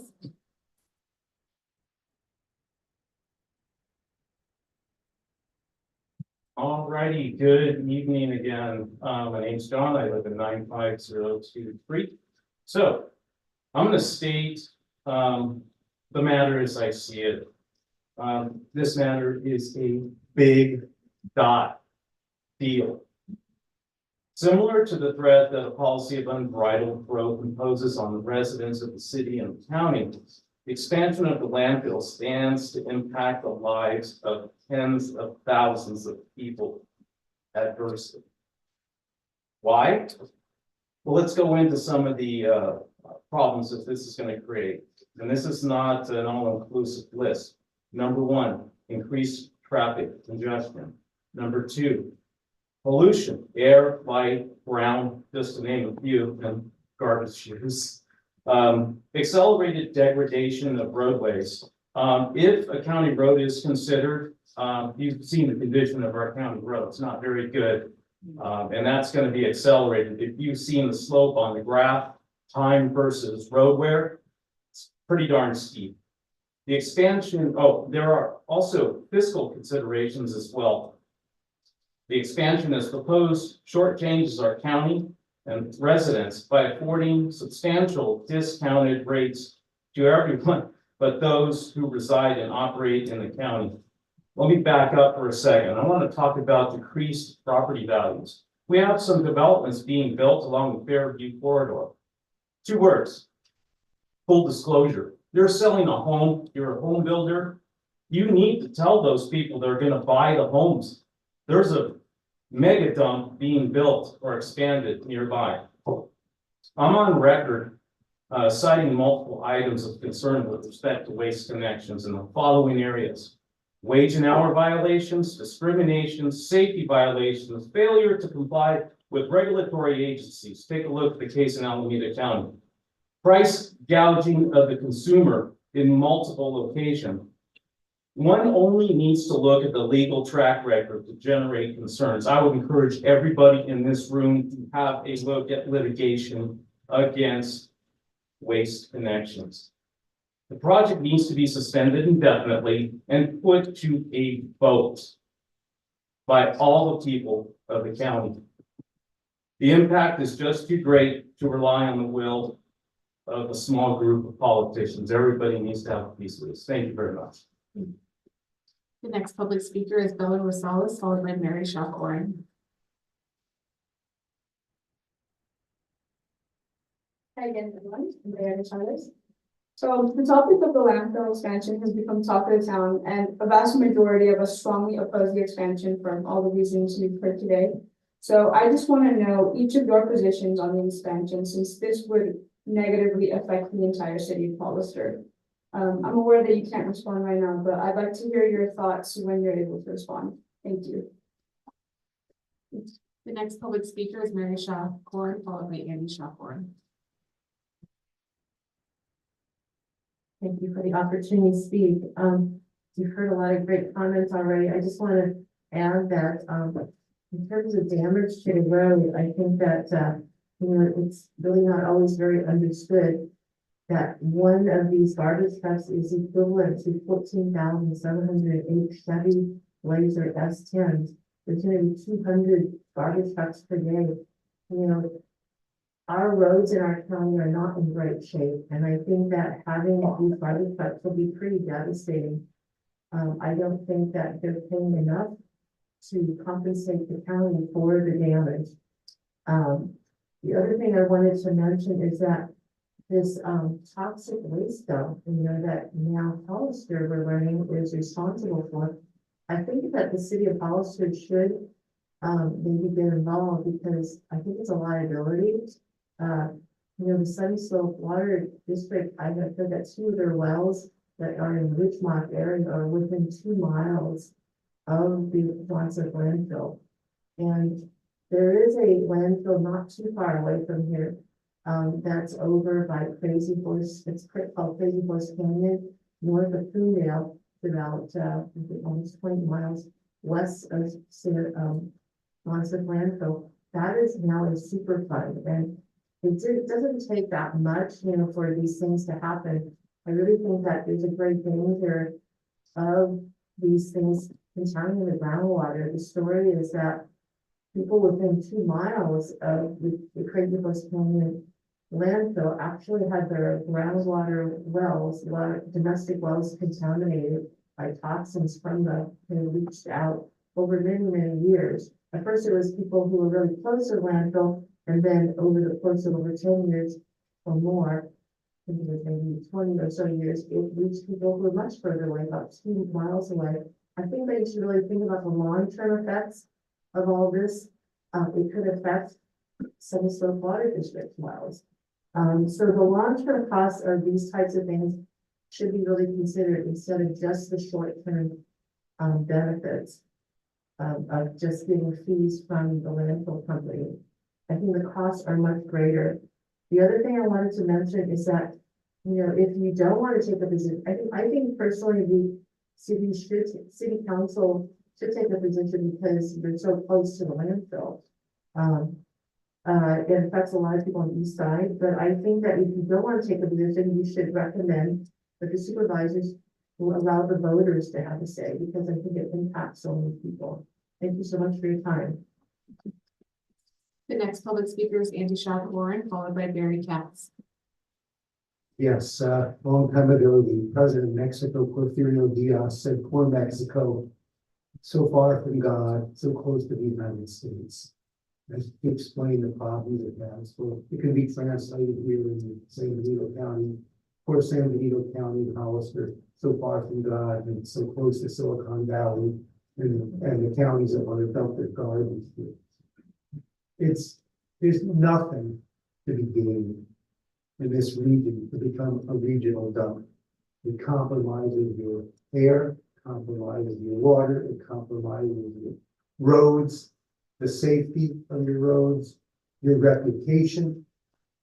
Nothing to be gained. The costs associated, some people in the county look at every possible thing that comes up. They all think that everything that opens is going to be their gold mine, and it's all going to be a great benefit. Never works out that way.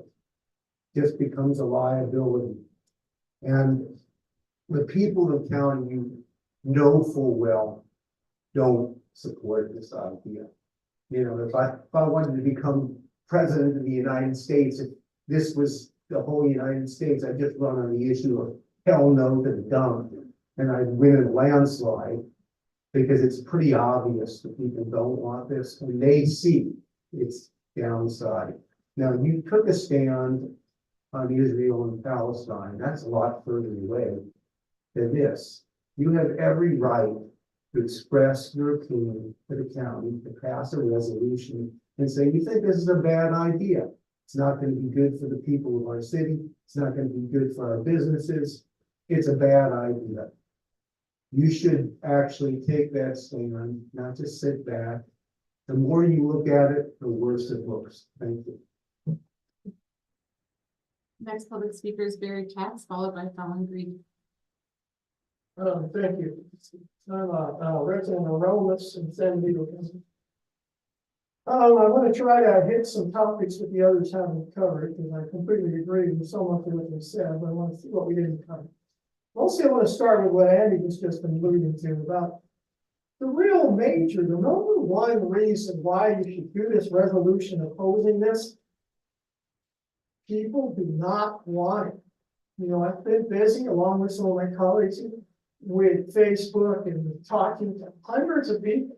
I think we've spoken about it far more than the county. I know it has a process and a meeting to explain it, but sometimes I'm still seeing reactions on Facebook. People are still surprised to hear that 90% of the garbage is coming from out of the county.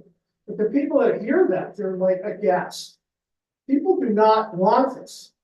And in our meetings that we've attended, and some of us have been to many meetings, very few people, less than, I could put them on one hand, less than 5 people have spoken out in favor, and half of them are doing it because they've been convinced by Waste Solutions. And I don't like to call BS very often, I rarely do it, but this business about the rates going up, that's nonsense.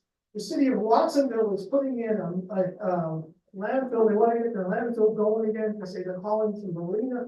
So they're doing this little landfill, 1/4 the size of the 230 ton we have. They want to license 70 tons per day. They expect their rates to go down. The rates that they're proposing to charge Waste Solutions, they're saying the rates have to go up. They want to charge out of county loads half as much as in county loads. Half as much. So if they can do that, why do they want more and more trash at half the rate?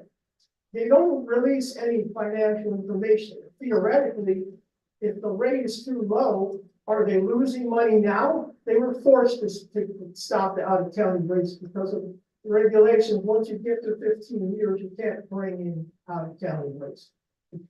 The last thing I want to mention is that there are definitely toxics coming into that dump, although it's not legal, it's not the legal place, but the EIR shows it in gas. They measured the toxic wastes and gases going to their methane. They're just currently burning the methane, and there's all kinds of toxic wastes in there. Unfortunately, I don't have that list with me. But you represent the people who will have the most exposure to the negative impacts.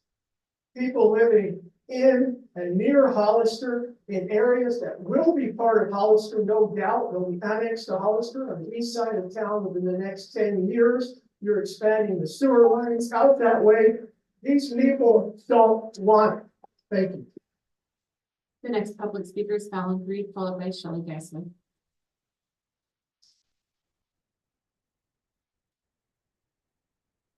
Good evening, I'm Fallon Gray, the longtime resident of Hollister and San Diego County. And I'm here to say I strongly oppose the expansion of the dump. There is nothing good that can be said about it. Everybody that has spoken has listed the reasons why this is a bad decision. It does not benefit anyone in the city or the county.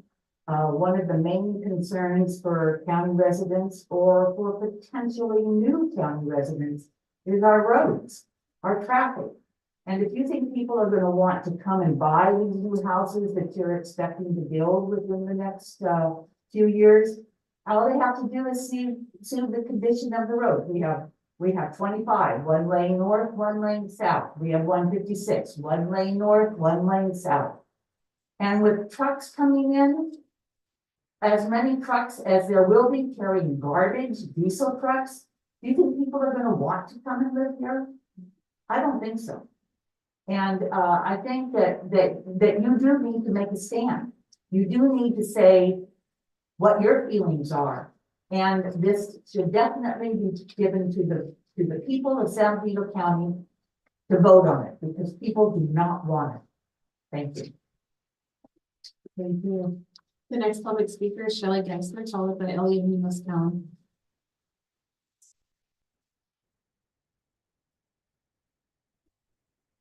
City Council. My name is Shelley Geisler. I live in Hollister. I had concerns about the proposed mega dump in our county. I researched California landfills and specifically very large landfills. Los Angeles has two very large landfills that happen to be 12 miles from each other. Each landfill accepts 7,000 tons of trash a day. Because there's so much garbage being packed on top of the existing garbage, the landfill has begun to smolder. It is estimated that temperatures reach 200 degrees.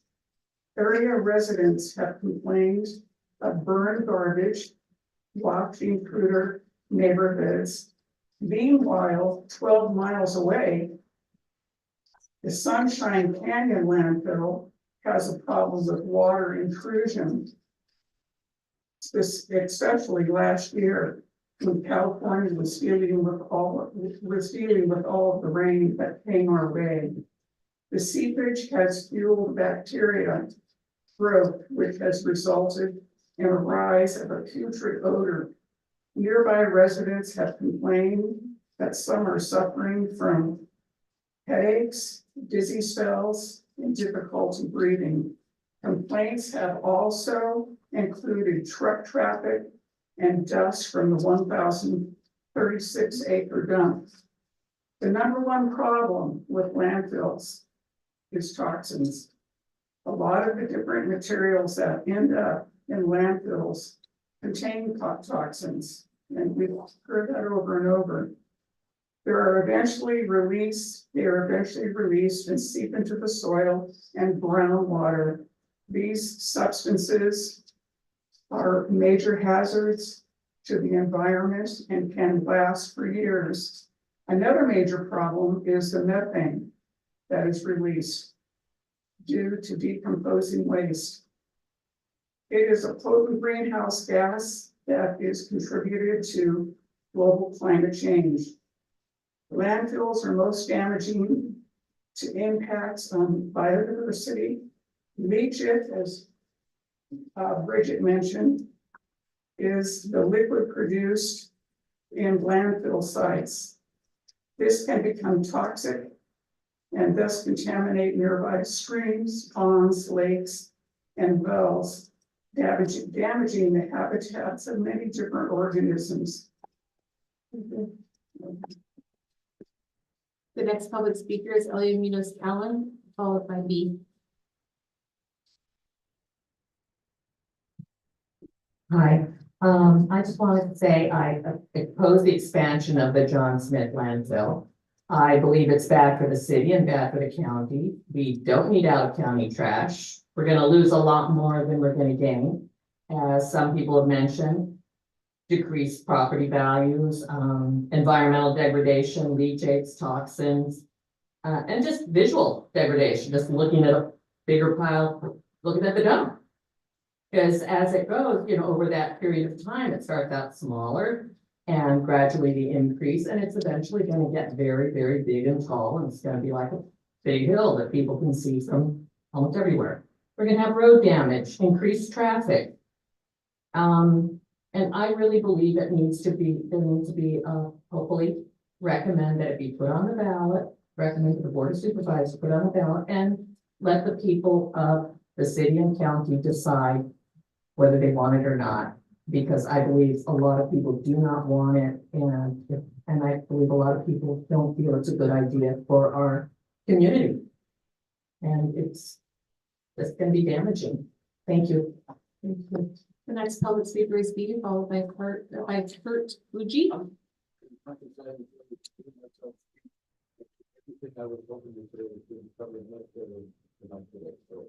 Thank you, Mr. Hunter. The next public speaker is Kurt Fuji, followed by Rudy Pichet.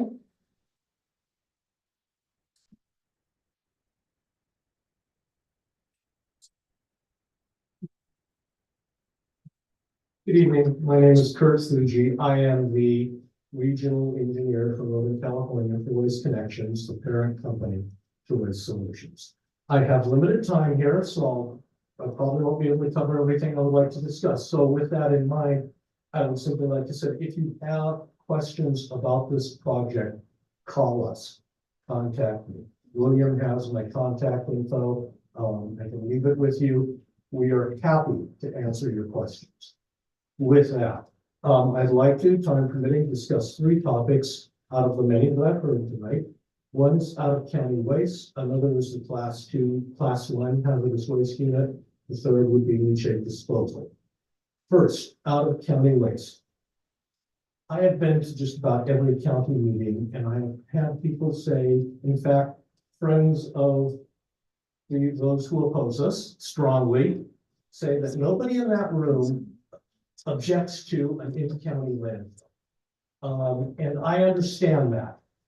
People want their own local services. I am sorry to say that federal EPA has made that impossible. In the late 80s, federal EPA passed what we call the Subtitle B landfill regulations. I was at meetings in Sacramento where representatives of EPA said explicitly that one of the objectives of these new regulations is to force closure of small, low-volume rural landfills, which is exactly what John Smith Road is with only the in-county waste. The regulations have made the cost of landfilling so high that small rural landfills basically go into a death spiral. The cost per ton keeps getting higher and higher. That chases tonnage away. And so your tonnage goes low, you have to jack up your cost per ton, and eventually you cannot afford the landfill. There are, I don't have the numbers offhand, but at one of the county meetings, we gave a slide that showed the number of rural counties in California, and I can say that each of them had their own local small volume landfill at one point in time. The number of counties that have them now, and it's much less, and the number of counties that will have them in the future. That number keeps getting smaller. So people have said, go for the transfer station, but think about where will you put it? How much will it cost? The county's financial analysis indicated that the tipping fee at a transfer station will probably be over $100 a ton. So, make your choice, make your decision, but make an informed decision. But a small San Benito County only landfill is not allowed by EPA. And I see my time is up. I'm sorry. Good time. The next public speaker is Rudy Shea, followed by Annette Perez. If we not have discussion, please, we're still to the public comment.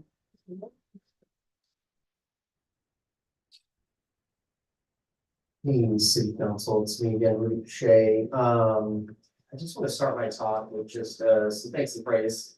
Super encouraged tonight, what I'm seeing. It seems like the nose is news tonight, right? I saw some great governance right earlier tonight. We were talking about the west side, the smell. I mean, you guys were going through the gamut, thinking about every single thing you could think of to help reduce the odor and on the west side. So I just am super tickled by that. I think that's fantastic. It's a bummer to hear what Sean just talked about. This town already has a whole bunch of woes going on. This is a super important project.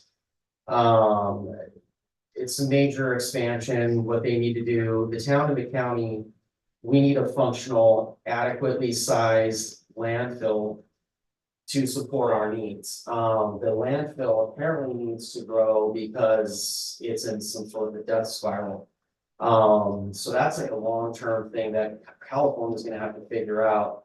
My question is, a functional, adequately sized landfill, do we need to take in a ton of out-of-county trash? According to some, it sounds like we must. Does it really need to be 5 times bigger than it is right now, our dump? I don't know. Can it be doubled in size and be adequate and get us out of this death spiral? Maybe. I really hope we don't have to go 5 times bigger route. Do we need to be a regional dump versus a local dump? I'm not sure.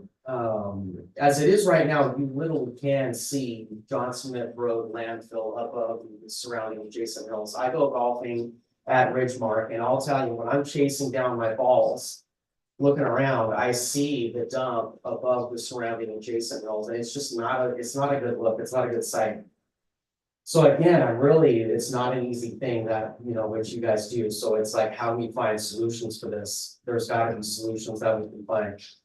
One thing is for sure, we are going to see more dump trucks and water trucks on our roadways, exacerbating an already existing traffic woes. And we're gonna see a potentially volatile mix of semi-truck, dump truck, and water truck traffic on our roadways as we're seeing more passenger vehicle traffic. We've already seen collisions.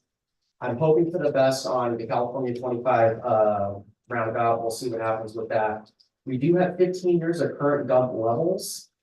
I've made a lot of good decisions in my day, and I know that if we take the time to get it right, we can make a decision that benefits the most people possible. It's an important decision. Please urge the supervisors. Slow it down. Thank you. The next public speaker is Annette Perez online.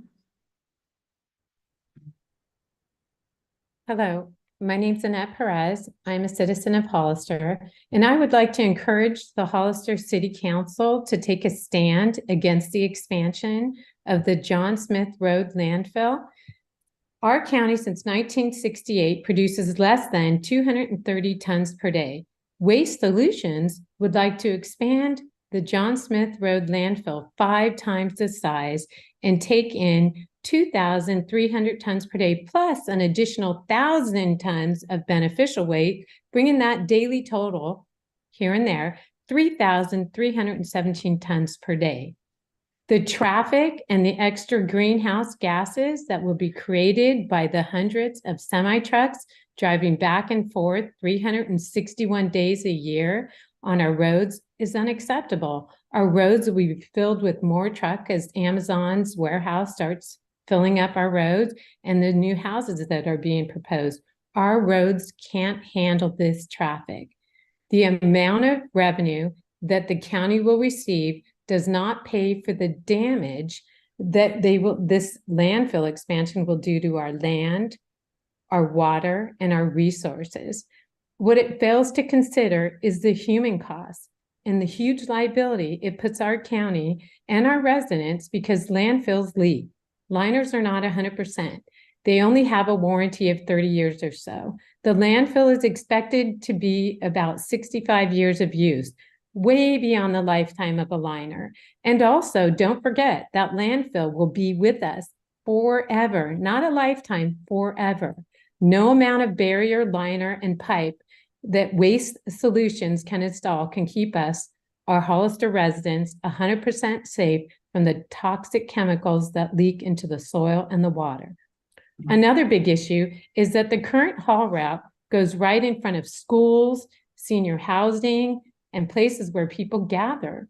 Many Hollister residents and children cross the street where their haul route is planned, and they will be exposed to all that diesel pollution from the trucks. I have witnessed trucks trying to speed up to make the light right in front of kids waiting at the light. I think it's a recipe for disaster.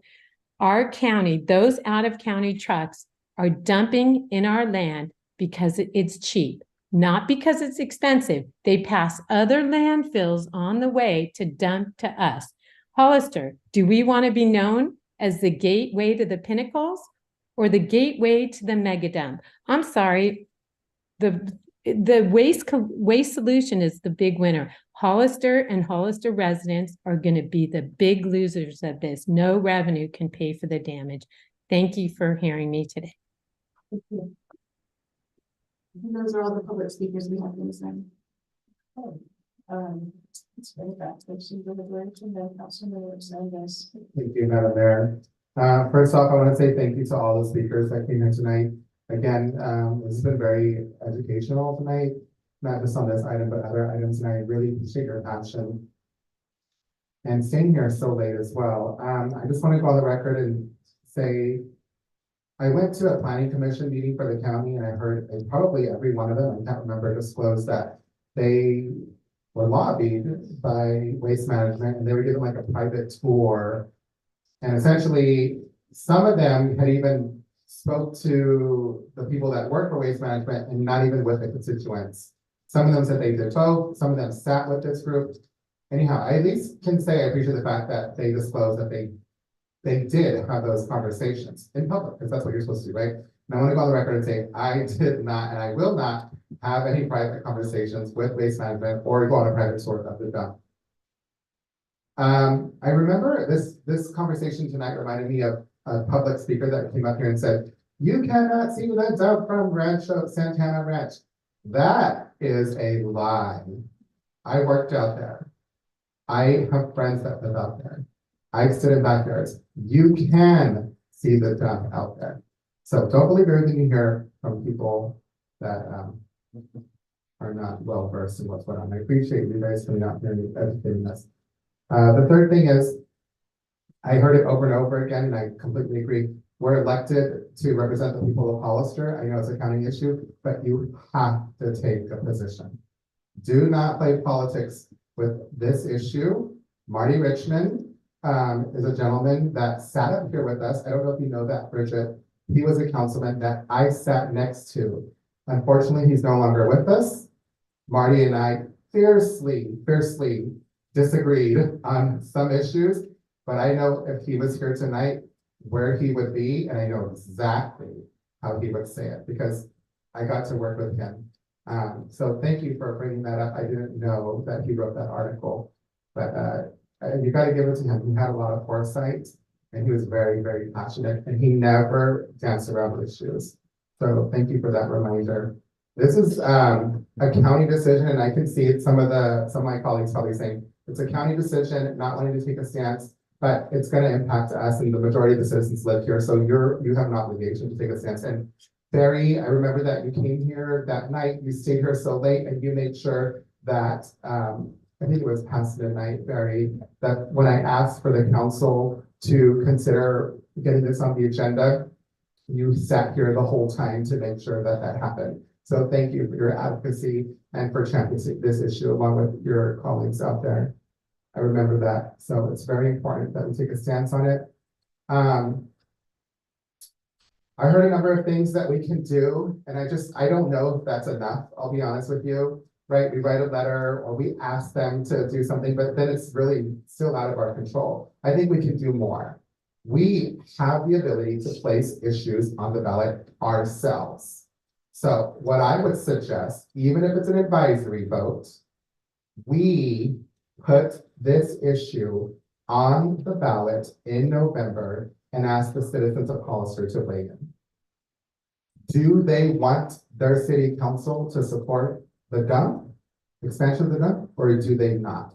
Simple as that. We'll make it very clear, educate them, and let them know that this is an advisory vote, but at least you can use your authority to weigh in and take a stance publicly. If you don't want to, one way or the other, you can at least do that.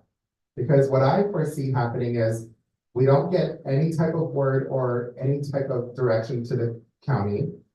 And number two, if we do ask them to put it on the ballot, it might not happen.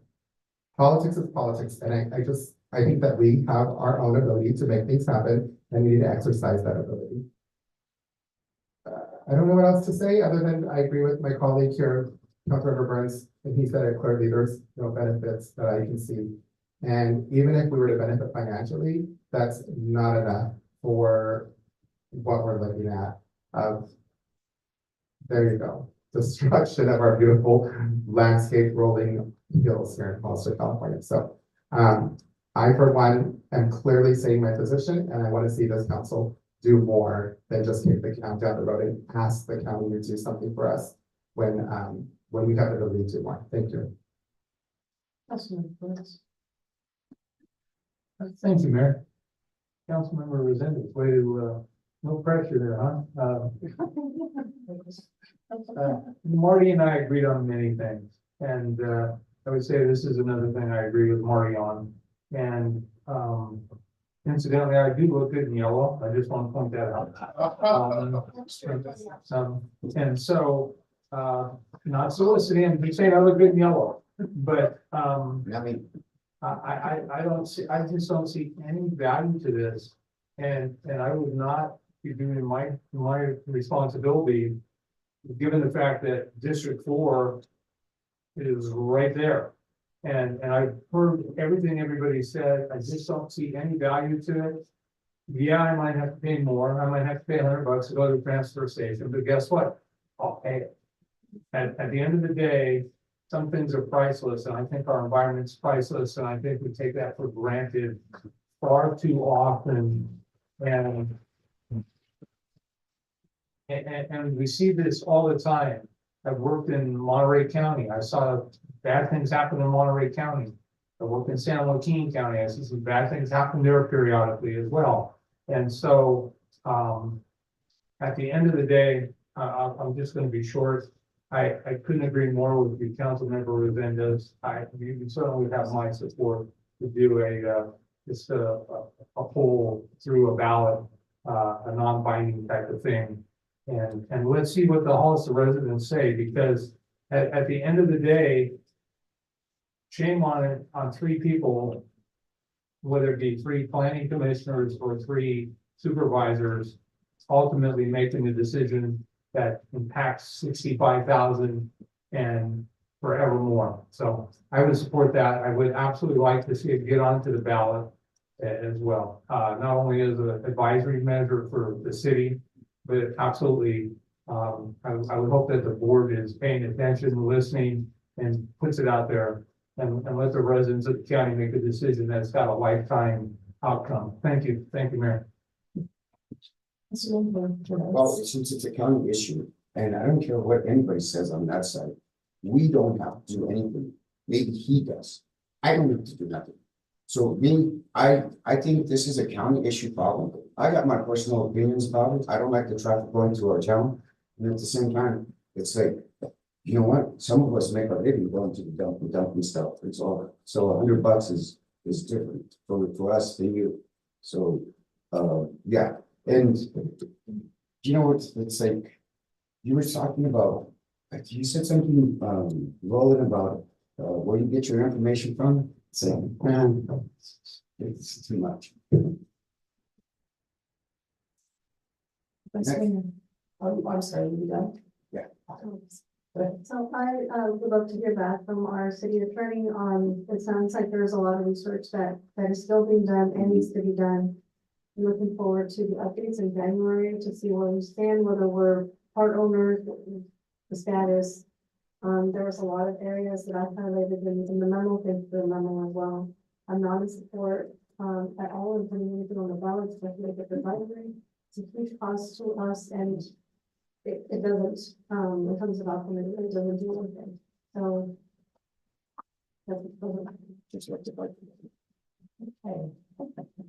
So this is a very hard issue for me because, as someone who's been a sustainability coordinator on campus, I understand about dumps. I know how bad they are. And honestly, I've already, as a person, contacted my supervisor to express my concerns, especially because there was so much building around the dump, within a few miles of the dump, that there's always been a plan to expand it. And dumps and people don't mix, and schools and dumps don't mix. And so those have been my concerns.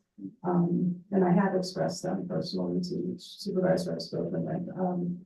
It's a little more complicated for me as far as what to do from a city standpoint, especially because I really do want to hear more from our city attorney around this toxic site and how we fit with that, if the city is responsible or what, and what kind of response we want there. I'd like to hear back from that before making a decision on writing a letter or doing the resolution or anything like that. I can't support the idea of an advisory ballot. Those are useless in my personal opinion because they confuse people. They think they voted on something. You don't know how many people have told me, we decided we wanted the rally. Why are you? Because they're so confused at what an advisory vote means. And I can almost guarantee you that, as passionate as you folks are, if you won't like the outcome of the county decision, I know there'll be a referendum on the ballot. I know that's going to be the next step. So I don't know if us trying to put something on the ballot is going to do anything, but I do want to hear more from the city attorney at the next meeting. I think that will happen prior to any further meetings with planning at the county level. So that's just what I have.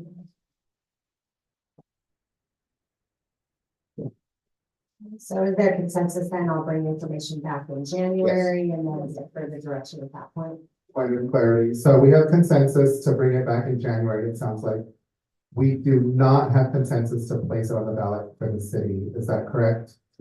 That is what I gathered from the comments and seen that. Okay, there were 3 no's, 2 yeses as far as consensus. There's been no. So we need 3 people to. Right, to bring it back as an agenda item for placing it on the ballot. Thank you. Question, city attorney, if council member Resendez and I wanted to use some of our discretionary money to put it on the ballot, would that be a possibility? Because again, it could improve the. This is exactly what's wrong. I'm sorry, was I talking? Oh, no, I was interrupting. Go ahead. So is that something that could be considered? Oh, we could look at that. We could look at that. That's a job. Okay, I appreciate that. Thank you. Quick question. Do we have an estimate of what the cost is to place an item on the ballot? That generally comes from the county, and in a presidential election year, you're gonna have other items on the ballot as well, so that will affect the cost. We're looking at around 20,000-30,000. We're not quite sure yet. We asked for it with regards to the extension of mayoral terms that I haven't got an estimate yet. If that's the case, then I would gladly use my discretionary funds in collaboration with Councilmember Burns to place on the ballot. Thank you. So let's move on to item 3, city council committee assignments. City clerk, report to us. Yes, this will be a very brief one. So the list that was included in the council agenda packet was the mayor's appointments for outside committees and also internal appointments for the year 2024. And this is just up for ratification. It is the mayor's purview to make this election, and then the council typically ratifies it. And that's all. Do you have any questions? No. And it's just a consensus item. Just consensus. Okay. Do we need to take public comment? Yes, we do. Is there any public comment? No, there is not. Okay. So, would anyone else have any comments on it? Okay, so we recently did shift meetings around the assignments, so I'm pretty much leaving things as they are. I did want to mention economic development that I'm still on to that. And so, I know that the city manager and staff have put together a project meeting, and there was a lot of input from the businesses that they would like to have more frequent meetings, so, I'd like to talk with you about maybe, doing a memory night on, that sort of is one of the, so, because I think it's now valuable to continue and stuff, you know, started and, talk about issues and stuff, so I really like to see that move forward. What else? I wanted to discuss the department liaison assignments. There's a really new clarification as to the purpose of having a council member assigned to a department. What is that about? And doesn't it cause some kind of a conflict since we're a council member with the government? We should really be interacting with departments. So why does this exist? Yeah, I don't know why those exist or what those are, but I agree with the analysis that if you're a council manager form of government, it doesn't. Councilmember Mercedes, did you have some input on? Yeah, thank you. My understanding, Madam Mayor, was that, and this might no longer be the practice, but there used to be a practice where we would have two council members have to sign off, quote unquote, on an agenda item. And at times, the department would reach out to that council member and another council member. And mostly, that's what I know that it was meant for. And I hate to put you on the spot, but you've been here the longest. Do you remember what we would do with that position? The liaison. I remember they would call me and say, since you're the liaison, are you willing to sign off on this agenda item? And we're gonna ask Councilmember Renzo, like, sure. It That was was the seeking practice. support, and then if there were questions, we could, discuss them with that liaison. And it would be sponsored by Councilmember Yes, Resendez, remember the liaison. So that's what it was before. Yeah, that's what I remember. That's one, but we're not supposed to be connecting directly with staff, so. Yeah. It doesn't have good intentions, I just don't know if it's a good practice. I wouldn't recommend it as a practice because of your council manager form of government and, the new vice mayor makes a good point in that you guys aren't doing it now. So it sounds So- more like maybe ad hoc committees, if there were two, which doesn't really make sense and. Which wouldn't want to do that for every project. No, so I wouldn't. I'd like to say something. Just, I mean, to kind of piggyback on what Mary said, as part of your ordinances, 2.08.060, which is relations with the council. The city council and its members shall deal with the administrative services of the city only through the city manager, except for the purpose of inquiry, and neither the city council nor any member thereof shall give orders to any subordinates of the city manager. The city manager shall take his or her orders and instructions from the city council only when in a duly held meeting of the city council, and no individual city council member, shall give any orders or instructions to the city manager. So I think that's where the confusion on the liaisons. Okay, thank you. Can we give direction at least to say, but then do we want to just get rid of those? Okay, so you take this off. That's easy. Which has to do with that. We don't have to bring it back. Yeah, that's just a consensus item.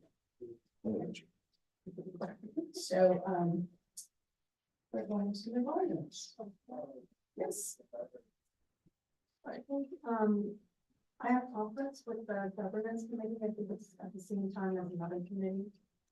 So I think Rick has been attending most of those meetings. But I would like to be in the committee. Would you like to be as that, the governance committee? One.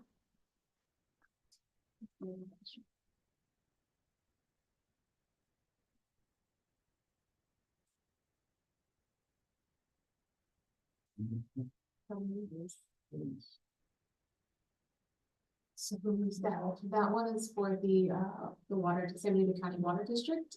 It's at the top of page 2. Currently it was listed as representatives for Councilman Morales and Perez, and then Mayor Casey, you were the alternate. I could just get those. Let's see. Okay, and then do you want to include an alternate? Let's be all that stone, it's just not me on a regular basis, right? That is correct. I think they've been meeting more recently for a specific purpose, but they don't meet frequently. No, I think it's not bad. This would be an alternate. I guess it's money. So, but that's what it does as an alternate. Yes, I can. Thank you. Okay, then let's move on to reports from city council members regarding committees on which we serve. Councilmember Sanders. I don't have one, but I'm just wondering, did we ever, since we're on this topic, did we ever establish when I will be allowed to get back on? Because wouldn't this be the appropriate time, or we don't have a policy, or what's? There wasn't a time limit placed on your amendment tonight. It was not, we're putting the 1 year limit on the context and theory. So that would not apply to this, so I think that's faulty. We need to probably specify that. Just so you got it. I would agree, otherwise we would not let him be a mayor or a Weissman. So, and we did that tonight, but it's also something that's in the new ordinance. Yeah, that already happened too. Yeah, so I don't know, I mean, Okay, well, we can bring that back. And address it. Yeah, if there's council consensus, I I think think it's possible to specify. It looks like time, and we'll figure that out. at some point you gotta get off the double secret probation. All right, so, Councilmember Burns, do you have anything? Not. You got any community sentiment. Councilmember Perez, anything? No. Councilmember, We were gonna be holding a council of government highway 25 workshops January the 25th from 9 to 2. Hopefully we'll have a plan and once it. yeah. So, just, went to a collaboratory meeting, that's the group that is, going to build a community center. And we've had another great planning meeting, there's a lot of really wonderful folks on that committee. We're gonna be having some community listening sessions, kind of learn what people would like to see in the way of the community center and programs for youth, family and seniors. Then we're also been searching for a 25-acre site is what they're looking for. So that's kind of underway. So progress, and I'll have a report on that later. And it's not a meeting, an event, but we had a groundbreaking at the airport last Friday. And even though it actually is underway already, but we really wanted to take time and celebrate and memorialize all the great things that are happening at the airport. So we did have a little groundbreaking. And I just wanted to thank the staff that worked really hard putting together, and the chamber who also took part and helped us. We've had representatives, actually Zoe Lockram was able to make it to the event, so she did this really nice certificate of recognition. And we had representatives from all the Davis's office, as well as Senator Caballero's office. So it was a great day. I don't know if you want to add anything, maybe? No, I'd just like to take the opportunity to thank staff. They really pulled off a great event. And so it was a partnership all the way around. And I'd like to say thank you to the COG as well for providing the van for us. So it's a lot of folks in the Great.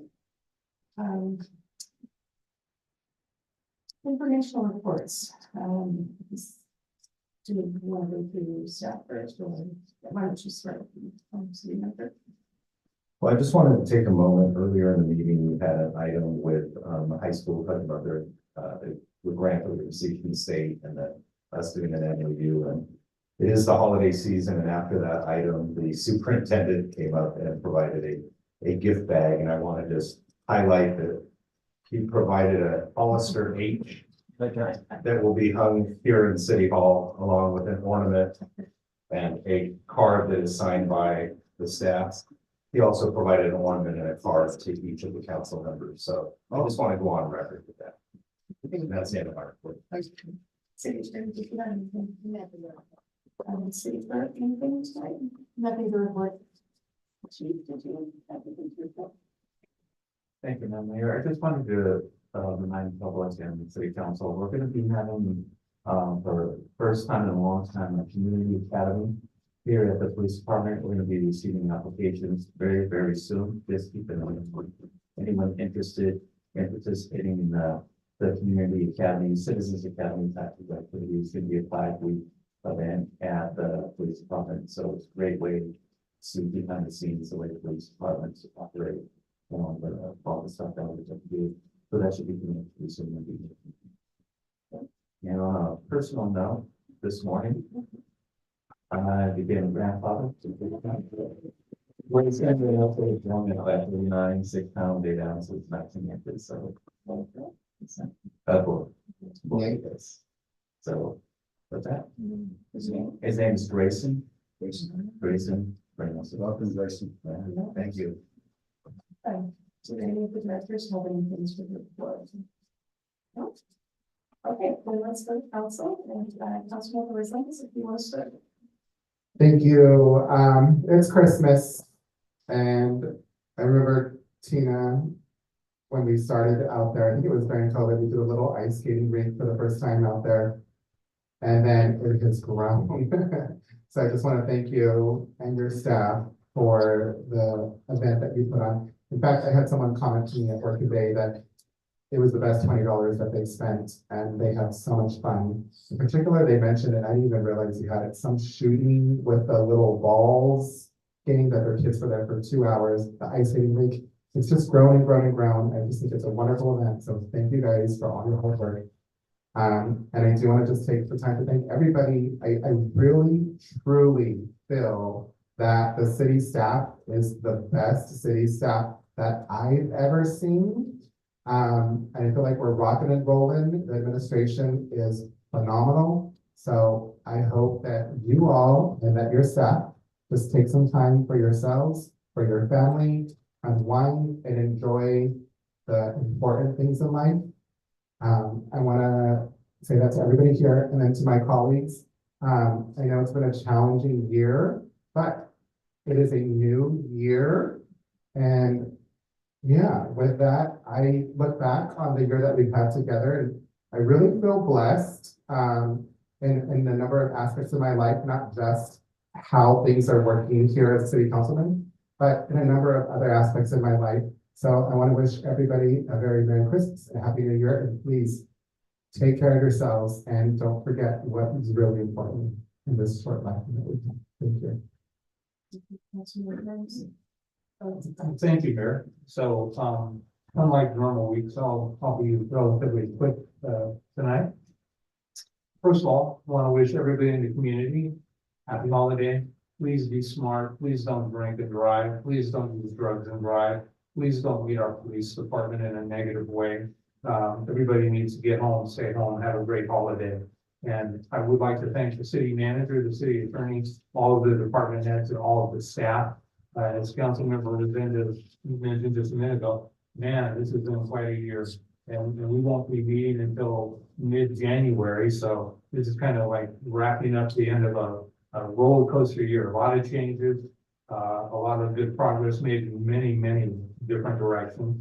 And so, again, thank you all. I can't wait for 2024 to get here and see what it holds for us. I just think that the city's really started to capture some real momentum.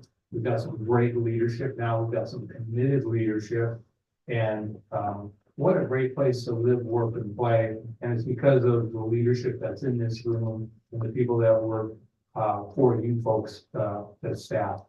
Happy holidays to all council as well. And so with that, I'll be quiet. Thank you, Mayor. I hope that everyone got my email, my Christmas list, because I haven't gotten it. A bunch of coal. Now, I just want to thank everybody for, you know what, I am always so thankful to you staff. You know, you guys make the city what it is. And I personally appreciate it. And that's why I support you guys. But, you know, it all about to the city of Hollister, you know, it's like, these are some pretty awesome people in here that go out there and do what they do to make your outdoors better, walking out in the street, your curbs and everything. So next time you see your city worker, wave at them. Say Merry Christmas.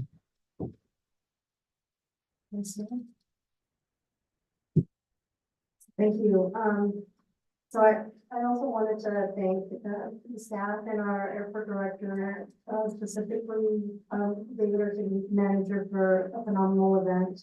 Not only because of the event and the amount of money, but also because of the subsequent allocations that we receive and that we will hopefully receive in the future with Congresswoman Lawson's office. I thought the attention to detail was just phenomenal. It really represents the city of Hollister. I also wanted to request the council consider looking at an ordinance that talks about the date and the time of our city council meetings. Oftentimes we go past 10. We do have staff that do have to drive to Los Baños, and so it does become with the weather, with the rain, and it would just be something for us to consider changing the time to maybe start at 9 a.m. so that we can get down to business and it's still a reasonable time. So that's a request. I also am very concerned that we received not only there was a website, but also a mailer that was sent out to our community. I believe the organization is called the Guardians. They're listed as a 501c3, which is a nonprofit organization, but they're doing political work. A lot of the information that was in that mailer was confidential information that was disclosed through city code for reception. It also had a lot of information that wasn't factual. And so I'd like to ask the council that we direct our city manager and our city attorney to do several things. One is, you know, the city's role in terms of information that when information like this is published, normally there's a press release that's done or confirmation of how, whether the information that's been sent out by nonprofits is actually factual. Oftentimes, the city or the organization sends a letter to stop these types of activities. Oftentimes, there's also a letter done or a request to the IRS because a 501c3 does not, is not supposed to be political ads in such a way. Potentially send it to the district attorney's office and the attorney general's office as well. So that's an ask that I would like, just so that our community is not misinformed. I think we're already dealing with a lot of misinformation. And it is, I think, our obligation and duty. One is to protect when we talk about confidential matters behind closed doors, but also two, so that our community is well informed about the facts. I also want to notify that I've been appointed to the California League of Cities Governance, Transparency, and Labor Relations Policy. So that this means that I will be traveling to Sacramento, helping out with the city.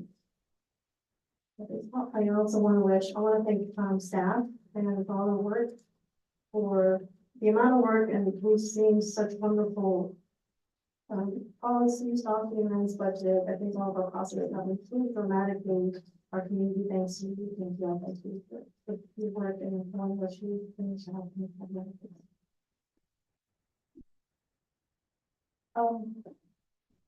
Just following up on what the Vice Mayor said regarding that flyer and that website, I was very concerned that the accusations of Brown Act violations by the council and secret closed door meetings and secret deals, none of which was true. And so I'd like to have that looked into as well, because I think it's incumbent on the city to, if something is being said that's absolutely untrue and that accuses us of something illegal, that we ought to respond in some way. So that's just my 2 cents on that. I did want to wish all of you Merry Christmas, Happy Holidays, Happy Hanukkah, however you celebrate, and really appreciate all of you and all of what you do And being my husband just got a year now. So I just want to thank you all for your patience as I covered you with questions and maybe more than I should, but I'm learning and I really appreciate the support and I think you all are a great team and I really like working with all of you and with the council as well. So enjoy your holiday season. Yes. So I heard a couple items that. Sure. that need consensus. The Councilmember Morales asked for us to consider, or for you to consider an ordinance change for the date and time of meetings, basically a 9 a.m. start time. So right now, the way the ordinance is written, it does show it as a. Let me just say that I feel like this is geared towards me. I'm a teacher. I work in the community. I know you like to attack me, but that's just going above and beyond because you're going to shut other people out like me. I've never missed a day of work ever this year. And that would allow me to come to the council meetings. And I feel like that's the real reason she wants to do that. So it's not cool. But if that's how you want to start off the year, ding ding, let's go. So just to, I think it would be worth having a discussion about what would work. I don't know that 9 a.m. works for everyone, but I do know that when we try to make big decisions after 10 o'clock, sometimes we make bad decisions or we don't analyze them as well as we should. And so we can't continue to have 1:45 in the morning meetings. We have to figure something out. And if it means having a third meeting a month and getting out at 10 o'clock at night and just having a hard close at 10, and maybe that's what we need to do. But I think it's something we need to discuss. And I think we should just dismiss it or just, accept it. So is there a consensus to bring an agenda item back so that we're not discussing it Yes, right now? discussion, so we can all talk about it.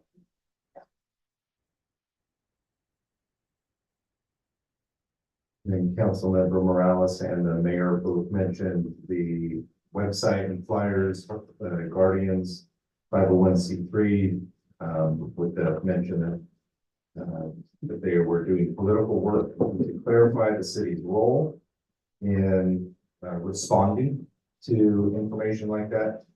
Again, I think it's a waste of the taxpayers' money and resources to try to suppress speech just because you don't like what they have to say.